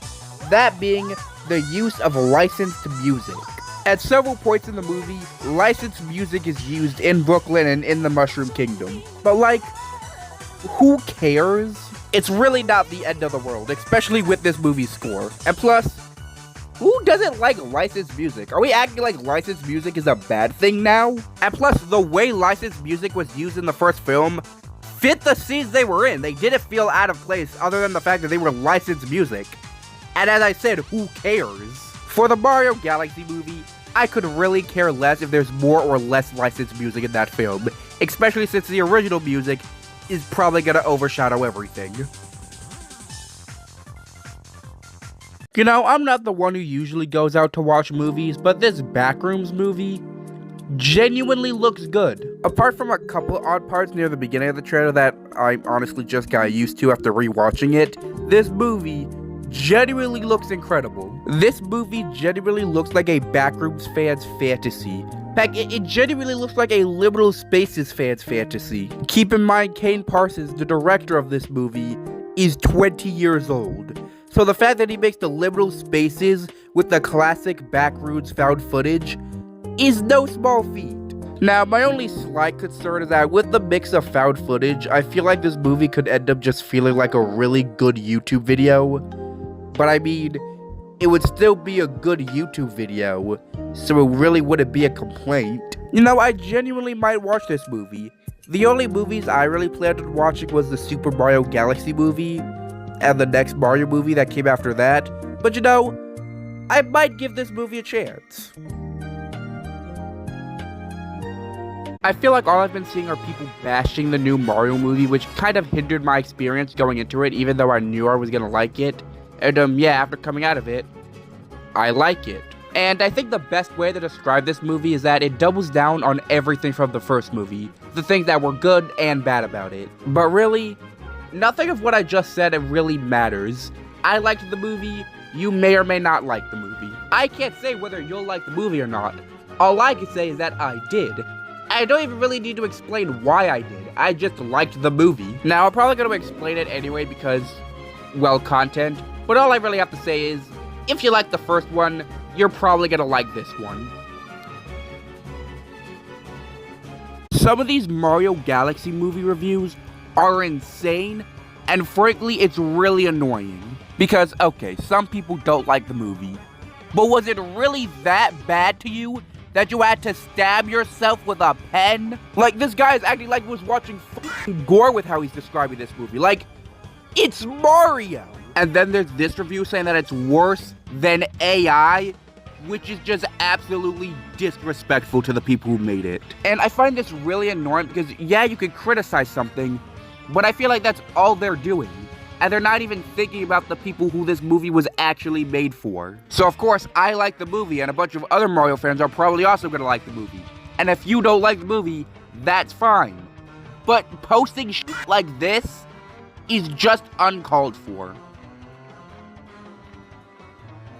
So, they added brain rot skins to Fortnite. And people are responding to it exactly how you think they would. How did we stoop this low? How did we get to a point where we're adding AI skins to Fortnite? Who asked for this? Who wanted this? And what makes it even worse is that it's not even an April Fool's joke. Like, if it was, I don't know, would have like softened the blow or something. Now, it was released on April 3rd with them being dead serious about it. And to think literally the day after that, they released the Phineas and Ferb collab. The duality of this game needs to be studied. You cannot be serious. So Colin the White is back on Twitter. And yeah, he's doing Colin the White things. Now, if you don't know who Colin the White is, he's an extremely racist, sexist, and queerphobic person. He ended up getting terminated on YouTube for, well, you take a guess. And I think he was also terminated off Twitter for a bit. But now he's back. And he hasn't changed a bit. He's still playing this edgy teenager type person like it's 2013. And plus, he's just a dickhead. Like, we got this picture of Ronaldo working out, and he called him fat. Like he wouldn't absolutely pound him to dust. And the one that really gets me is this one about one of the Fortnite devs getting laid off. I don't know exactly who this person was, but he was very important to Fortnite. He was one of the people who made the game the way it is today. And he called him an N-word just for having pronouns in his bio. And like, I know his fans are gonna rush over to this video. They did it to the last video I made about him. They still comment on that video to this day. And I could give less of a shit about that. Because at the end of the day, these are immature assholes who are no older than 13. I have an autistic friend who barks like a dog who's more mature than these people. So at the end of the day, it really doesn't matter, especially because it's Twitter. Only people like this go on Twitter. Imagine trying to capitalize on a Geometry Dash level. Well, that's exactly what the YouTuber Wabu did with the level Skeletal Extremigans. Now, if you don't know what this is, Skeletal Extremigans is a $115,000 extension of a Geometry Dash level he made known as Skeletal Shenanigans. And considering that it cost as much as a house in some areas, you'd hope that it would at least be good. Well, I'm sorry, it's not. The shortest way that I can describe why the level is bad is that it just has no direction. It's like if you asked AI to make an extension of Skeletal Shenanigans. And what makes it worse is the monetization. Because what do you mean you're gonna promote these $40 plushes that you have to gamble for in a Geometry Dash level twice? And like, I kind of understand that he has to make his money back, even though no one should be spending that much money on Geometry Dash, but like, there's better ways to do it. You didn't need to do this if you really wanted to make plushies. So yeah, that's Skeletal Shenanigans. The only really good part about it is that before the extension is just Skeletal Shenanigans. And honestly, just play that. and then crash and die and go do something else. This Doomed by Fate situation is complete and utter insanity. Now, I actually already made a video on this, but this new news completely flips the story on its head, so I'm gonna have to run it back. Now, it started when this character called 1X was added to the game, and this character is quite a threat to people who have epilepsy. Be warned that I'm going to show it, but as you can see, it's quite the eyesore. Now, with something like this, you'd assume that the game would have, some kind of epilepsy warning. Well, it didn't. And allegedly what happened from there is that this player known as Kid ended up hopping on, and she had such a violent seizure that she ended up passing away. Now, of course, this is a serious situation. A situation that you really can't joke about. So, of course, some of the people involved ended up joking about it. This XYZ person has such a disregard for human life that it's genuinely infuriating. They see this person as basically nothing. At this point, the whole situation was an absolute clusterfuck. However, Mel, the person who ended up sharing the story, may have been lying. So what happened here is that KreekCraft ended up interviewing Mel to learn more about the story, and the best way I could describe it is how Devon described it. That being that it feels like a 13-year-old's fanfiction. Now, I'm not sure if I want to believe either side until I hear from Kit themselves, but either way, this situation was just absolutely horrid. Because if the story is fake, Mel is a terrible person. But either way, the people in charge of the game are terrible people.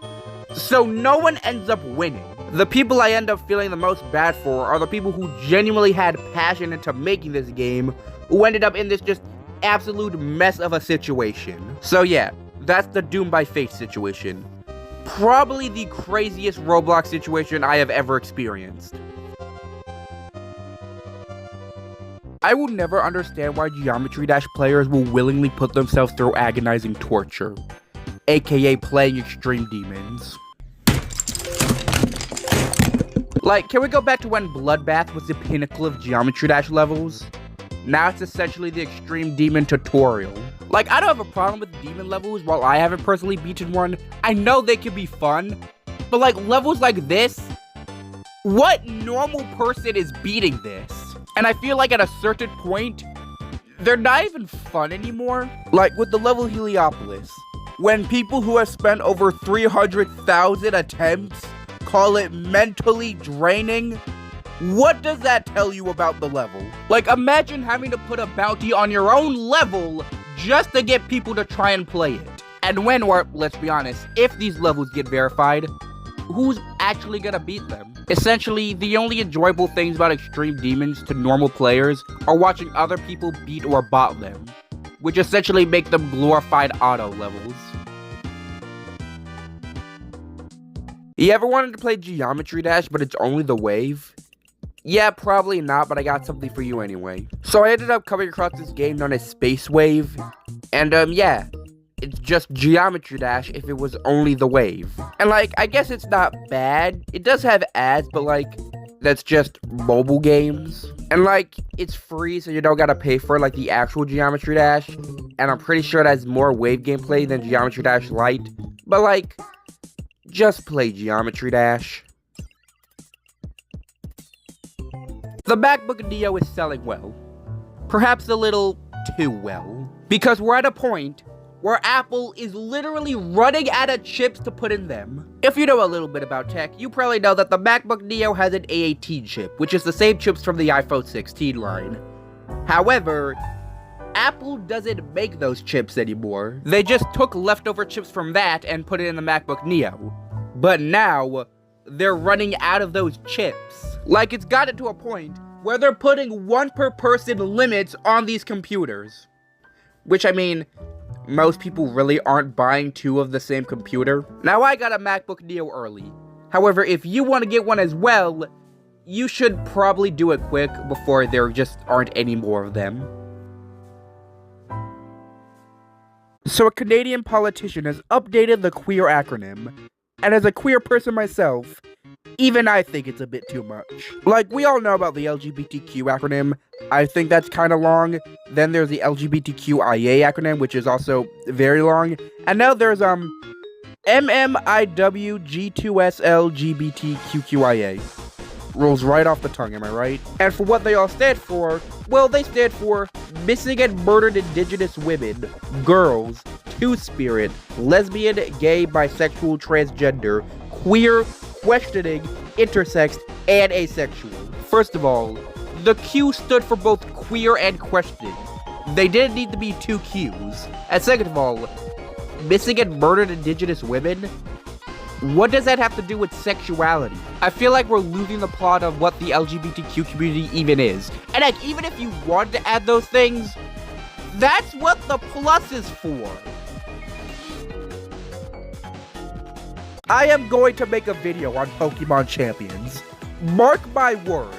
Usually when I say stuff like that, they usually don't happen, but I don't care. A video about Pokemon Champions is going to be uploaded on this channel. I don't even care what it is about. But on a serious note, I actually want to make a video of me playing 100 matches of Pokemon Champions, even though I kind of suck at Pokemon battling. And also, I'm only really recording this video because I need something to upload for tomorrow, which is today by the time you're seeing it, so yeah. You know, the Pokemon Champions monetization really isn't that bad, but this membership, why? The things you get from this membership is extra box space, which is probably going to be the main reason people sign up for this, because one box space is nowhere near enough, extra battle teams, and some exclusive missions and music, which is a decent selection of benefits. So how much do you think it costs? If you only want it for a month, it's $5, which, you know, is a bit steep, but if you want it for a whole year, it's $50. That seems like a bit much, especially when you consider that the Nintendo Switch Online is $20. Heck, even the expansion stuff is the same price as this, and that gets you way more stuff. And yes, I know it's a free game and it needs to make its money, especially considering that this is like one of the two things that you can actually spend real world money on. But still, $50. Would you rather spend $50 on this, or literally anything else? So I bought Minecraft on my new MacBook Neo, but there's a bit of a problem with it. Now, I've only ever played Minecraft on console, Nintendo consoles, exclusively. So like, that's the Wii U, the Nintendo Switch, the 3DS. I think I've played Minecraft on every Nintendo console that it's available on. However, because of that, I've only ever played Bedrock Edition. I got Minecraft on the MacBook just so I could experience Java Edition for the first time. However, because of that, I've grown quite accustomed to playing Minecraft on a controller, and trying to play Minecraft on a Mac keyboard just ain't it. However, for some reason, Minecraft doesn't support controllers, which I find weird for the game owned by Microsoft, the people who made the Xbox. You would think that the one company that would give their games controller support would be the one who straight up makes controllers. Now, I could probably just download a mod that allowed me to use a controller, but I don't really want to go through with that, so I'm just gonna have to get used to using the keyboard.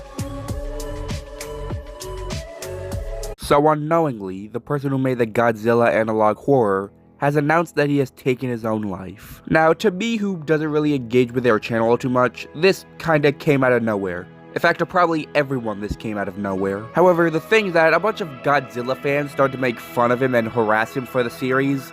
I don't know when that happened, but whatever it did, it must have resulted in this. And to those people, are you happy? Do you feel like you've accomplished something? The only silver lining is that this was an attempt. They may still be alive, even though with what I've seen is an unlikely chance. But either way, whether they're dead or not, this was just unacceptable. So Jacksepticeye has announced that he's working on an animated Bloodborne movie. And I just find this kind of crazy because so many YouTubers are now making films. We got Markiplier with the Iron Lung movie, we got Kane Pixels with the Backrooms movie, The Amazing Digital Circus, which technically won't be a movie, but it's still being released in theaters. And that's just all of them that I can name. And it just makes sense. If you're gonna have anyone work on a movie, well, first of all, it should be the person who created the IP, but it should also be people who are really passionate in the IP itself. Like, if we had a YouTuber who was a big fan of Borderlands working on its movie, would have probably made it a whole lot better. So I made a post asking what color the hair should be for my new version of Margarine, and most people have been picking brown. So yeah, sorry about that. But you see, I also asked people to comment other colors that weren't a part of the initial 3. And here's the thing. One of them was me. It was on my school account and I did it just to check the poll. However, one person genuinely did pick this option, and they didn't comment anything. The whole point is that you comment a color that wasn't there that you thought would look good, but you didn't. I'm sorry, I can't read your mind, let alone through a screen. Like, this happens with a lot of my posts. Like, I would ask a genuine question that would get almost no attention, and then I just post something random, and suddenly everyone sees it. I just don't get it. So I was watching the Call Me Maybe music video, and then I realized something. Something that I, and probably you, didn't notice. So of course the whole video is essentially about Carly having a crush on this boy. However, by the end, it's revealed that the boy was actually gay. And of course that's pretty funny. However, for me in particular, it hits far too close to home. Because I've been through essentially the same scenario. I had a crush on this girl, only to then realize that she was lesbian. And yeah, that really sucks. Of course, there's no problem with being lesbian.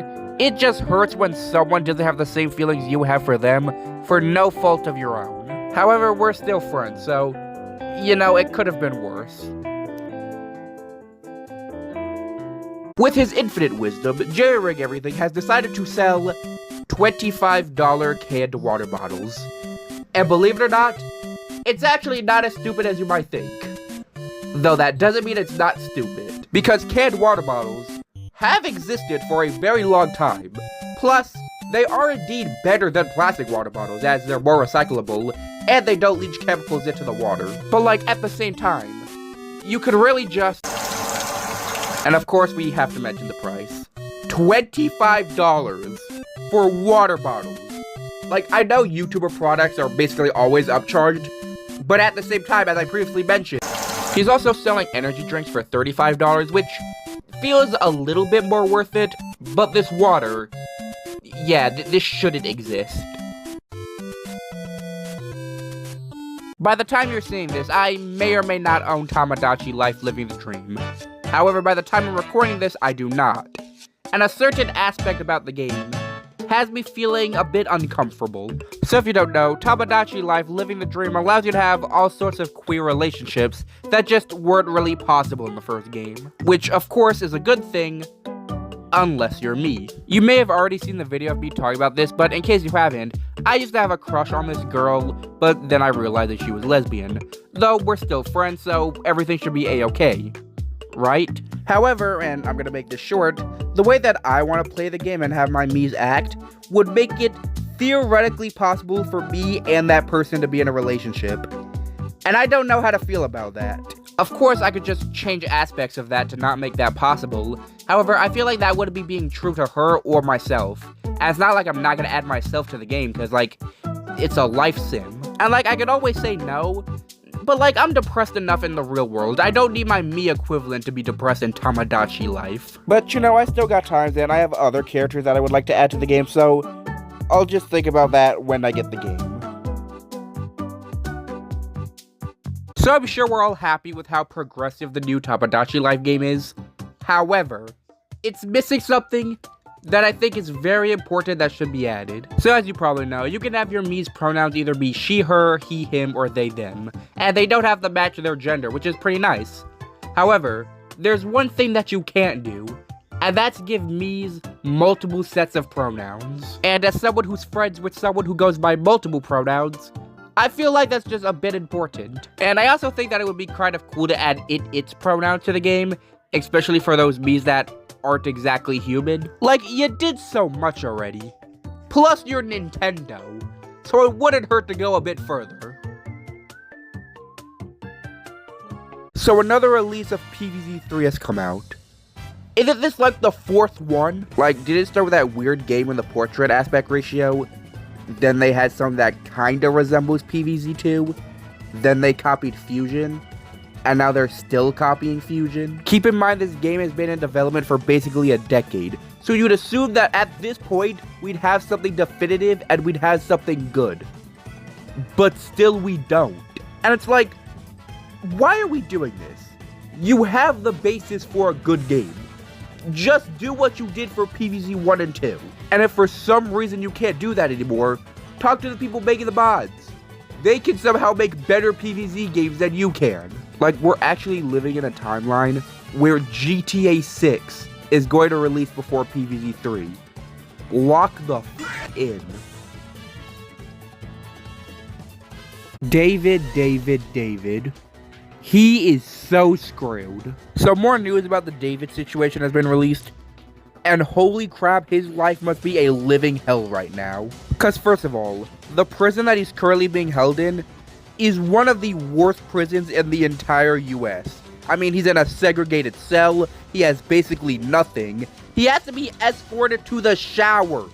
And of course, you cannot feel bad for him even in the slightest. Especially when you hear that one of his cell phones that he had contained quite a lot of CP. Overall, 40 terabytes of probably pretty damning evidence was found about this guy. And while probably not all of it was about CP, even if like a single gigabyte was about it, that's still not a good look. And like, genuine question, how the hell do you have 40 terabytes of anything? I have no idea how anyone could defend this guy. And heck, even if he wasn't responsible for the murder, he sure as hell will be responsible for having the CP.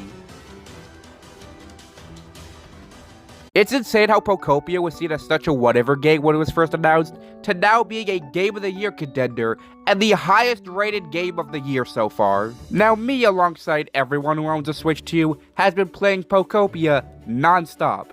And I feel like I'm doing pretty good. But before this, a lot of people, including me, didn't really care about it all too much. And then the reviews came out. Like, I find it really funny that before these reviews, people were like, oh, okay then. And then they saw the reviews and were like, oh, okay then. And it was already crazy when it ended up being the highest reviewed Pokemon game on Metacritic.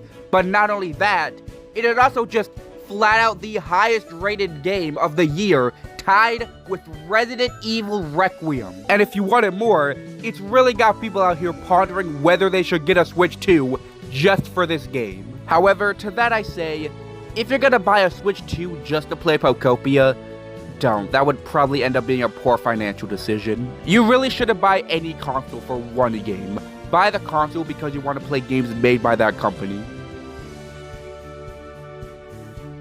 I need to ask, are there seriously people out here who are still scared of bees?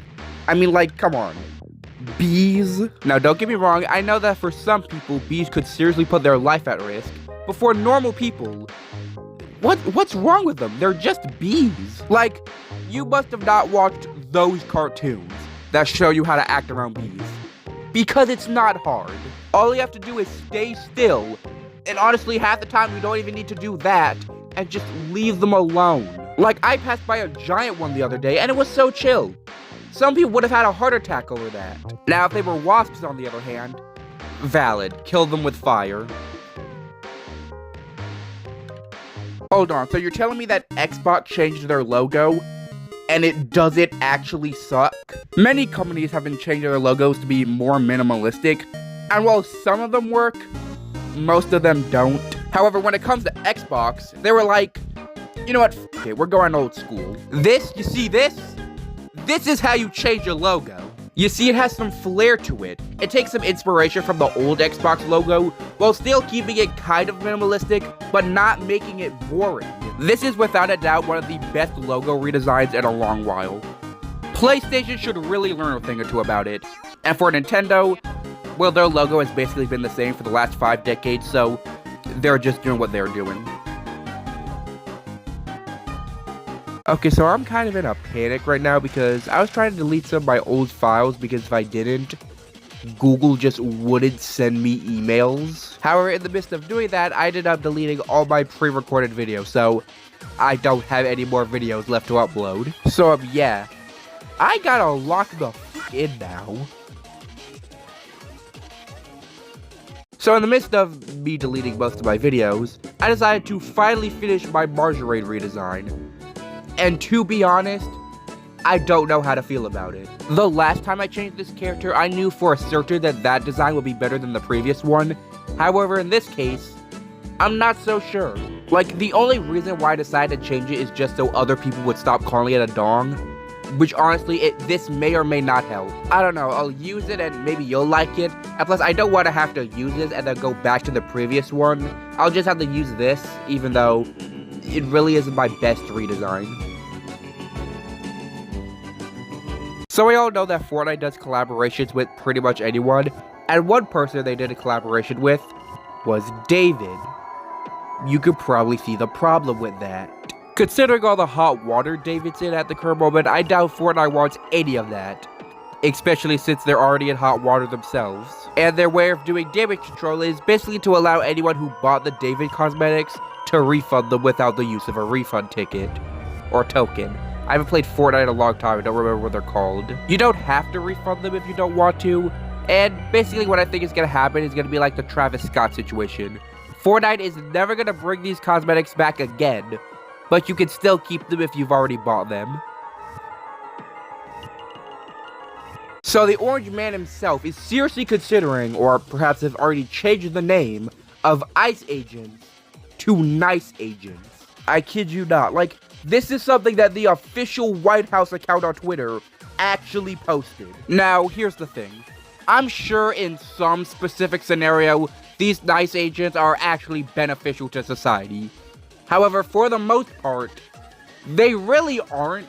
Like, I've seen more stories of people's family members being taken by these ICE agents, more than I've seen them do literally anything good. So, yeah.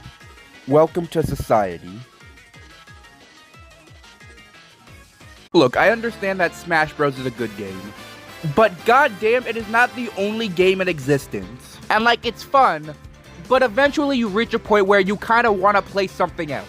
However, the problem is that apparently I'm the only one that feels that way. Like, at my school, every Friday, we have this game club. And, like, I swear to God, every time, it's just nothing but Smash Bros.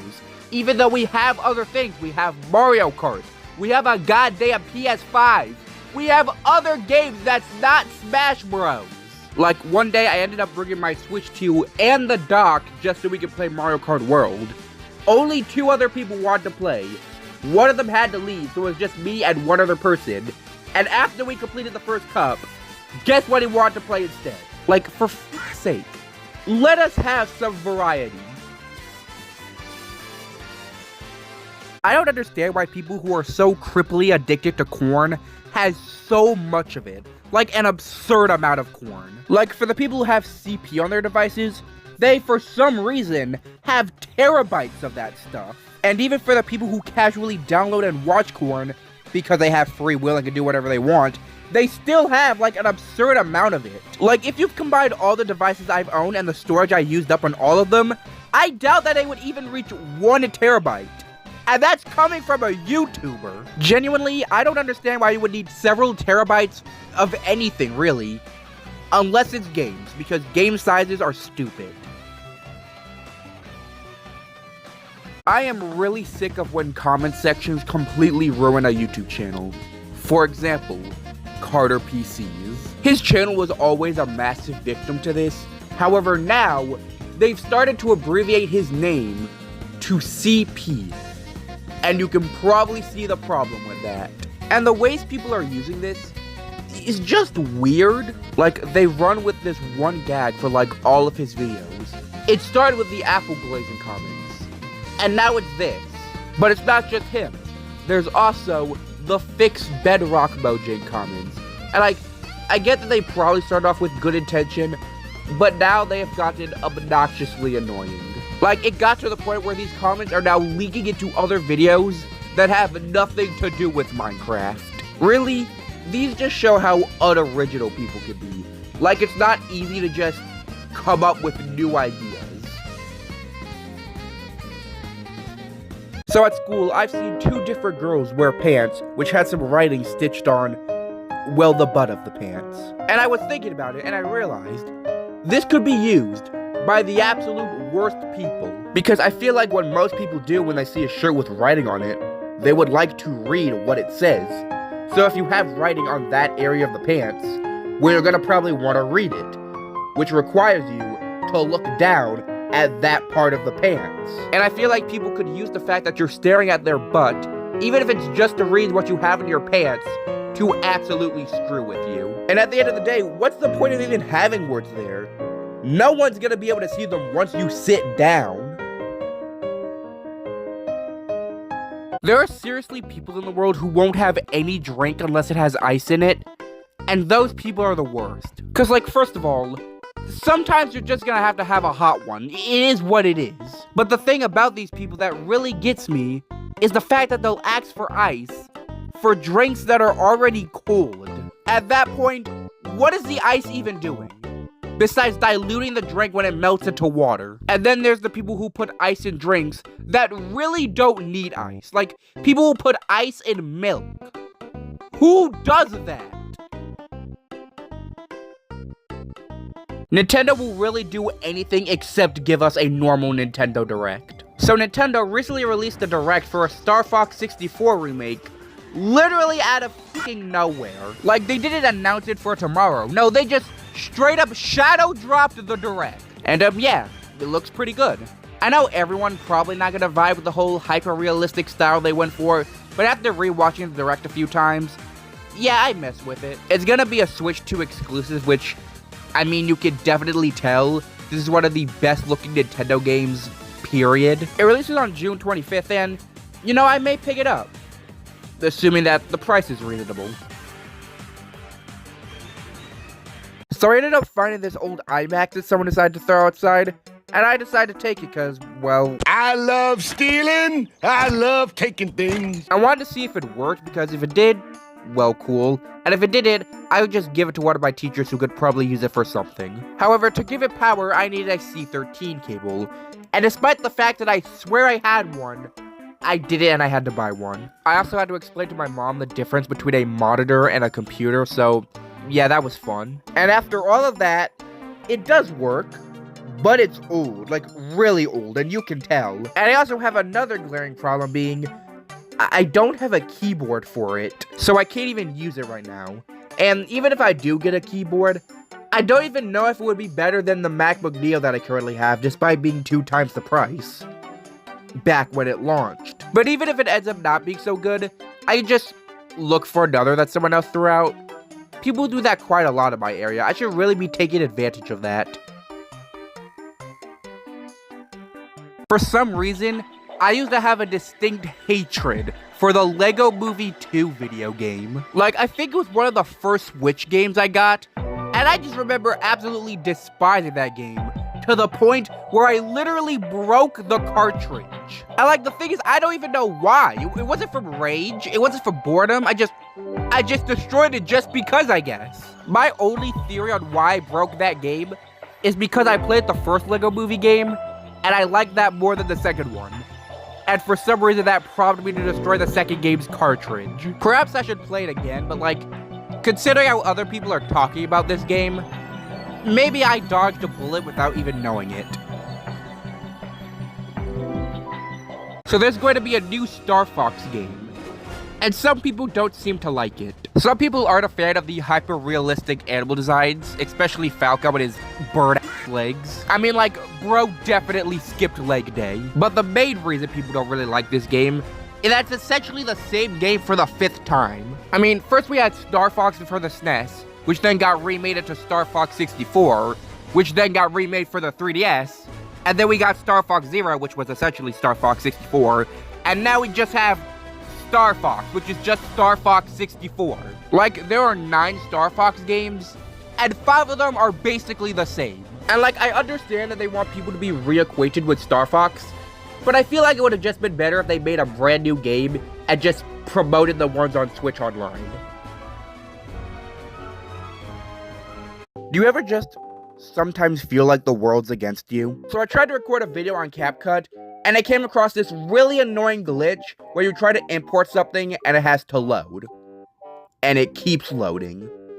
And it never finishes loading. This happens pretty often, and I have no idea how to fix it. So I just have to not make videos as I wait for it to fix itself. Currently, I recorded this video on YouTube's editing software, YouTube Create, and yeah, I'd rather not.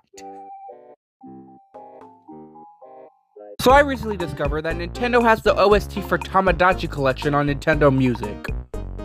I'm sorry, they can do that? If you don't know, Tamagotchi Collection is the prequel to Tamagotchi Life that was only released in Japan. And because of that, I assumed that it was never going to be mentioned locally. But apparently it is. And something I find kind of funny is that while the names of the songs are in English, the images they use for them aren't. Because the game was never officially translated. So I'm like, does this mean anything? Will Mother 3 finally be mentioned? Who am I kidding? That game's never getting mentioned. Tamagotchi Life is so weirdly specific with how you can use the touchscreen. Like, you can use the touchscreen, and when you're using it for making Miis, it works basically perfectly. But for anything else, it really doesn't even exist. Like, when it comes to interacting with your Miis, the one thing that you can use the touchscreen for is petting them. That is it. And your finger needs to be in such a specific spot to do that. And like, here's the thing. I'm pretty sure they had more plans for the touchscreen in this game that they just couldn't implement. I mean, the Miis will follow your finger when you're using the touchscreen. You just can't interact with anything like that. In all honesty, Tamagotchi Life is one of those games where you can probably play the whole thing touchscreen. But the damn near 10-year development time is probably why that's not the case. So ever since Tamagotchi Life came out, I've seen this meme talking about how every island has a Hatsune Miku, which I guess makes sense. Hatsune Miku is one of the most popular characters to create in the Mii creator. However, I decided to do it a bit differently. You may have seen one like this, or maybe like this, but I bet you've never seen one like this. This is Hatsune Freaku, and I made her because, well, if you replace the Meek with Freak, you see? And I guess while I'm here, I can talk about the other Miis I made. I made the normal face from Geometry Dash, so that's pretty cool. I made the almost official version of Bowsette, Coopeach. It's real, look it up. I made Tomomi and Raiko from the game Tomomi, which you should definitely play, by the way. And also, yeah, they had a child. And a Mii so diabolical that I'm actually kind of scared to show it. So yeah. I've had 4 3DSs, and I have managed to break 3 out of the 4 of them. Well, actually that's a lie. The first one was actually a DS. The hinge was really scuffed and then it just completely broke off. But the funny thing is that it still worked at the time. Despite the fact that you could see the wire and literally bend it sideways, the DS still worked. Until it broke like 2 weeks later. And while I don't know what ended up killing it, knowing me, I may have been involved with it. I have a tendency of destroying things that are already beyond repair. The second one I had in my book bag and I brought it to school, but then when I got to school and took it out, it was just broken. Maybe I just bumped my book bag into a couple things and that's what broke it, but like, when I took it out, the body of the 3DS was completely fine. It would just not turn on. And for the last one, keep in mind that at this time I was like 6. My 3DS got it a little dirty. Instead of wiping it with a towel like a normal person, I decided to wash it with water. Of course, at the time, I didn't know that mixing technology and water wasn't a good idea. And for the 4th one, I still have it, and it still works. It just doesn't really charge well. Like, I need to bend the wire downwards just for it to charge. So usually what I have to end up doing is putting something on the charger just so it can charge. And half the time that doesn't even work. So while as much as I love the Nintendo 3DS, I'll stick with my Nintendo Switch 2 and be on my merry way. So I was in the park with my friends, and 2 of them were playing Pokemon Go. A game that, frankly, I could give less of a crap about. They were trying to initiate a trade, and one of my friends mentioned that they should trade a Necrozma. And I was like, hold on. Necrozma? How many Necrozmas do you have? 30. This guy had 30 effing Necrozmas. Keep in mind that Necrozma is a legendary Pokemon. How do you end up with 30 of them? And the thing is that I don't even think he plays Pokemon games, like the mainline ones, at least ones that you can send Necrozma to. So he has this many Necrozmas purely for Pokemon Go. I can't tell if this is impressive or extremely sad. And that's coming from someone who's played Scarlet 7 times.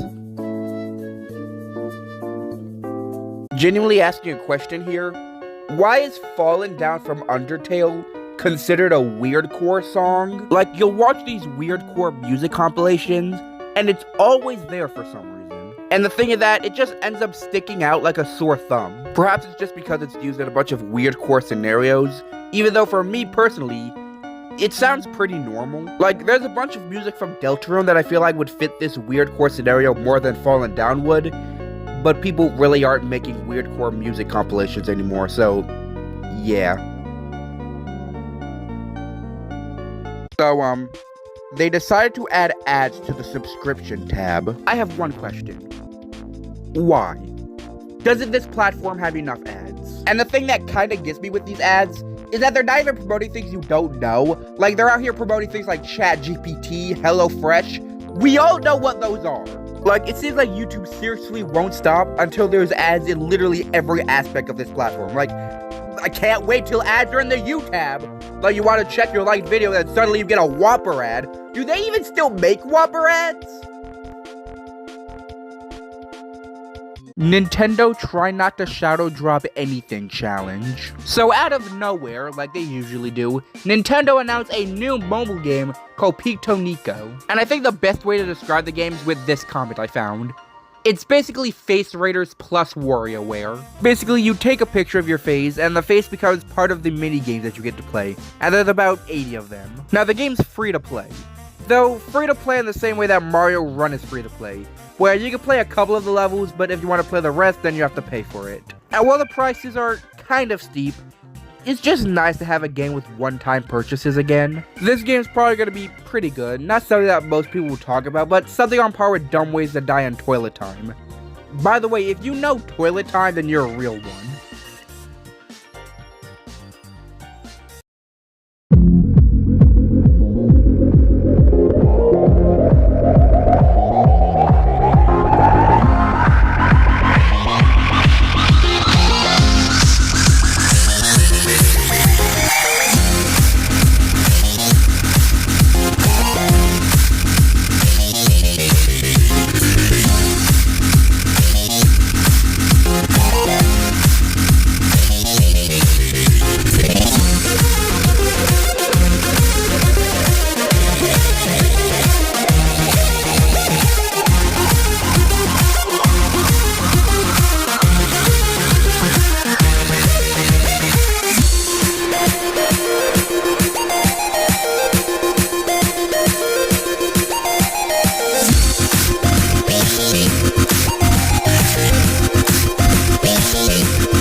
So I decided to make Kit from Game Overs in Tamagotchi Life, without any intentions of actually watching the show.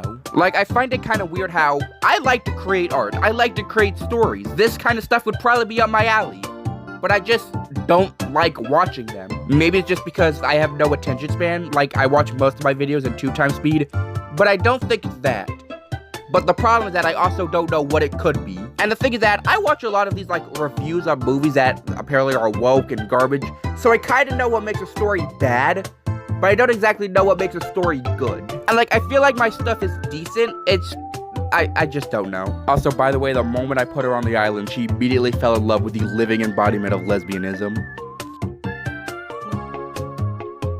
So recently, Google announced their successor to the Chromebook, the Google Book.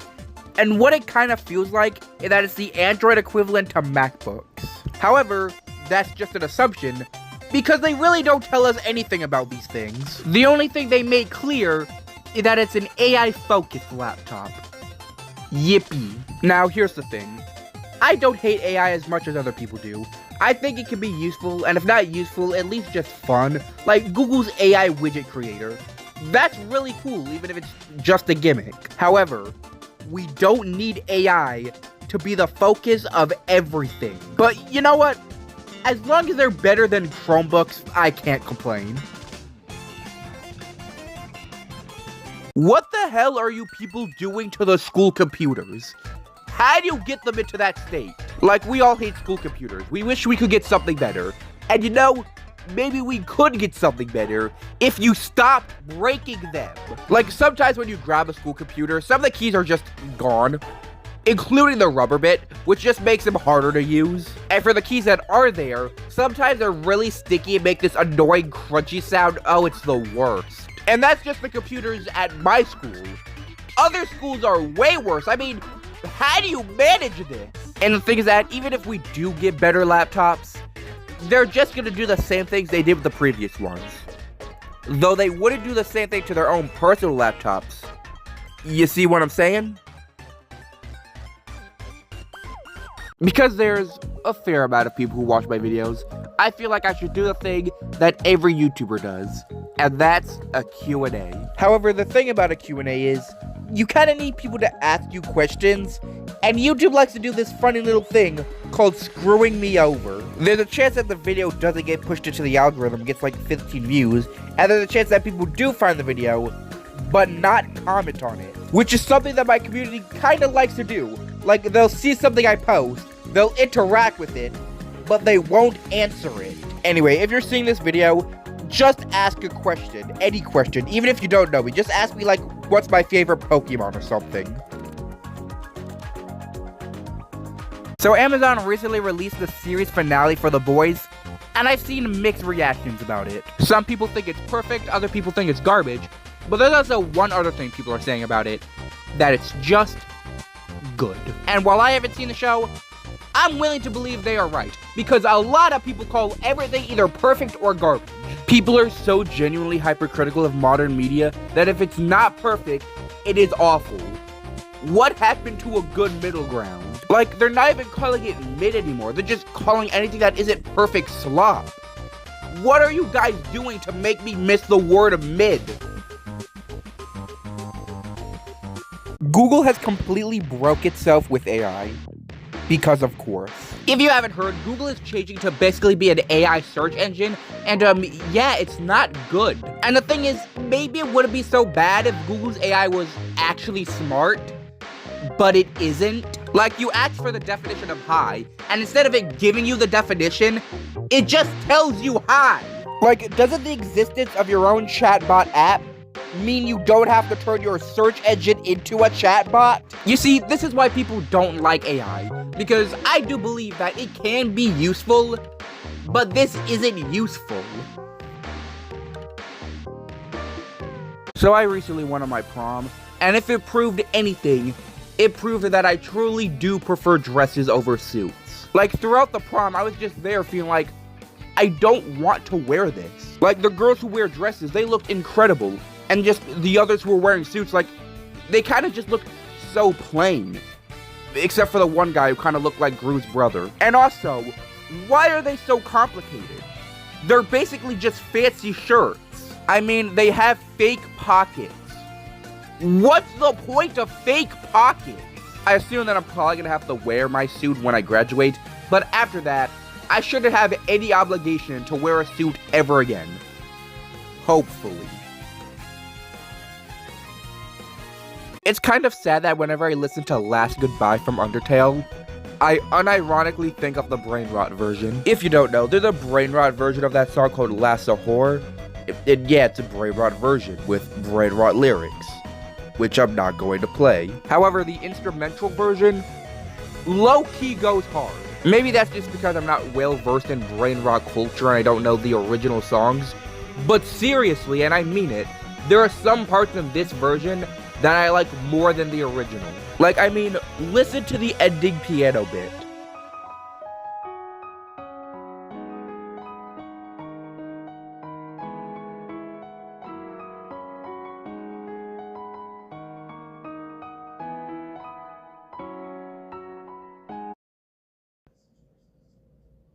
Pain. Pure, unadulterated pain. If you live in a house with multiple hold on one second. If you live in a house with multiple Alexas, there's probably a chance that you try to activate one of them, and then activate a different one in a completely different room. Like, sometimes I try to play music in the living room, which is where one of the Alexas are at, and other times, it'll play in the bathroom. In fact, it seems like most of the time it plays in the bathroom. And like, my house is small, so they're kind of close to each other, but even then, the Alexa in the living room will understand what I say and be like, you know what, I'm playing this in the bathroom. Maybe this isn't a problem for everyone, but it's a problem for me, and I hate it. So during my prom, I wrote to it with my friend, and she showed me something kind of uncomfortable. So firstly, let me say this. She's the type of person who doesn't really wear dresses or feminine clothes. She'd much rather wear, like, suits. And during that day, she wore a tuxedo. However, she then showed me an image that her aunt sent her, which was an AI-generated image of her wearing a dress. Like, the fact that it was her aunt. I didn't even think people that old were capable of using AI. Now, I don't know the backstory to this. I don't know if she had a problem with her wearing a tuxedo, but AI generating anything onto someone you're related to is really creepy. So a lot of people are talking about Game Overs because, I mean, they need something to talk about when The Amazing Digital Circus ends. And I noticed something. So the main character is named Kit, and she's a cat girl. Was this intentional, or am I just stretching it? I'm probably stretching it. I don't know why, but my school makes one of the requirements for making a project to add color. Sometimes you need to add color for a higher grade, sometimes you need to do it just to get the grade. Either way, it shouldn't be a requirement. Because I primarily use pencil sketches, having to go use color completely breaks me out of my workflow. And second of all, it's really not necessary. I know color can really make something pop, but like, when you're doing a project about a book that doesn't even have pictures and you don't really care about, it's not necessary. As a queer individual, is it sad that I forgot that this month is Pride Month? Now, to be fair, I have something more important to think of, that being the fact that tomorrow I will be a legal adult. But also, because people really like to make Pride Month really annoying. I mean, we got the people complaining that queer people shouldn't even have a whole month of their own, and the companies that kind of monetize queer people, which is something that I don't really care about. I mean, the more gay merchandise, the better. But, you know, two of those people think that queer people should have their own month. Maybe if you treated them like actual people, you wouldn't need a month to force you to. So, now I am legally an adult. That's cool, I guess. Honestly, the only thing I can think of doing with this newfound power is just selling my games at GameStop that I couldn't. To be honest, you don't really feel like an adult until you're like 21. At that point, nothing is restricted as long as it's not illegal. Being 18 feels like you're getting all the responsibilities of an adult, but not all the benefits of being an adult. But hey, not needing to have my mom sign everything for me is cool, I guess.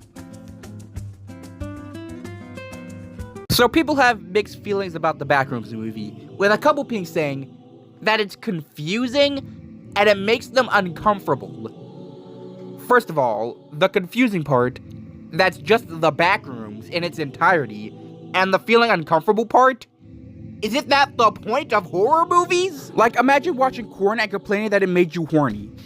That's its job! And like, the thing about the Backrooms not making sense, that's the point.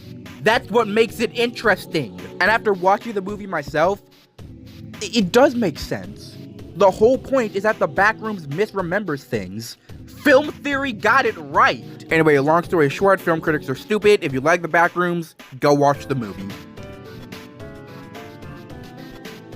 The debate when it comes to trans people in bathrooms are never ending. However, I have an idea so crazy that it might just work. Create more gender-neutral bathrooms. Crazy concept, am I right? It's the one place that you can't discriminate because it's for every gender. Yet I feel like some places just don't have any. And I know that all trans people won't want to use gender-neutral bathrooms, but at least for me, I'd much rather use that than use a bathroom that may align with my gender identity. Like, I've come across places that don't even have gendered bathrooms. And while that comes with its own problems, I have the perfect solution. Have a male bathroom, have a female bathroom, have a gender-neutral bathroom. Problem solved. People hate AI, and for the most part, the hate is justified. But one part where the hate doesn't feel justified is the use of AI voices, specifically for YouTube videos. Like, I see a bunch of YouTubers getting hate because they use AI voices, and I'm like, what's the big deal? Like, some people don't want to use their real voices, like how some people don't want to show their face. And also, it is basically the same thing as using text-to-speech, but with more accuracy. Like, I'm fine with recording videos with my own voice, but if I wanted to read out, like, something I was writing, I'd rather use an AI voice because I'm not comfortable nor good at reading it out myself. So, yeah, there are plenty of reasons to hate AI, but this doesn't feel like one of them. YouTube really needs to do something about the movies just casually being uploaded on their platform. Recently, I saw someone who just uploaded the Backrooms movie in its entirety, and that wasn't even the only one. I'm not gonna reveal the channel because if you wanted to watch this movie, just go buy a ticket and watch it in the theaters. Or wait for it to come on streaming or something. Unless you don't have a single dollar to your name, there is nothing stopping you from going to the theater and watching it there. Chapter 8, is that you? I don't play Fortnite anymore, but I still check up on it. I know when seasons are coming out. And Season 3 is here. What the hell happened to the map? This is how the map looked like in Chapter 7 Season 2, which was similar to how it looked like in Chapter 7 Season 1. And this is the map in Chapter 7 Season 3. Never have I seen such a drastic map change mid-chapter, unless you count like the OG seasons and the Simpsons season, which you really shouldn't. I'm sure that's exciting for the people who still play Fortnite, but for me, if I ever touch that game again, I'm probably exclusively playing LEGO Fortnite. So back in Tamagotchi life, it was quite common for Miis to get angry at each other. Perhaps a bit too common, though. However, then in Living the Dream, Miis getting into fights seemed way too rare. However, after an update, people started to seem like their Miis started to get into fights more often. However, now they're complaining that it happens too often. So we swapped the original issue this game had to the exact same problem the last game had. Honestly, I don't know if I'd rather have it be rare or common, because if it's common, I mean, it's fun to watch the Miis fight, but then they break up and it takes like 18 years for them to actually like each other again.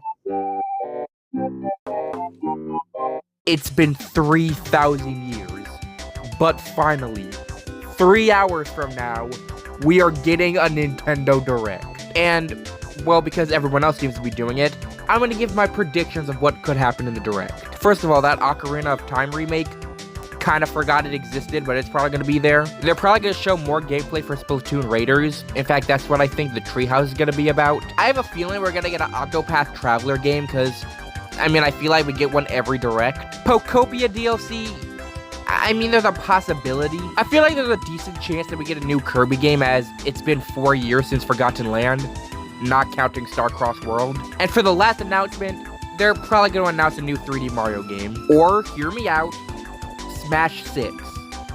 I mean, it's probably not going to happen, but I can dream. So that Nintendo Direct was kind of a weird one. But I mean, it's Nintendo, so what did I expect? I'm just going to talk about a couple of the things. Like how Pokopia is getting DLC. We all saw this coming. A One Piece cooking game? Why? I don't know. We got Nintendo Switch Sports Resort. Didn't think that was ever going to happen. Deltarune. That is all. Xenoblade Chronicles was getting absolutely spoiled this Direct, which was cool, I guess. Kingdom Hearts 4, is it in development hell? And we got the Ocarina of Time remake. Honestly, this is kind of disappointing as, I mean, we all knew it was coming, but I didn't want to be the last thing in the Direct. Honestly, the craziest thing about the Direct is the fact that Ninjala got a sequel. How did this game get a sequel? A lot of people do this, especially parents with queer kids, where they think being gay and being trans is the same thing. People think just because their son dresses like a girl, that means they like boys. And yeah, while they correlate with each other, they're not the same thing. If you're trans, that means your gender identity is different than the gender you were assigned at birth. Being gay simply means you like boys. Yeah, gay boys sometimes like to dress femininely, but most times, that doesn't mean they're trans. Unless you're talking about me.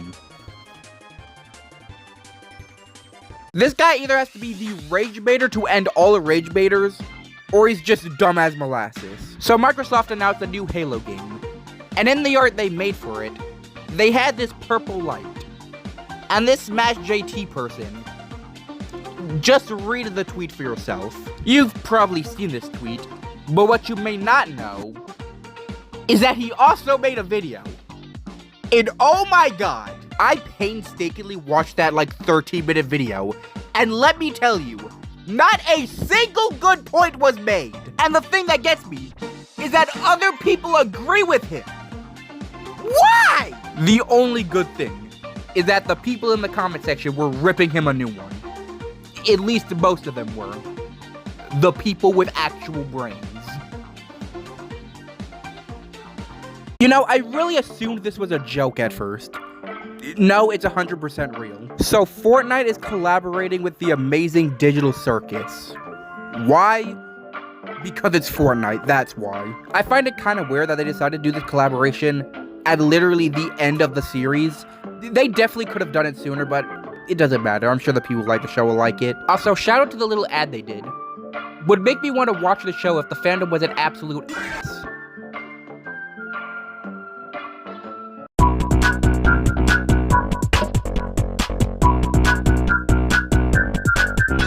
So I like Tamagotchi Life. However, there's a point where it gets a bit less fun. And that point is when you have nearly 40 Miis on the island. That's when the last island upgrade is unlocked, and at that point, this might just be me, but it becomes way too overwhelming. I always try to make sure that every Mii knows each other, but when you have like 40 Miis on the island, that gets pretty difficult. And yeah, I could totally just not make more Miis, but I'd rather just play the game again on a new account. However, if you do that, you have to wait days just to get a bunch of items, which you probably have on your other accounts, and yeah, it kinda slogs at the beginning. So it's been 2 months since Heliopolis, and no one has beaten it. I mean, Grief still hasn't been verified, and it's been like 2 years. Do you see a problem with this? Like, let's say these levels do eventually get verified. When they do, who's actually going to beat them? Like, if the best players are spending months and years trying to verify a level, what is the average Joe gonna accomplish? And you see, this is why I don't like Extreme Demons. Because they're basically glorified YouTube animations. There was a cartoon trope that you probably didn't think much of back then, but you could definitely tell why it's not being done now. If a cartoon character got blown up, 2 things were bound to happen. 1, the hair becomes all frizzy and puffy, which could stir up some problems, but it's not that big of a deal. However, what also usually happens is that the character is covered with soot. And what do you think this looks like? Now, a normal person could probably tell what happens in those scenes. The problem is that the internet isn't filled with normal people. So, yeah, you could probably tell why this isn't done anymore. The more I think about this comment, the more it continues to piss me off. So this comment was made on one of my Colin the White videos. Can't believe people are still commenting on that, of him calling me a hypocrite, because apparently I was making fun of my neurodivergent friend who barks like a dog. And to that I say, when did I do that? Now I'm gonna be honest, I can't find the original video, despite the fact that I've been looking. But I know, for a fact, that I wasn't making fun of them. I remember saying something on the line how I still love her despite the fact, and what I was talking about is how one of her friends treats her like a dog, which I find kind of uncomfortable. Use your brain! And also, I do the same thing. we have basically the same quirks. Why would I make fun of someone who does the same things I do? I don't understand why one of the preferred ways to celebrate is just to destroy stuff. I mean, during the celebration, there were some Knicks fans just burning buses for no good reason. Like, I even heard that people were shooting. Why? Like, these people are probably gonna get arrested now. And for what? And the thing that confuses me is, in a sadistic sort of way, I can kinda understand doing all this chaos if your team lost. But you won. Like, you won. And instead of just celebrating normally, you do this, and then probably get arrested. So back when Nintendo added the OST for Kirby and the Forgotten Land on Nintendo Music, they didn't add the whole OST. However, that was done near the announcement of the Nintendo Switch 2 edition with Star-Crossed World. With that, you would assume that the reason they're not adding the whole OST is that they're waiting for Star-Crossed World to release, and then they'll just add all the music then. Well, no. It's been damn near a year, and while the rest of the soundtrack from the base game is there, still none for Star-Crossed World. And I just don't get it. It would have been so easy. So there's this TikToker known as Vom, or Vomit Grub. I actually used one of his clips in one of my older videos. I only really watched one of his videos, and that video was him stating that he was a femboy. However, recently I found his YouTube channel and decided to see what other content he was making. I'm sorry? How the hell did we get from femboy to the human centipede? And to the people who say it might be clickbait, I can confirm it isn't. Now, he does say in his description that he makes 18+ horror content, but still, I don't see how those two things would ever correlate with each other. I haven't gotten to the point where companies will want to sponsor my videos, but if I did get to that point, like, what would I do? I mean, I make shorts. The ads would probably be longer than half of my videos. My original idea for this is that I would upload my usual video, but then I would also upload a video that's just the ad. So if anything, you'd be getting 2 videos in one day. The problem is that I don't want my videos to just feel like ads. If it's something that I really like let's say Tomoe. If the developers wanted to sponsor a video of me promoting the game, sure, I like the game, I'll promote it, I basically already have. But if it was something like HelloFresh, I don't want to promote HelloFresh. And even if I did like HelloFresh, that would just be a boring video. I know other YouTubers like to put ads in their shorts, and that's fine if they do it. I just personally don't want to do that.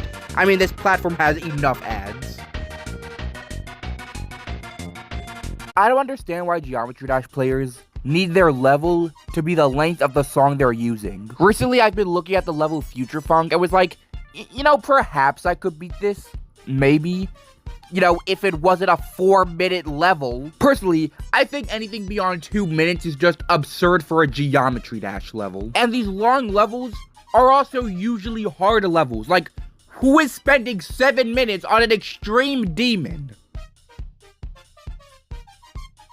So we now have the price for the Steam Machine, and despite everyone's worries, it's really expensive. I mean, the base model, which, by the way, doesn't even come with a controller, is $1,000. And if you want the absolute best version of the Steam Machine, it'll cost you $1,500. Overall, technology is just getting more expensive, to the point where the Nintendo Switch 2, a console that people were calling overpriced, is now the most affordable gaming console out there. A while ago, I was thinking about getting a Steam Deck so I could play some PC games, though I wanted to wait till the Steam Machine price was revealed, and now that it has been revealed, yeah, I'll stick with the Steam Deck.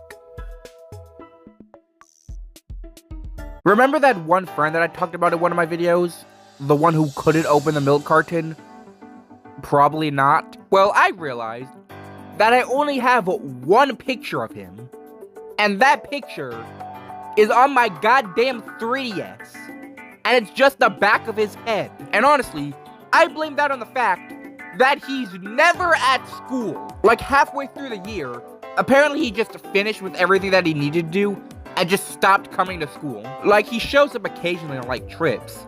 And on the second to last day of school, he did show up. But that was just because he had to do a presentation. So, yeah.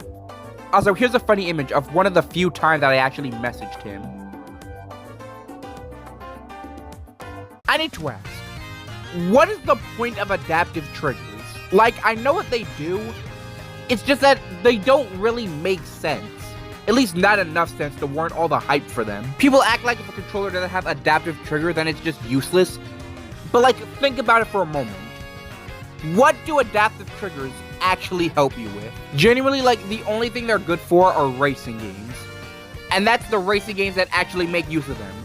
For anything else, they're genuinely worse than just normal triggers. Like, they're satisfying the press, but that's basically all they are. A story I'm now realizing is kind of funny is when my uncle ended up finding out that I was watching, well, material that I probably shouldn't be watching at that age. But I mean, we all do. You'd be lying if you say you haven't watched explicit material before the age of 18. Back then, I didn't know the one fatal rule of watching explicit material. Always delete your tabs after you're done. My uncle ended up taking my phone and found the explicit material. And what's funny is that he wasn't even really mad or upset. In fact, he said something like, "At least we know they're straight." Yeah, about that. They're trying to scalp GTA 6, which unfortunately makes sense. I don't really care for the game, but it is the most anticipated game of all time. So we all know if scalpers were going to scalp anything, they were going to scalp this game. However, what's funny is that they're not actually scalping a game, because the version of GTA 6 that Rockstar had for pre-order doesn't have a game. It has a download code. So the things these people were actually scalping was a game case. And you know, this would be funny if people wouldn't genuinely spend that much just to have the case. Rest in peace the MacBook Neo being the most affordable MacBook. I mean, $500 was already kinda steep for something considered affordable, but now, the MacBook Neo is $700. And along with that, all the other MacBooks got more expensive as well. I was lucky. I got one back when they released. But if you want one now, well, tough luck. If you're someone who does this to the swings, you are a menace to society. Like, it's one thing wrapping up the chains to make them taller. This is just uncalled for. Because now if a child or even just a shorter person wants to use the swing, there's a chance that they won't even be able to reach it. And like, I just don't understand it. Do you not like seeing others have fun? You know, I completely forgot that this game was getting a direct. So by the time recording this, the Splatoon Raiders direct is happening tomorrow. And I had no idea. And it's not like I don't care about the game. I'm excited for the game. I mean, I pre-ordered it. It's just that I've kind of been thinking more about the release date than anything else. And I feel like we already know quite a lot about the game. I can't possibly imagine what the direct is gonna tell us. Though that doesn't mean I'm not any less excited. Also, by the way, GameStop, what do you mean 4.8 out of 5? The game hasn't released yet. One type of comment I get constantly are people asking what my OC is supposed to be. And to be completely honest, I don't even know what they're supposed to be. Like, this is some kind of character species that I created, but I didn't even intend to create them. I accidentally created them when I was tracing pennies. A lot of people have called them something different, like snowmen, sheep. I think they kind of look like these things from Just Shapes and Beats. Really? They're their own species that aren't like anything else. But if I had to describe this character, I mean, his name is Margarine. He has bunny ears and like 2 afro puffs with a little hair swoop that covers his eyes. And he has a sister, but that's kind of irrelevant. PlayStation has officially killed physical media. PlayStation has just announced that they're ending physical disc production in 2028. Why? Like, nothing's wrong with buying digital games, but you should have the option to buy physical ones too. Like, people should have seen this coming the moment PlayStation started selling PS5s without disc drives. You want to know how bad this decision was? It got people defending game key cards. Game key cards. Now, in my opinion, I didn't really hate them as much as other people do, but goddamn, how bad is it that you gotta defend those? So while I was walking around, I found this toy, and at first I thought it was some kind of McDonald's toy. Well, it's not. It's a 99 Nights in the Forest figurine. When I first discovered that, I was kind of surprised, but I really shouldn't have been. Roblox games getting toys, is it really that uncommon? I mean, we got toys from Bee Swarm Simulator, Piggy. I mean, we even got toys from Steal a Brain Rot. It's not really a problem because, I mean, it's their creations. Though it does make me think how there's no Fortnite creative toys, which I guess makes sense because most Fortnite creative maps aren't good. I had this crazy thought. How many people out there do you think watch 2 Girls 1 Cup willingly? Because people do actually find that stuff attractive. And while it's usually just seen as shock content, it was initially created for, well, those kinds of people. And also, another thing I realized, it got a sequel, and a highly rated one at that. Like, this has a higher rating than Ant-Man Quantumania. Let that sink in. Also, by the way, reading reviews for corn content is something that I didn't think I would find so funny. So yesterday was the 4th of July, which is something I don't really care about, but I did wonder, how many people blew off their fingers yesterday? Because it happens every year. Because people seemingly forget that fireworks are explosive. They explode. And even before then, some kids just had fireworks and were shooting them at each other. May I repeat myself? They are explosives. They are essentially pretty grenade launchers. Honestly, I feel like if we just classify them as just pretty bombs, you know, maybe people would stop blowing themselves up. Twitter has got to be the textbook definition of a necessary evil, because people aren't casually using Twitter unless you're a masochist. And honestly, that's too much pain even for them. The only reason why I would see people using Twitter is 1, getting random news, and 2, as a means of getting your YouTube channel back. Due to YouTube support being utterly useless, if your channel gets hacked, you basically have to contact them on Twitter. That fact is basically the only reason why I even have a Twitter account, which I haven't even been promoting, which I should really do, but that's something for another day. You want to know a good place and time to record videos? Outside while it's raining. And I'm only half joking, because when it comes to recording videos, the main problem I keep running into are people. When I'm inside, I have to deal with people, and when I'm outside, I usually have to deal with people.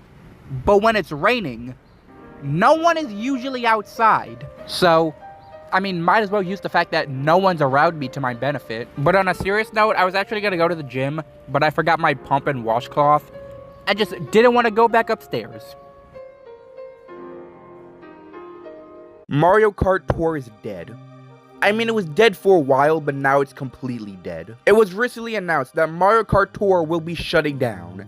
And not just the online servers, but the whole thing. And unfortunately, you won't be able to get a refund for any of the things you bought, which I kind of expected. I guess one benefit is that you won't have to pay for the gold pass for 2 months until the game shuts down. Mario Kart Tour was a weird game, but it was also the only game with Piranha Plant Pipeline.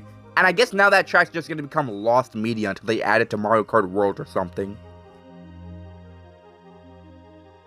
I feel like people are forgetting that a 7 out of 10 is a good score. Yeah, it seems like everything is getting 7 out of 10s nowadays, but that doesn't change the fact that it's a good score, unless you're Metacritic. Why is 7 mid? You see, this is how I would do a rating system.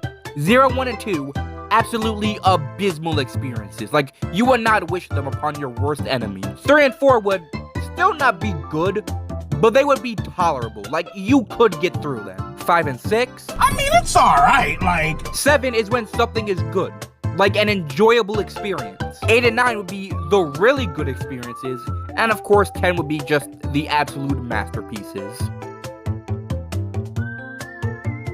People like to talk about the benefits to having physical games, but one of the downsides to them is actually trying to get them. Because let's say you're in a situation like mine. I was trying to get Fire Emblem Three Houses. Due to that game being 6 years old, no place has it. And well, yeah, you could just order them. Sometimes that's not an option. If I want to get the game digitally, I wouldn't have to worry about it going out of stock or the place just not having it, because the eShop will always have it. So, yeah. Also, by the way, instead I got Metroid Prime 4.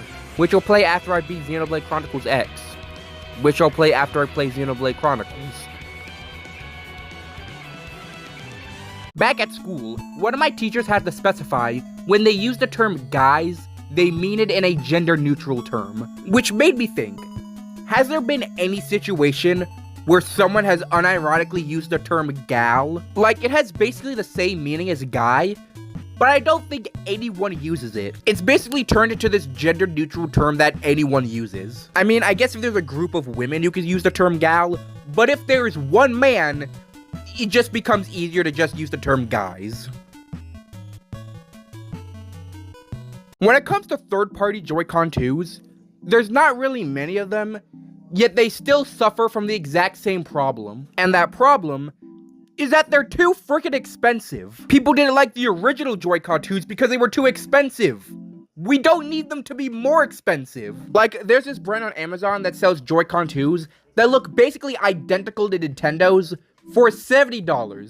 $60 right now because they're on sale. So while yeah, it's still pretty expensive, it shows that you can make cheap Joy-Con 2s. Those really expensive Joy-Cons, while they come with a bunch of cool features, they're really unnecessary. So it turns out, there's a website where you can buy used underwear from women. Yep, people are spending their hard-earned money on people's dirty laundry. And like, honestly, I could care less on what they're doing with it. It's just insane that they're actually buying it. And the prices, well, they could range from $300 to $700 on used underwear. There are women making a living out of selling their underwear simply because they can get away with it. So there's this thing called permanent bondage, and it's exactly what you think it is. Complete restraint, 24/7, 365 days a year. Of course, this is just a fantasy. Like, no one would genuinely want to be tied up forever. At least most people wouldn't. But there are some people, like this person, who claim to be in restraint for most of their days. And like, if we're talking kinks, I can kind of see the appeal of letting someone else have complete dominance over you. But like, don't you think that this is a bit much? The Human Centipede is on Amazon Prime Video. I'm sorry? Like, how is it there? Why is it there? I mean money. But how is it there? And it's not even just that. You can also watch it on all of these platforms. I always thought The Human Centipede was a movie that you had to scour through the dark web to watch. But no. All you need is $3. And along with that, the other two movies are there as well. So, if you for some reason want to binge watch all 3 Human Centipede movies, well, you now know exactly where to go. The whole system YouTube has for kids content just doesn't work. And yeah, I know, big surprise. Like, if you make a video for kids, it won't let you comment. Which, I mean, I guess it may be a good thing, but you know what isn't a good thing? Not letting you use the mini player. But the thing that's really bad about this is that it doesn't even work. It labels videos as kids content when it really isn't kids content. For example, check out this video. What do you think is wrong with this video? Because of course the song called God Shattering Star is just absolutely perfect for children. So the YouTuber 8-Bit Ryan was playing this game that contained an AI-generated image of stick figures. Of course, most people don't like AI-generated images, but at least if it was like something complex, there would be a reason, but it was stick figures. Stick figures! Something that literally takes no artistic talent to create. And like, you made a game. It couldn't have been that hard to just make stick figure drawings. But I mean, people seem to like the game, so at least they got the game part right. The Patrick Star Show has got to be the weirdest show of all time. Because if you look at it purely by the ratings, this seems like the worst show of all time. And back at season 1, people really did hate it. But right now, the show has 5 seasons, and people actually seem to like it. And if we look at the ratings for the other seasons, they're rated pretty highly. And even for the first season, which is universally the worst one, it still has some episodes which have 8 stars. So either the writers just locked in, or people are just willing to take any kind of SpongeBob content. So I decided to record this video while wearing some cheap furry mask that I got for some cheap website. Because technically I am a furry. I really didn't think it would alter the sound all too much, but holy crap is it so muffled. I don't really wear it much because, like, what reason do I have to wear it? I all of a sudden remembered that I had this thing. I was like, you know, might as well use this for something. Even if that something was a heavily muffled YouTube short. So OpenAI, the company behind ChatGPT, is selling a basketball. But you see, not just any basketball. This basketball has the ChatGPT logo on it. I don't know what's weirder. The fact that a company that has nothing to do with basketballs made a basketball, or the fact that it's sold out basically instantly. Like, it's $70. Who's spending $70 on a basketball? Also, I find it quite funny how they call this a physical reminder that creativity doesn't just live on our screens. As if you aren't an AI company. I don't understand why the physical version and the digital version of games need to be released at different times. Like, for the Nintendo Switch 2 edition for Xenoblade Chronicles 2, if you want it digitally, well, it'll release sometimes by the end of the month. But if you want it physically, it'll release in October. I don't really know why they couldn't do the thing for Xenoblade Chronicles 3, where the physical and digital games release at the same time. But hey, at least they're still making physical editions. So the first trailer for Avengers Doomsday came out, and does anyone care? Now look, I'm not a Marvel fan. I'm pretty sure Marvel fans are losing their mind right now. But I feel like not as much as they usually would. And I feel like that's because this movie has a massive problem that we all know about. It has no build-up. For something that's supposed to be the epic conclusion from a story spanning over multiple movies, it just feels like a normal superhero movies featuring Marvel characters. And you know, maybe that's just what people like. I'm sure there's tons of hype for this movie. But if you compare this hype to the hype for Avengers Infinity War, I feel like it's gonna be significantly less. Remember when you first listened to the Baby Park remix from Mario Kart World, and you were just absolutely surprised that that was the direction they took it in? Well, if you ever listened to the Bomb Rush Blush remix from Smash Bros, you would have similar emotions. It was essentially the Mario Kart World Baby Park before the Mario Kart World Baby Park. And the reason why these songs are so shocking and funny is because they're completely different from any other song from their game. Like for Smash Bros, that game has over 1,000 songs in it. I have not heard a single one that sounds something like this one. So here's a reminder that Splatoon Raiders releases today. This game had the weirdest hype cycle, because on one hand, it feels like no one has been talking about this game, but on the other hand, everyone who has been talking about this game seem really hyped for it. For me, it's like I'm hyped for the game, and then I completely forget about the game's existence. And this happens over and over until now where I'm like, okay, the game releases today. So yeah, go pick up your pre-order if you have it. Do we still hate Gacha Life? Like, I remember people used to despise this game. Well, not exactly the game, more so the content people were making with the game. Because the game itself is just an OC creator, something that you could really spend way too much time on and not even realize it. It's kind of a shame because this fandom has done irreparable damage to this game. Because what makes something popular isn't just the thing itself, but it's also the fandom. If one or the other is bad, it ruins the whole thing. Like, it's the exact reason why I don't watch The Amazing Digital Circus. I don't want anything to do with that fandom. You know what I realized? YouTube may have genuinely fixed the problem with their app. A while ago, YouTube had this bug which made a video super laggy, and it was like impossible to fix. And it was an issue for a long while. But you know what? I haven't encountered it recently. So you know what? Good job, YouTube, for actually fixing a problem with your platform. Only like 1,000 more to go. Why did I just see a Ben & Jerry's ad promoting trans rights? I mean based, but what? Like, you assume people like that don't really care about us, but apparently Ben & Jerry's does. And the funny thing is that it's quite an old ad, so this thing has been running for a while if I'm seeing it. Why? I don't know, but I'll take it. Random thought I had, but if I were to ever get a YouTube's figure, I'd kind of want it to be like that Pikmin amiibo that had all the Pikmin on it prior to Pikmin 4. Because 1, I don't want it to just be me because I don't like showing my face. And 2, I don't want it to just be my OC because I have so many other OCs. Despite not even drawing most of them, I have like 6 species of OCs. I also want to add my friends because I feel like it would just be nice. Unfortunately, that won't really happen for a while. Especially because YouTube likes to screw with me.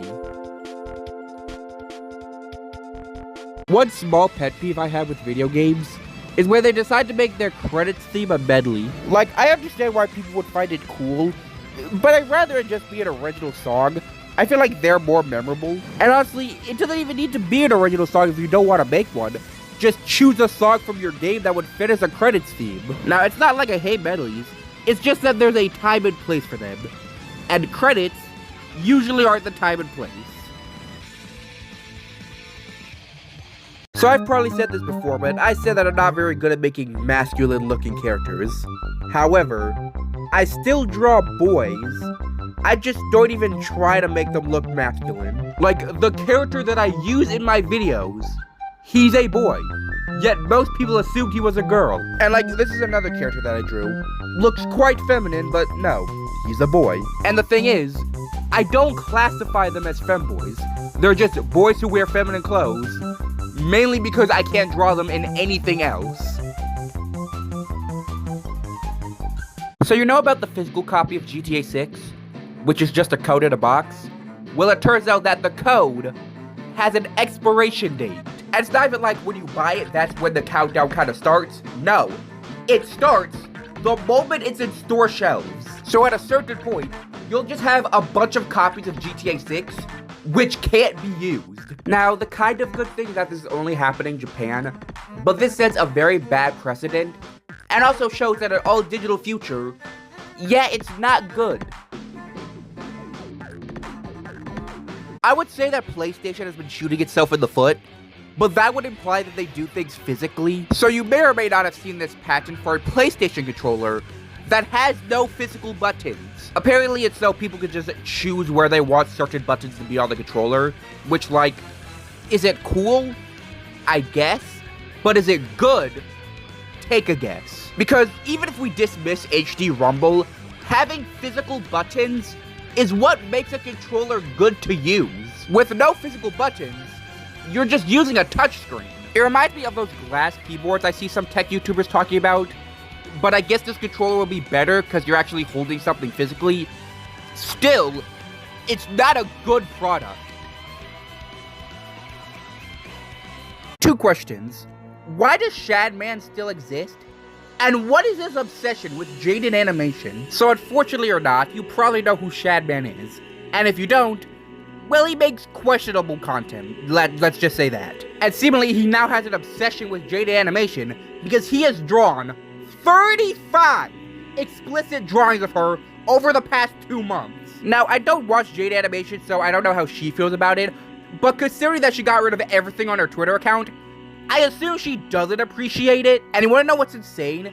He ends up making a post about a TikTok who said, you know, maybe you shouldn't make drawings about a person being assaulted, impregnated, kidnapped. That's not really a good thing to do. And he was like, okay. He then proceeded to make 11 more drawings. So you might have noticed something weird with my latest short collection.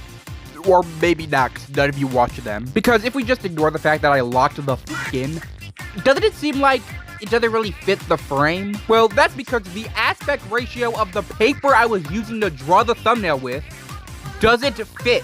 Meaning I had to show part of the table that I drew it on, just so you could see the whole thing. And not gonna lie, I was kind of bummed out because I really tried with this one. But unfortunately, most people don't really care. I can't stand when parents decide to blame their child on something they didn't do purely because they have no one else to blame it on. So the other day, something weird happened to my phone where the UI completely turned to black and I couldn't really do anything except for turn the phone off and use the volume control. And it happened in the middle of the day while I wasn't even using it, so you'd assume that was just a random thing that no one caused. Well, apparently I caused it. My mom used the excuse that, by the way, she says this a lot, that because I was using it, it's therefore my fault. She said this happened because I was using it too much, which is funny because that's exactly how I fixed it. So I've seen glowing praise for basically every aspect for Splatoon Raiders, except for one, and that is the music. And while that may sound kind of crazy, when you realize that Splatoon Raiders is essentially just Salmon Run on steroids, you'll realize that a lot of the music would fit music from Salmon Run, and let's just say you'll need an acquired taste for that. Thankfully, I have such taste, therefore I enjoy the music in Splatoon Raiders. And slight spoilers I guess, but I find it kind of funny how one of the songs for the final area straight up samples the Happy Birthday song, which is quite fitting now that I'm thinking about it. Protein water. Why? What's the point? We live in a time where there's protein versions of basically everything, but why water? And the thing is that it has all these other ingredients and flavorings that essentially turn it into juice. Like one person who drank it literally calls it juice. Kinda reminds me of that diet water you may have seen, and I guess this protein water makes more sense, but still at the end of the day, it's water. I can't do it. Like, I genuinely can't do it. For context, I made a video talking about how I really suck at drawing masculine-looking characters. And a specific comment on that video said, do it. You won't. Well, I tried. I really did try. I needed to come up with a male character anyway because I wanted to use it for a story I was writing. So I tried to draw one. And I really did try, but at the end, they still looked like a girl. At that point, I just doubled down on their feminine features. I mean, I gave a man boobs for crying out loud. It's gotten to the point where I have an in-universe explanation on why the men look like girls. So I just drew my character and decided to make them a girl. Which means I'm going to end up with another lesbian couple. I swear to God, if I had $1 for every lesbian couple I created, I'd be a goddamn millionaire. So CapCut decided to lock simple animations like slide up and slide down behind their subscription service. This is really stupid. And mainly because it's just making it more inconvenient. Because technically you could do the same thing with keyframes. I mean, I did that for the beginning of the video. You know, until they lock that behind the subscription too. Don't get any ideas. It just made it so much easier. And you know, if this was done to entice people to buy the subscription, it's not working. All it's showing people is that this is a scummy company. So I once made a video about this Twitter user called PokeSmashBros, who had this, let's say obsession with the afro hairstyle. He would draw them really big and draw these things called Afro Darumas, and to be honest, I could care less. He could do as he pleases. The reason I'm making another video about him is because I didn't mention something in my last video about him. And that's the fact that he's making a game. Yeah, he's making a game called Afro Quest, where afros are everything. And yeah, that's exactly what he wrote, by the way. Interesting concept for a game, but you know what? I've thought of worse. He said that he's almost done with the demo for the game, so you know what? You got me morbidly curious. So on my video about PokeSmashBros, there were some TikTok comments. Yes, TikTok comments. Calling it a fetish. And despite the fact that I do kind of like it, it's hard to deny that this isn't probably some fetish. I mean, it would be pretty difficult to defend an afro spa bath. But the thing is, I really don't care. I don't have a problem with people liking weird things, because we all like weird things. And yeah, I'm probably a more open-minded person than most, but I mean, it's about hair. It's really not that big of a deal. Now, I have a lot of hair, which is something I'm really proud of. However, it does come with a little problem. Now, my hair droops pretty far down, to the point where it covers basically my entire forehead. And if there's something that I really hate, is when the bangs of my hair gets wet. Meaning, when it comes to washing my face, either have to throw my head back and wash my face while looking at the ceiling, or tie my hair up in a bun. And about that, my hair really doesn't work well with buns. I basically have to use gel, which is something that I don't really like using. So August 17th would mark the day where I started daily uploading, and assuming I didn't screw anything up, which I might have, I would have uploaded at least one video every day. And while I already planned to make a massive compilation of all my shorts for the year, I also wanted to do something I never got the chance to do. I ended up making a video asking for questions for a Q&A, but I never ended up actually making that video. But I'm gonna make it now. I just want you to ask questions. Even if you don't know me, just ask me a random question like what my favorite color is. I need to ask, who on this planet is buying spicy beverages? Like, doesn't that contradict the whole point of a beverage? Because even if we ignore the fact that hot honey tea sounds disgusting, would you want to drink a beverage that's cold but spicy? Because, like, while there's a bunch of weird food combinations and some of them work, I don't see how this would ever work. I swear to God, if Jerry Everything manages to snap the new Pixel 11 Pro Fold, I'd have to go to Google HQ directly just so I could tell them to get their crap together. Because the thing that causes them to break, which is the antenna line, is so easy to fix. Just put it in a different spot. Unfortunately, due to the fact that it's basically the same as the last three, it's probably gonna break again. This is Google's 4th generation of folding phones, by the way. Most companies had this figured out during the 1st generation. But you know, maybe it doesn't snap like a pretzel when Jerry gets his hands on it. But I don't have high hopes. So you know how Nintendo Wiis are usually expensive? Well, I went to Goodwill the other day, and I found a Wii that cost $30. And the best part is that it came with everything, though that comes with an asterisk. Because while it came with all the wires and the controllers, it even had a free copy of Wii Sports Resort, most TVs don't accept AV cables anymore. So for it to work, I need to get an adapter. But still, $40 for working Nintendo Wii, not bad. I like it in here. For the first time in a long time, I feel like I'm right where I'm supposed to be. So the other day, I came across these PlayStation Move controllers, which brought me back to a time when I was either not born or 2, where every company was trying to copy the Nintendo Wii. Because, I mean, we have this, we had the Xbox Kinect. Basically, every company wanted a piece of the motion controls family activity pie. However, nowadays, they're seen as pretty unanimous flops, unless you're a big PlayStation VR kind of guy. I didn't even know PlayStation made a VR headset, but I mean, at least they're pretty cool. Yeah, that's all I got. Sometimes I'd end up with pictures in my gallery that I did not take, and I don't know why they end up there. Well, it turns out, and maybe it's just common knowledge or it's just an Android thing, but if you're in a WhatsApp chat, and someone sends a picture to that chat, that picture is automatically sent to your gallery. Which, like, I guess it's kind of useful if it's something you were already expecting, then I'm sure you can turn it off if you want, but it seems kind of weird that it's on by default. And if you can't turn it off, then that's just kind of stupid. So today, August 17th, marks the day where I first introduced my original character, Margarine, and used him in my videos. And from that point onward, I have uploaded a short every single day. While I have uploaded a couple other videos that are essentially just memes, I have uploaded one main video with this purple background of my original character every single day for a year, and I shall continue to do so, alongside on TikTok. I'm also going to upload a compilation of every single one of my videos, so if you're on TikTok, go check out my YouTube channel if you want to watch that.